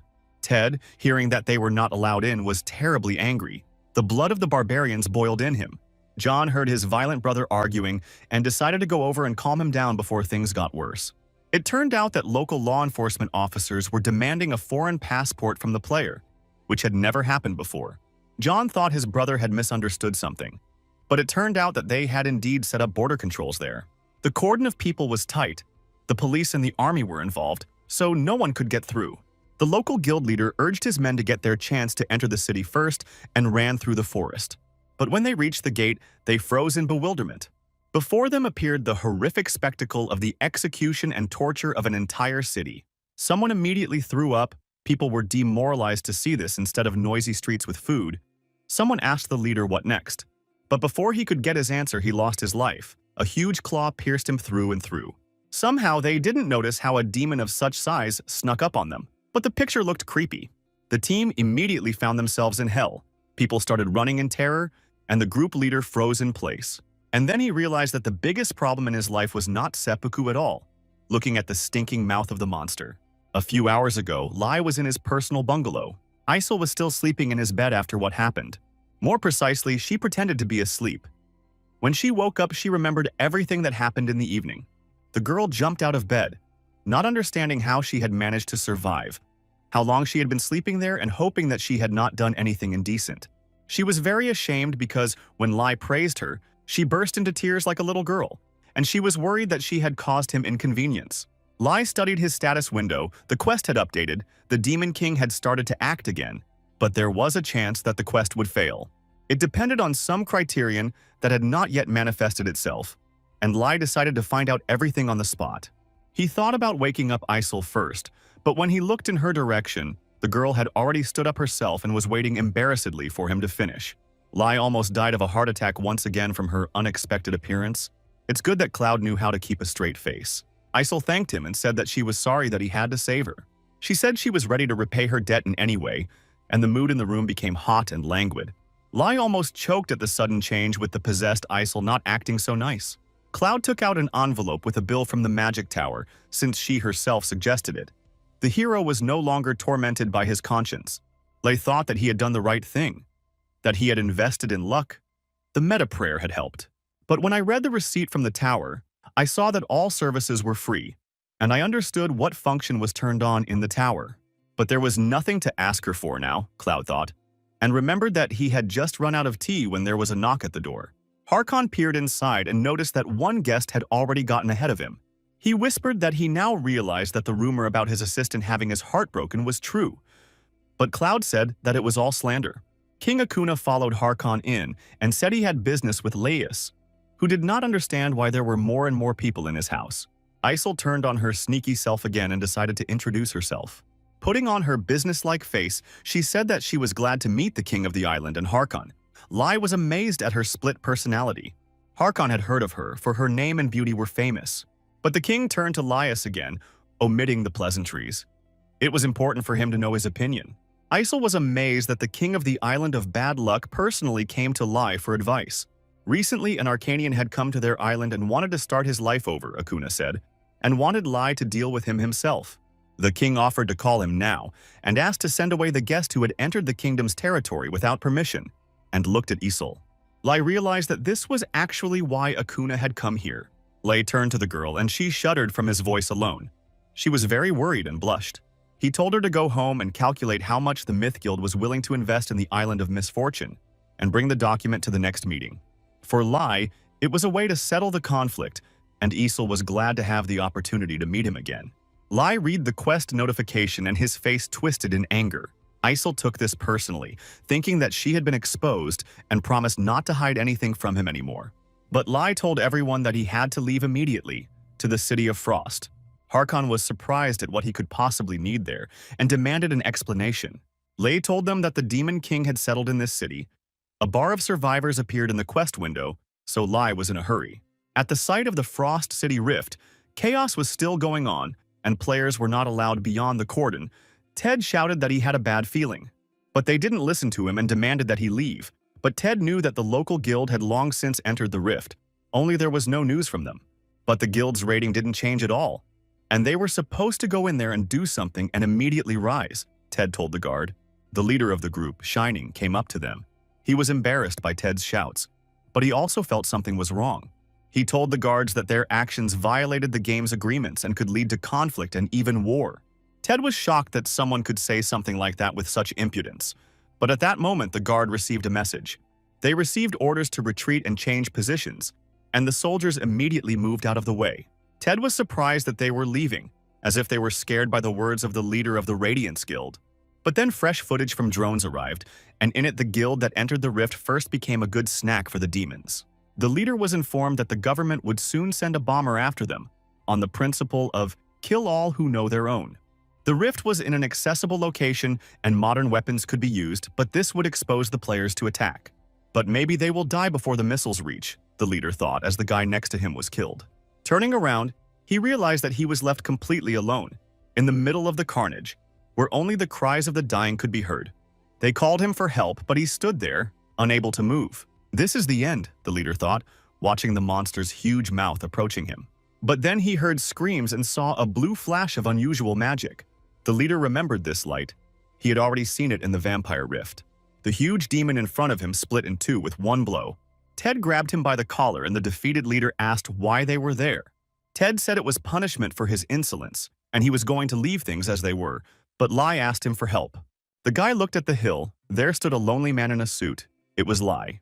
He looked majestic and spoke like an emperor on the battlefield. Lai gave the order, and his lion-hearted knights charged down the hill. A fierce battle ensued, and the demons fell one after another, unable to withstand the onslaught of the knights. This was Frost's pre-story, Lai thought, and was angry at what the Demon King had done to the people. Cloud said that the demon's arrogance was ridiculous and promised to put an end to it, to him and all his minions. Harkon looked around the city and the many human victims. When Lai told him about the Demon King, he took his word for it. But he couldn't even imagine that everything would be so bad. And even without knowing this, Lai was in a hurry to save everyone alone. Harkon thought about him. The survival rate was dropping so fast that Lai really couldn't wait. If he came here alone, he would definitely die. He ignored Cloud's pompous remarks, who was still partial to theatrical inserts. Lai was glad that Harkon had gone with them. The man could be relied upon. A few hours ago, King Akuna tried to stop him. He had no doubt in Laius's skill, but the Demon King was too strong. He said that he would gather an army and asked to postpone the departure. Harkon agreed with the king of the resort. Laius's life could be in danger, but Cloud confidently told them that he would punish the demon, and risk could not be a reason to hesitate. Harkon chuckled last time. Lai said the same thing. He just couldn't let him go alone, and Lai bit his lip to keep from rushing them. He saw the line of survivors that was rapidly decreasing. Harkon promised the Emperor to return when he had punished all the demons, and here he promised to be Laius's sword. And thanks to Laius, his clouded mind was cleared, Harkon told them. He promised to continue to be true to his oath. Since Harkon promised to protect Laius, the king of the resort could rest easy. But that meant the island's defenses would be weakened for a time, Lai recalled. And then Isel intervened in their conversation and promised to do it. She caused trouble for everyone and asked to be allowed to fix it. Lai didn't know what to say, but Akuna thought that everything could be considered settled. He promised to pray for Lai's safety and asked for peace to be brought to the city of Frost. Cloud said he had no choice but to respect their wishes, and putting his hand on Harkon's shoulder, he said that they should hurry. If the survivor's indicator dropped below, he would fail the mission. The rescued guild leader asked Ted what his words meant, that he should thank Lai for saving him. The thing is, the Lai told them as soon as they entered the rift that saving the survivors was a priority, and Ted just wants to score points with Lai, and saving people wasn't a bad idea, so they agreed. The guy grabbed his head. Even his homeland wanted to bury him along with the city. He didn't understand why it was their competitors who came to save him. Lai looked around the battlefield. The knights were doing well. It was not for nothing that they were called the strongest in the empire. In front of the castle gates lay a red carpet, a path for a true hero. Thanks to them, Lai was able to get to the castle faster than he expected. The leader of the group, the Radiance, flinched when he felt something strange. They attacked the castle from another gate. Camilla asked him what was the matter, and his men were already tired of waiting at the gate. The guy remembered that he had recently seen a funny post on the bulletin board. They wrote nonsense there about Frost, but today they came here and then he read it. It was Lai's message that the Demon King was in the city. Those who wish may flee immediately, but those who decide to fight must rescue the survivors, Lai told them before the battle. The lazy streamer was rushing to the start of the fight. He overslept everything because of the excitement, and the viewers encouraged him to hurry up. When a flash of light illuminated everything, the leader of the group, the Radiance, was horrified by his thoughts that he could be stronger than Lai. He used light magic, and everything was illuminated by magical lanterns that hung in the air. And Lai conjured up a whole bunch of them so that the huge demons would no longer attack from around the corner in an open field. But then the lanterns turned into drops of water, which was even more surprising. The water turned to ice, and a freezing vortex descended upon the castle. Jessie admired the beauty of the magical trail, and regretted that it would not remain forever. Everyone nearby should be thinking the same thing, she thought. But her guild leader had no time for that. He thought that Lai was just a monster when they saw the fortress gates cracking at the seams. After that, they collapsed, crumbling into pieces, and the way was clear. Everyone who was in front of the castle received the task of besieging the city. Frost fell into the clutches of a demon. The system asked to free him and promised a reward. The task completely coincided with the post on the network that he read. Lai looked at the work done. Even Harkon was surprised by his strength, able to shorten the assault on the fortress in such a way. Never before had Harkon seen such a siege, and he had been through many. He told Lai that he was just waiting for the order to attack, but something was wrong. Lai felt that after breaking the gate, the evil energy only became stronger. There was something inside. Ted was already impatient to rush into battle, and he shouted to Lai to give the order to advance. He promised to give up the contribution points in favor of Lai and asked not to worry about it. But Lai shouted at him to stand still until he left. There were many demons outside the gate, which somehow the barbarian didn't notice until they appeared behind him. The magic of sudden appearances worked. Ted was dragged into the castle by the whole crowd, and before Lai gave the order to the knights to save him, Yenna was already on her way to the gate. On the move, she reached for her sword. After so much training on the island, she wanted to put it to use. Her blow neatly separated Ted from the rest of the monsters, surprising him quite a bit. A rain of shreds, which remained after one blow of the swordswoman, began to fall all around. Ted was surprised. Yen's sword handling had a barbarian feel to it. But that was not the end. Lai shuddered again and screamed. The monsters attacked them from above, which was clearly visible from the side. Before Lai could intervene, they were killed by a warrior who used long threads. The woman asked Alkari to open a portal near her. Several strange-looking people appeared next to Lai. He was surprised by how suddenly these warriors appeared, who were also going to invade the castle. The fat man began to take a deep breath and looked like a balloon. These people did not belong to the magic tower, but they could use portal magic. The fat man teleported to the woman and fell to the ground. The portal led downwards, and the old man suggested using it. Harkon immediately agreed.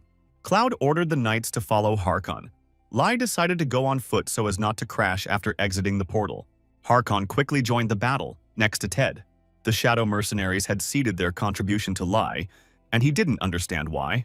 The woman extended her hand to Harkon and asked if he was the local commander, and introduced herself. Harkon was glad to hear that the king had sent his men, but he told them that he was not in command of the operation, and the mercenaries were surprised by this. He pointed at Laius, and the female leader turned around, thinking that she was lucky because she wanted to meet him and get land on the island of bad luck. But when she looked at Lai, she recognized him as the boy from the island, whom she had left alone when he was fighting the leopard. And then she realized the depth of her failure. Lai estimated the amount of their contribution, although now he did not know whether he received a lot or a little. More observers were broadcasting from the eastern gate of the castle, all carrying out the area task given in the rift. Each guild took part in a personal battle and stormed one of the 4 gates of the city. The Union Guild was gradually winning their battle. Their squad was numerous but well managed. They skillfully used ranged and close combat fighters, maneuvers, and defeated their enemies. They have already collected more than 1,000 contribution points through their actions, more than other guilds. This siege could well have changed the power ranking of guilds in the system. The leader was overjoyed. His team had excellent siege skills, throwing machines, and this was their finest hour. Meanwhile, Laius's contribution at the South Gate continued to grow and reached 35,000, devaluing the efforts of everyone else. Lai was hesitant to enter or not because he was afraid of traps, but the mercenaries used the portal for reconnaissance. Lai thought about those guys again and turned to face them. It was a small but very effective group. They could use any methods to achieve their goal. They were unfamiliar with morality. These were the same Arcanians that King Akuna had spoken of, Lai realized, the mercenary leader still afraid that he would recognize her. While Lai was thinking about what to do with them, an old wizard approached him. He said that he had looked through the portal window and reported that there was no ambush nearby. However, he warned him not to enter through the castle gates, as they were full of traps that could kill even a dragon. Moreover, the portal could not be created inside the castle because it was blocked by something strong. Lai insisted on a safe assault, and then Gina said that she knew a safe passage into the city. In case of danger, the city has an underground shelter, she said.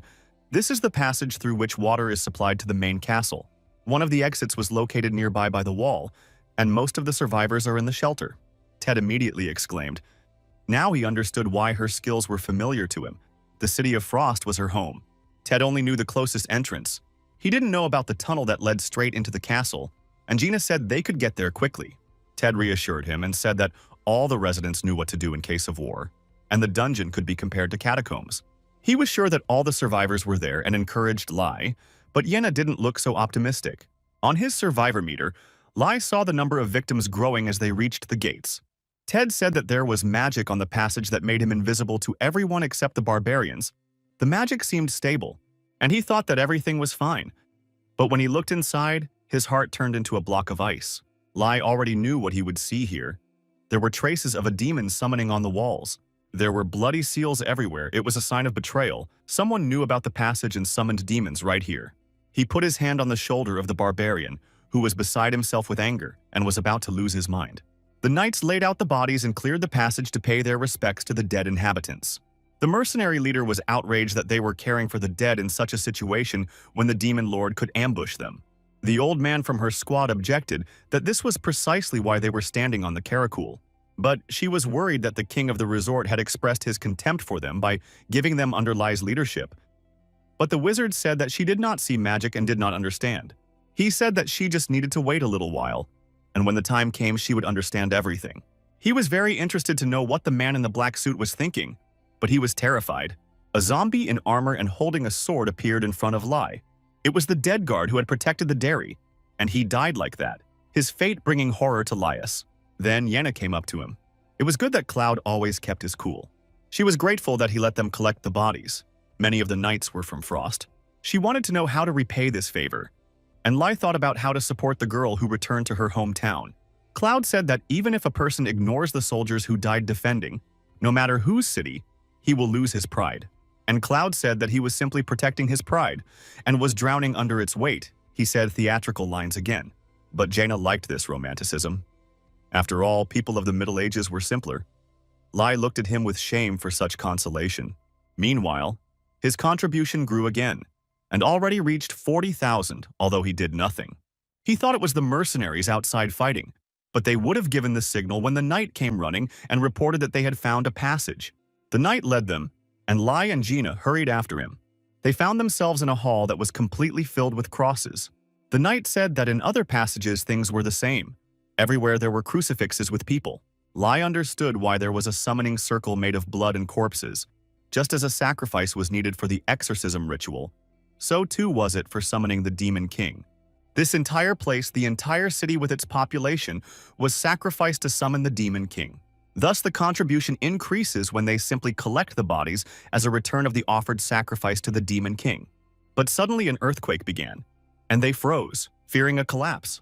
However, it was not just an earthquake. Lai heard the thunder of hooves and shouted for everyone to prepare for battle. Demons appeared and rushed to protect the victims of the Demon King, his cavalry. Lai wondered if this was a surprise attack. In fact, the demon riders were running away from two enraged warriors. The whole procession rushed past them. The knights shouted to the captain, but he did not hear them. After they dealt with the demons, they returned to Lai. Everyone already knew that the bodies were sacrifices to the Demon King. Harkon knew that Lai would guess, and Ted reported that the demons were gathered in a crowd. The group of demons that rushed past were simply scouts who came to check on the summoning circle that they damaged when they collected the bodies. Lee said that the army would arrive soon, and therefore the legate of the Demon King, and at that moment the magic of the sudden appearance of enemies behind the back worked again. The rider appeared in the middle of a large room where only corridors led. He was on a horse, and no one saw him until the moment he struck. But the bone axe was stopped by a rock. Cloud had good reflexes. The legate grinned. Lai's magic seemed quite funny to him, and he didn't even move. Harkon recognized the same demon legate he had seen before appearing on Earth. He immediately attacked him for the atrocities that the demon had committed in the city. Then the legate used the magic of movement and again appeared behind Harkon. He also remembered the knight. Harkon was surprised that he had not noticed the demon's movements, who was surprised that several decades had passed and the knight had not aged. Harkon shouted that it had only been a few years, and the demon claimed that he had heard that before. Time flowed differently in Arkan and on Earth, 4 days there, 1 day here. Harkon had been training for several years, while the legate had been training for 4 times that amount. Meanwhile, demonic magic was activated, casting itself over the entire castle. The mercenary leader perked up, not understanding what was happening. It turned out that the entire castle rose into the air with the help of magic. The legate hovered over Harkon and confidently declared that he did not want to waste time dealing with them. Several bright flashes flew out from the portal that opened behind him. The legate told Harkon that if he wanted revenge, he should find him up in the castle. And then he, as the commander-in-chief of the Demon King's army, greets him under the dome of the sky. Lai, who had been standing steadfast all this time, was given the task of fighting the 10 legates of the Demon King, who were scattered throughout the city. The demon stood in front of them when a cry was heard for them to run. The catacombs began to collapse after the castle rose into the sky, and Harkon shouted at the demon to flee like a coward. Jaina shouted to him that the passage was already blocked by debris and the entire city was shaking. Harkon gritted his teeth. The only entrance for them was the hole in the ceiling. Even if they jump out of this dangerous place, the passage will collapse and the city will suffer serious damage. Harkon did not know how to protect the city from complete destruction. Cloud stepped forward and they shouted at him to be careful. Lee knew it was dangerous and he wouldn't be able to support the entire passage with his strength. Any stray stone could kill him. But Cloud still had to fix this collapse. He stopped the falling rocks and strengthened them so that they would not fall again.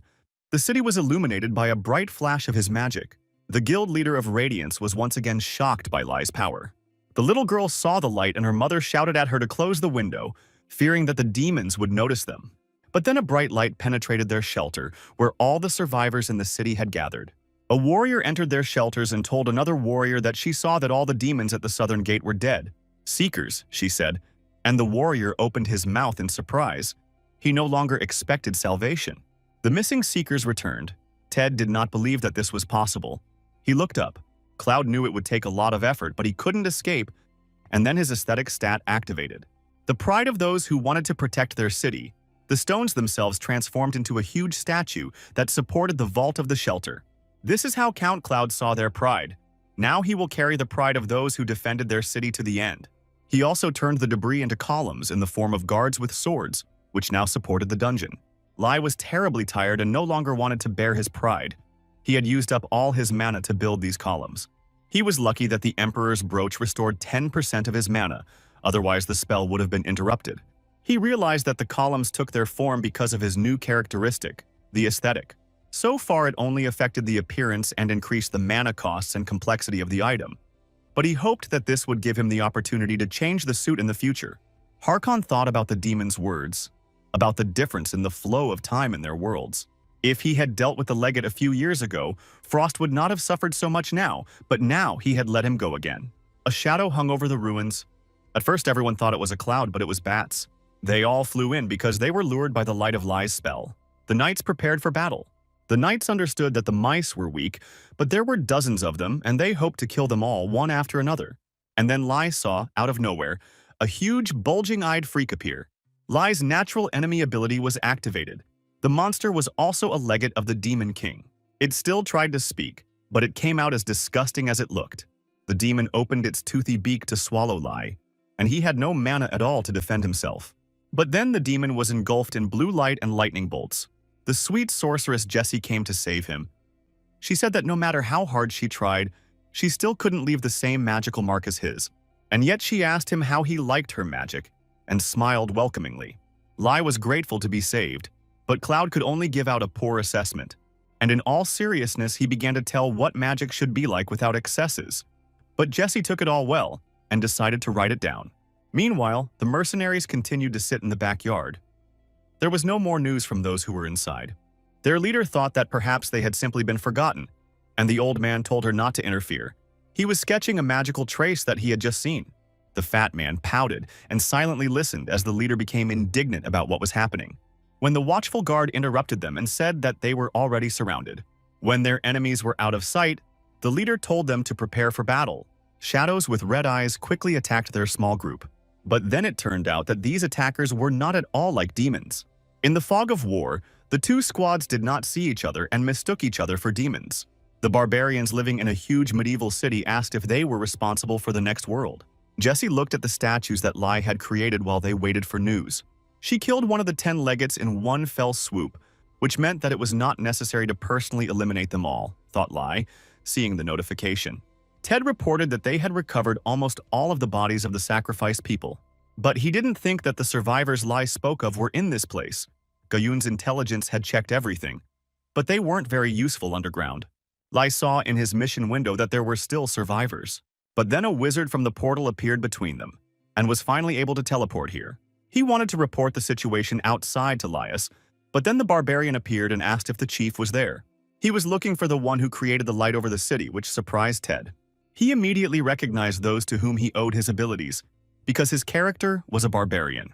Others were also able to pass through the portal created by the wizard. And now, two old comrades, a resident of the Arcana and a seeker from the earth, met after a long time. The barbarians exchanged pleasantries while the others began to sniff Cloud. The leader of the survivors was glad that Ted survived. He had once raised him as a student. The barbarians liked the strong smell of Lai, as well as their leader, and it was surprising how these people were able to build a city. The leader of the survivors saw Laius and greeted him, praising the pillar of light above the city. Ted was frightened by the fact that his friend began to speak rudely and informally to the arrogant aristocrat. But Cloud understood perfectly well that this was not rudeness, but a manner of speech. He knew the culture of the barbarians, who immediately recognized him as a leader. The sniffers also began to determine the gender and race, as well as the pedigree of other members of the hero's retinue, and Jessie responded in kind. The barbarian leader said that they had a great leader, Kearney, who had saved many people. The barbarians lived in the forest near the city, and one day they saw smoke coming from it.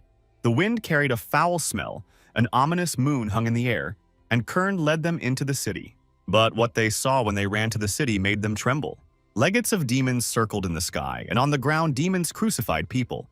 The barbarians fought back and took the survivors, but the demons were too numerous and strong. Many died, and Kern himself was wounded. Years passed and they looked for survivors, but it only got worse. Demons were attracted to light, so people could not light even a small fire and died from hunger and cold. And when everyone was driven to despair and awaited their death, they saw the light at the end of the tunnel, although they were scared at first. But that light meant that there were more people outside, besides those sitting in the camp. In a city where everything had long been plunged into darkness, light shone again. The beam of light was so bright that it illuminated the entire city and everyone saw it. The barbarian thanked Laius and the other seekers who fought with him for their help. That is why he came here to speak about this on behalf of all saved people. The barbarians also promised to join the battle if he wanted to destroy the Demon King. The Demon King who took over the city was called Butaphoria. He was one of the 72 great demons. Since the demon lord summoned birds, the barbarians had a hard time fighting them, but they promised to create a ladder from their bodies if necessary. There was an awkward silence. Lai didn't know if they were joking or not. However, Cloud, after listening to them, refused in all seriousness, as if it was a real option. Everyone was confused, not understanding the reason, whether they were useless or he did not want to fight. Cloud explained that he was glad to help and would destroy the demons, but he didn't like collecting corpses.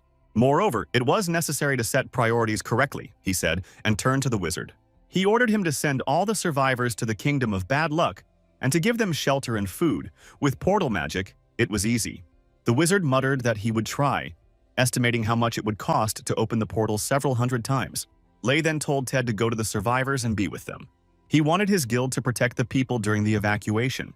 The barbarians would be too busy, and he should take command. The wizard asked Lai where to go, but he said that he still had some things to do. Doves of peace had already appeared in the sky above him, flapping their wings madly to keep their crooked bodies in the air. One of the demons asked if he was the reason for the disappearance of their ugly brother. It was another legate, a higher level than the previous one. Cloud ordered everyone to leave and not look back, and activated his magic. The people shuddered when a portal they weren't expecting opened in their shelter. But they breathed a sigh of relief when familiar faces appeared from it and told them to hurry. People didn't believe they were saved, and Ted was glad that he was helping them. And at that moment, he received a class assignment. The fate of the barbarian overwhelmed him. This assignment was available only to one person in the world. But when he read the assignment, he became gloomy and asked his friend where Kern was. He said that their leader, as usual, was going on reconnaissance. Without thinking, Ted rushed towards the exit without saying anything. The barbarian shouted after him that it was dangerous to go alone, but he did not listen. Kern was an old friend of his whom Ted respected. Once upon a time, Ted was younger and wanted to take on the fate of a barbarian. Kern teased him that he could give it to her and seemed to be thinking about it. And then the barbarian, laughing, said that he would have to return in 40 years with this question. It was too much for Ted. He wanted it faster, but the chief only laughed. The fate of a barbarian can only be for one warrior in a class. When he reached the hill, he understood everything. It was a terrible picture of the execution of a great and powerful barbarian. He was dead, so the quest went to Ted. Something was squeezing his chest. And above him, an ugly, predatory chicken was already hovering, flapping its wings, looking out for fresh prey. His thoughts were empty. There was bitterness in his eyes, but he himself was thirsty for battle. He had become the new leader of the barbarians, and he had to prove himself. Lai sensed something was wrong, although he received no notification. Harkon asked him what was wrong with his face, and Cloud replied that everything was fine. He just had an ominous feeling. Fat chickens were still fluttering above them, just waiting to be shot. There were quite a lot of them, and each one was especially strong but even more ugly. Harkon suggested creating a ladder to reach the chickens, but Laius refused. The sky was the territory of these flyers. Even if they had poor aerodynamics, it was better to bring them down to Earth, Cloud said. The demons were outraged by the arrogance of some human worm. "They're attacking," Harkon shouted at him, but the bark was already ready. He believed that since demons run away at the sight of light, it means it is harmful to them. A ball of light appeared in front of him. The bright light stunned the demons and they closed their eyes. Jesse, as a faithful student, watched the obvious use of magic. If you shine a flashlight in anyone's eyes, it would hurt. Cloud then decided to bring them down to the ground where the knights could deal with them, and remembered the lightning spell that Jesse had used. A chain discharge rolled through the monsters and all the freaks were quickly fried, so the knights were not needed. Jesse was as surprised as Lai himself that they were all taken down with one charge. Lai didn't understand when he became stronger, and thought that it was the monsters who were vulnerable to lightning. Jesse was beside herself with delight at his magic. Lai received notification that there were only 4 Demon King legates left. He looked at the flying castle island and felt an unpleasant feeling, but he was more worried about Ted. The old wizard's portal opened behind them and Cloud turned around. A barbarian appeared from the portal. He said that the people had already been saved, but Ted had not returned. Ted ran away alone to find the chief of the tribe, and since then there was no word from him. The barbarian was worried. Cloud took this news seriously and asked which direction they went. The talking bird held Ted in the air at arm's length, creating a dramatic pause so the hero could gather his strength and make a comeback. He was bleeding, and the monster's paw squeezed his throat. But the monster felt sorry for the hero and did not crush his neck right away while it could. The demon mocked the hero for deciding to attack him alone, and Ted's arms became completely weak.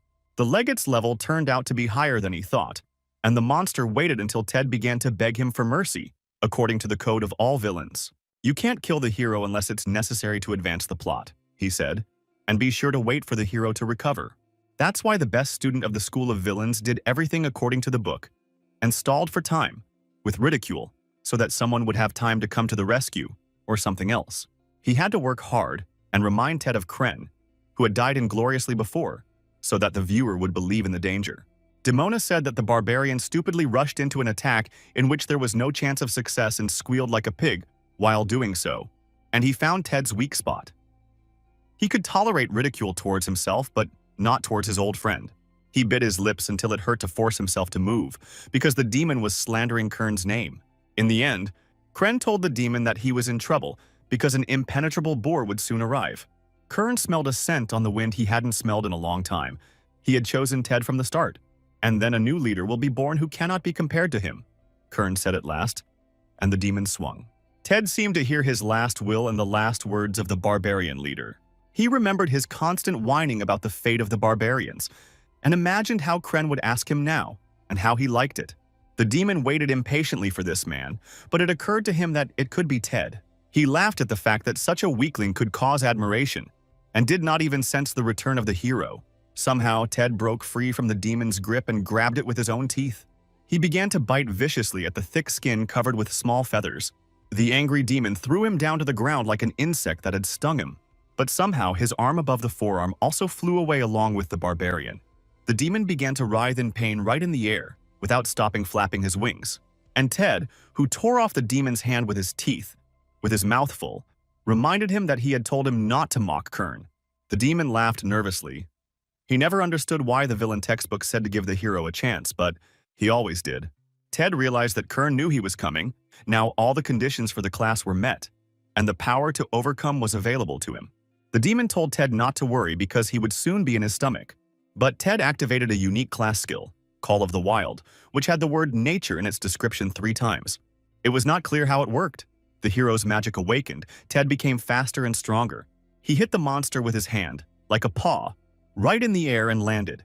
Blood began to flow from the wound on the flying chicken's chest, and the demon was perplexed, because there was no such information in the textbooks for villains. Ted's movements were completely different from the previous ones. The demon was afraid to even approach him, and then his opponent disappeared right in front of him and appeared behind him. "Omae wa mo shinderu," Ted said. With deft movements of his hands, he tore off the demon's wings, which irritated him so much. And then the bird realized how badly he had miscalculated, and he became scared. He asked the barbarian to leave him alone and go home. But Ted didn't listen and sat on the demon's back. There was an unexpected turn of events when a second villain appeared in the clear sky and saved the first one by stabbing Ted with a toothpick. The younger demon began to justify himself by saying that he had deliberately given in to the man so as not to look completely weak in front of his comrade. Ted fell from the sky to the ground. Yet he was not the main character of this story, only his entourage.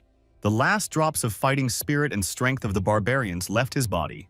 He apologized to Kern for not being able to become a chieftain, and to Laius, whom he had caused trouble for fighting alone. But as soon as he was remembered, Lai appeared on the battlefield and covered Ted with his body, which greatly surprised him. Cloud's expression darkened as he looked around the battlefield, the state of his comrade, and saw the crucified barbarians.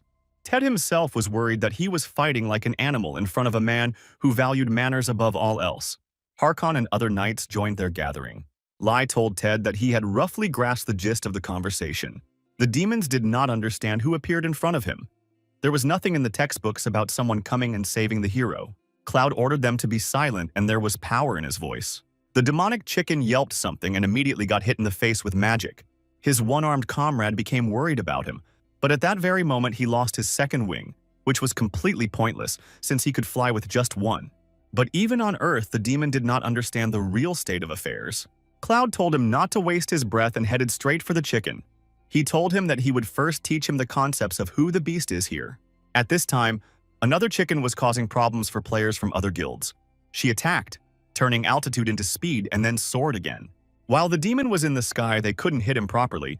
Camilla put 3 arrows on the bowstring at once, like an elven archer. This is a completely absurd archery ability that shouldn't actually work, and why waste magic on something so secondary? The chicken mockingly said that the arrows were easy to dodge because they were flying in one direction. But at that very moment, she was split in half by a powerful blow of a sword. The leader of the Radiance Guild had been waiting for the right moment to attack all this time. They didn't believe that they had succeeded. The demon legate was a strong opponent. 8 members of the guild received serious wounds. But the report about the Shining Guild immediately went to the world media. The guild did not skimp on PR. But the analysts noticed something strange. Of all the guilds, the Glow had advanced the furthest. But still, they had lousy viewership stats and the chat was going crazy with barking. People wrote that the legate was frightened by Laius and was running away from him, which was completely unthinkable. The analysts switched to another channel and saw how the hero asserted himself over the villain by stepping on him with his foot. When the first chicken became quiet, Cloud looked angrily at the second one, who fluttered and began to ask that they not come near him. The demon backed away and trembled with horror, begged for mercy, hoping for the kindness of the heroes, for humanism. But Cloud told him to shut up in a completely merciless voice. The demon promised to become good and never do that again, helping old ladies cross the road. But Cloud did not speak to the prey. He was a judge and executioner in one person. First execution, then sentence. One crazy streamer watched the beating from the snowdrifts and miraculously did not become food. Thus, Lai had already killed 8 legates, the enthusiastic streamer told his viewers. Lai stared at his hand. He was glad that the legates had the same amount of health because he was worried that he had spent a lot of energy.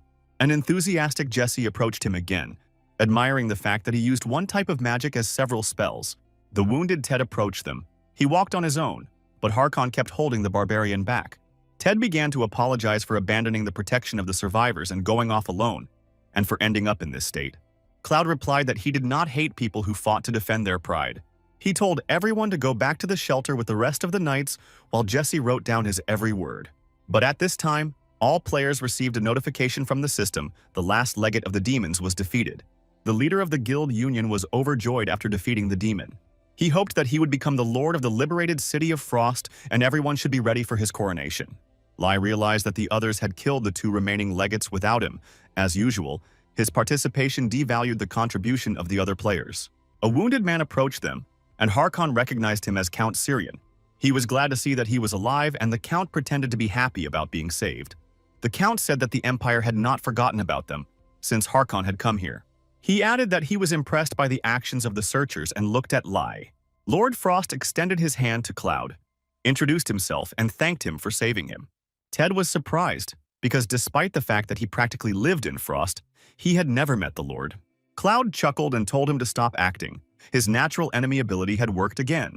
In front of him was none other than the Demon King. Once again, the detector accurately identified hidden enemies. At the same time, the audience saw their greeting but could not really hear it. The streamer kid kept wide-eyed, as if meeting the Lord of the Ruined City was some kind of big deal.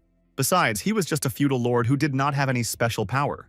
But it did not escape the attention of the audience that Lai was angry and said something angrily to the Lord. Harkon was surprised by the words about the Demon King. It shocked him so much that he loosened his grip. He seemed to have forgotten that demons can hide among people, and was sure that the person in front of him was a human. And the Demon King laughed.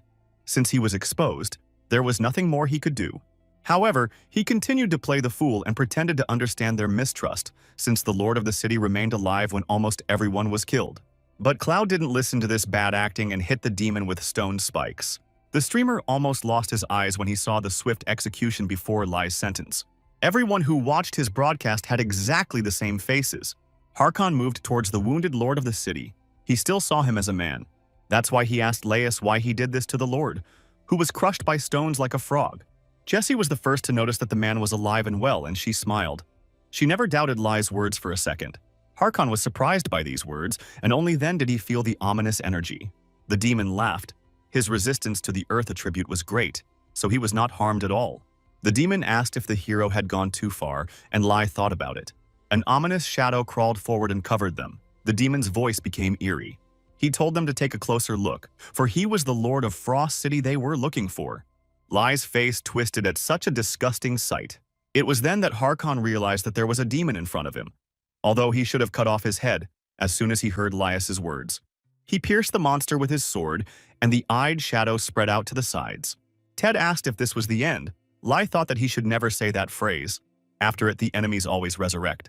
The shadow gathered again and turned into a black hurricane that reached the flying castle.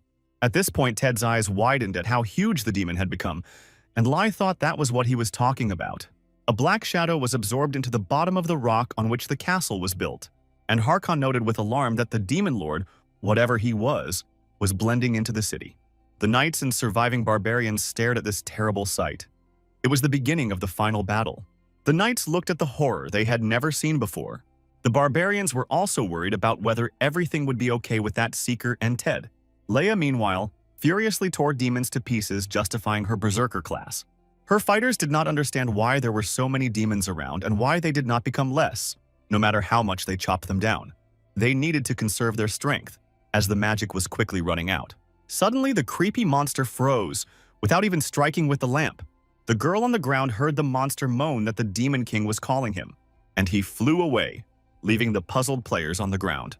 They did not understand why, after a long, bloody battle, the enemies suddenly retreated.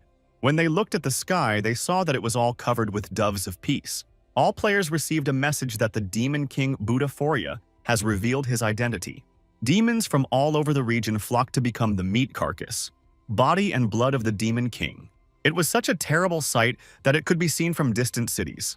The whole world could perish if the demon was allowed to awaken, Harkon said, and rushed to attack. But he immediately froze, seeing horror before his eyes, and the message that the ritual had already begun. The sacrifices for the ritual were gathered, Harkon shouted. In theory, the ritual could not be carried out. The Demon King laughed as if he heard his words and said that there was no rule that only humans had to be sacrificed. A summoning circle exactly like the one they destroyed on the ground appeared in the sky. And why didn't the demon lord immediately revive himself?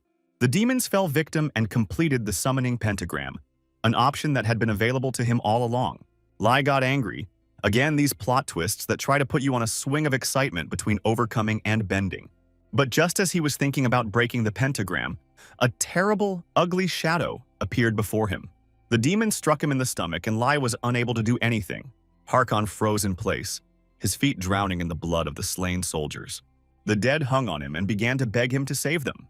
Harkon stood rooted to the spot, paralyzed by the demon's illusion magic, which was unforgivable for a veteran. Lai, not subject to the fear of demons, shouted at him to bring the knight to his senses. It was all an illusion, just like Laius's death, because the demon couldn't defeat them himself and used cheap tricks. The knight swung his sword, and the eerie shadows that had entangled his mind dispersed.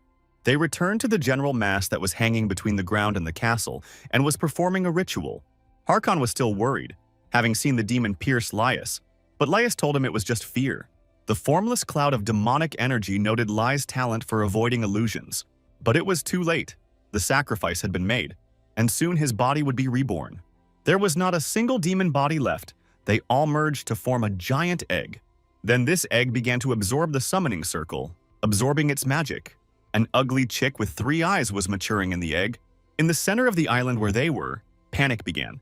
Cars that were trying to leave the city formed a traffic jam and paralyzed traffic. The Union Guild, fearing the worst, decided to retreat and request support from their homeland. This caused some disapproval, since it meant that the siege of the fort had to be lifted. But the leader asked how they could care about the siege when they saw with their own eyes such wildness all around. Ted received a message from his brother and was stunned by it. Their home country sent all the players a letter of recommendation, asking them to leave Frost City. Local authorities planned to blockade the island, and some guilds, like the Union, had already left the city. John said that this time his brother might actually die. It was dangerous, and Cloud decided he had to kill the demon before it hatched. He took out the item to donate it for the exorcism rite. But the demon seemed to be ready for this. Dozens of eyes appeared in front of Lai. And then the demon tried to take over his mind, and the system reported an abnormal condition. Lai was alarmed. He didn't know if his mind could cope with this state. Gradually, anger, malice, and fear grew stronger in his soul. The demon almost took possession of him, but Cloud appeared and drove the enemy away. With just one word, disappear, he broke the possession ritual. The huge egg in which the Demon King was maturing exploded. From the terrible howl, everyone had to cover their ears to avoid going deaf. Lord Props told him that no matter who he was only human. But then he felt some kind of power in it and was horrified. There was an infinitely deep, ominous darkness in Cloud's eyes. At this point, the demon floated and began to lose its shape. It could no longer be in Cloud's mind. He disappeared as if he had never been there, like the morning fog. Cloud realized that the Demon Lord had escaped from him, and his egg was covered in thorns. The Demon King realized that Cloud was dangerous and needed another, stronger body. Monstrous discharges began to shoot out from the spiky egg again, the demon revealing its true nature. He woke up and raised such a wind that the desperate streamer boy was almost blown away. A mangy, plucked chicken emerged from the egg, with ribs sticking out in places where there wasn't enough meat. Cloud was angry that he had missed the demon. He couldn't let it do whatever it wanted, and chose another offering for the banishing ritual. He added several more items to the sacrifice to gain their power, and then he finally broke into Budaphoria's mind, and her little world cracked. The demon turned around in horror and saw how a hunter had entered his mind. The props shouted at Cloud not to come near, it would be scary. The feathered demons seemed to sense that their lord was in trouble and shuddered. Ted saw suspicious movement in the sky and shouted to the others. The demon lord ordered the remaining monsters to protect him and eliminate Lai. This man was dangerous, and the huge carcass decided to escape from the city. With just one step, he crushed several houses and caused an earthquake.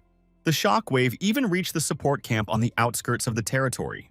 The three-headed, three-legged chicken swayed unsteadily again to take a step. There was no human who could stand against the Demon King, even during resurrection. The props screamed at him, telling him who he was and why she was so afraid of him. And then all the flying demons disappeared in an instant. Something unimaginably ugly appeared in front of Lai and opened its mouth. But a guy from the local guild threw a cop at the monster and saved Cloud. He returned to the battlefield even though his guild was destroyed to take revenge on the demons. 2 more resurrected freaks rushed at people again. Harkon, meanwhile, finished off the wounded ugly chicken. Camilla charged her bow with some kind of chain magic, and she was able to entangle 2 feathered doves of peace with them. The leader of the Shining group asked why Lai wasn't moving, and Jessie explained that he was casting a banishing spell. She asked where her comrades were from, and they replied that they simply decided to support those who had a better chance of survival. Now that such a catastrophe has broken out that could engulf the entire world, wherever you go, it will be bad. The leader of the defeated guild thought the same thing, and turned away in embarrassment when he was asked about it. So they came together to help the hero defeat evil with the power of friendship and love, with the belief that the hero always defeats evil no matter what it may be. The leader of the Sun Guild also decided to join the team of friendship and love because he remembered his past experience. The leader of the defeated local guild said he hoped their faith would not be a lie. Ted stepped in, outraged that there were too many competitors in the hero's entourage. But then he immediately received a sobering scolding on the head. His brother John and all who could hold a weapon in their hands came to the battlefield. John scolded Ted for not answering his calls and making him nervous, and handed his brother the sword. Now that the hero's entire retinue had gathered together and become strong, the demons decided to attack, although before that they had simply watched. One could only marvel at the person who writes textbooks for villains and suspect him of being a saboteur. The leader of the group, Radiance, rushed forward and ordered everyone not to let Lai be touched. They were supposed to take the unfinished immortal chickens upon themselves. The props looked with alarm at Cloud, who was smiling like a maniac at the sight of the demon. Meanwhile, monsters and people clashed in a mad battle of all against all. Harkon fought his greatest and oldest enemy, who had only just appeared. They crossed swords, and he was able to withstand the monster's strength because his pride gave him strength. "Ordinary human pride," Cloud said, and a fire flared in his hand. The chicken flew up, backing away from Cloud again. "Pride is just an illusion," Butterforia squeezed out. Meanwhile, Harkon missed a blow in the back from the nimble Legate. The Legate pulled the spear out of his back and threw the knight into the snow. Instead of finishing him off quickly, he offered to surrender. Like all demons, he decided to take his time, enjoy the moment, and told Harkon that his wound was fatal. But instead of 1,000 words, Harkon cut the demon in half. The demon did not understand where the knight got the strength to strike, and collapsed. "The man should have died from such a wound, simply bled out," the demon said, his knowledge of anatomy based on normal people. The problem was that the heroes' bodies were designed differently. No matter how many wounds you inflicted on them, they still did not have functional organs. Because the heroes could move even if their hearts were pierced, Harkon swung his sword. The demon's eyes widened as he realized that the school of villains was created by heroes to defeat them. "It's all one big drama conspiracy," the demon thought as he set off for reincarnation. After the demon commander was defeated, a notification came that his army was weakening, and so was the demon lord. Now everyone was ready to push harder to finish off the monsters. Another chicken fell, and the already shaky morale of the demon front collapsed. The leader of the local guild was not going to lose in achievements, and also went on the attack. The last bird did not fly away anywhere, and waited for the heroes to defeat him.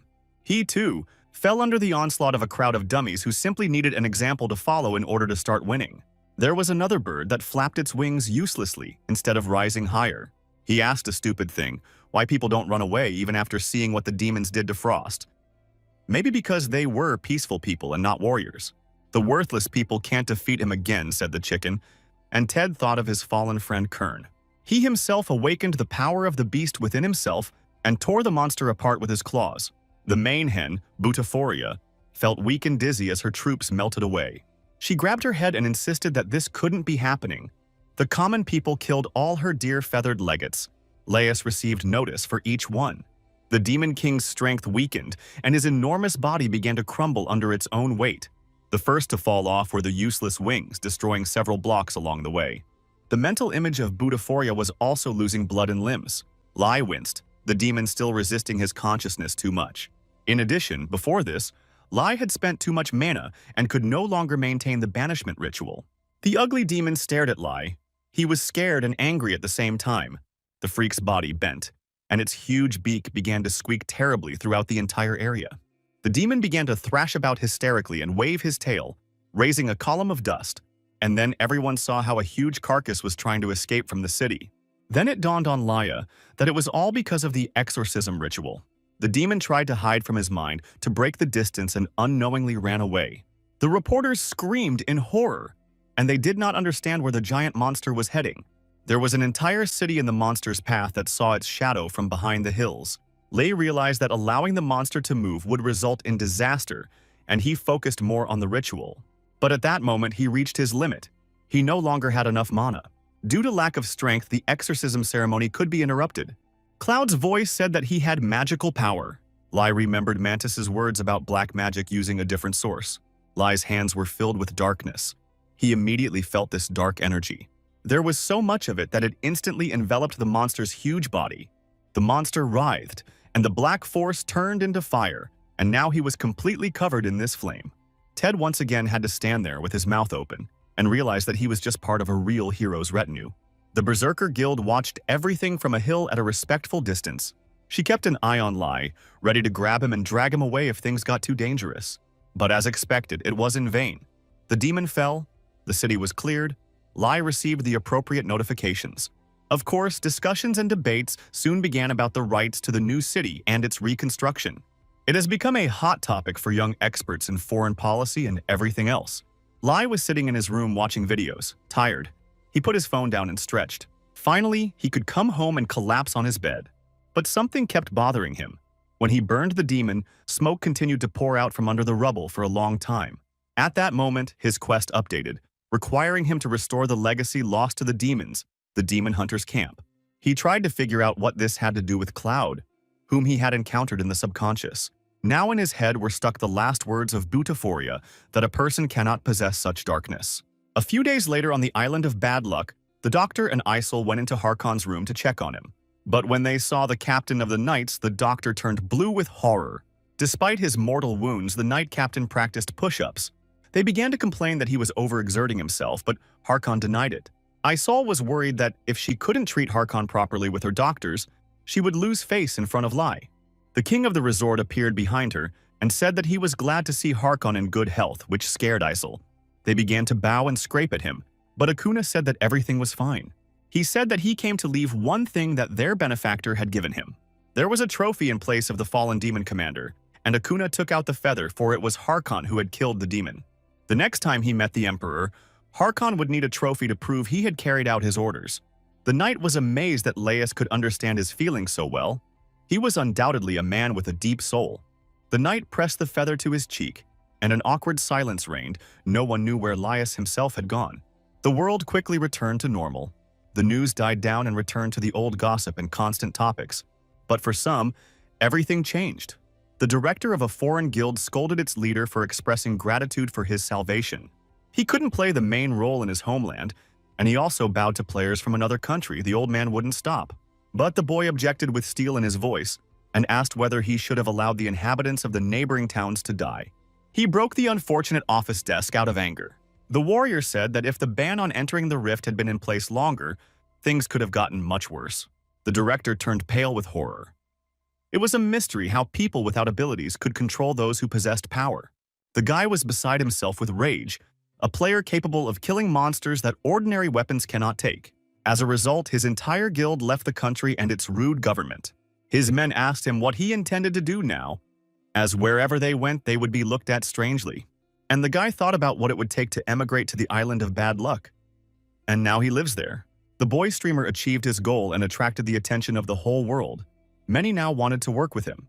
The sneaky blonde from the Second Sun Guild was able to rehabilitate himself because he chose the right side this time. Ted was also on everyone's lips, as he now bore the title of Chieftain of all the Barbarians. But strange rumors began to circulate about Jessie, that she was leaving the Radiance Guild. Her guild leader showed her the news and asked her what she thought about it. He knew that she didn't like it there very much, but he didn't think that she would leave like that, but the girl said that she didn't say that. The leader carefully examined the sorceress girl in front of him, who was drinking tea. He stated that if she really wanted to leave, he would not let her go until he was sure that she would be with Lai. Jessie smiled and asked him why he was getting upset in advance, since Lai had disappeared anyway. He really disappeared for everyone, and they were simply silent for several minutes. For several days, Lai spent a lot of effort trying to figure out how to complete the class assignment, but nothing worked.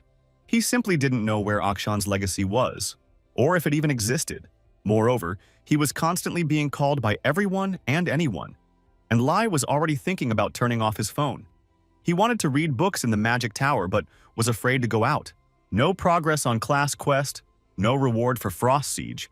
and also the last disturbing words of the Demon King Butaphoria. All these were hints about the continuation of the story and Cloud's dark insides. Lai always felt that he was different from other players. Their personality did not change to the point of being schizophrenic.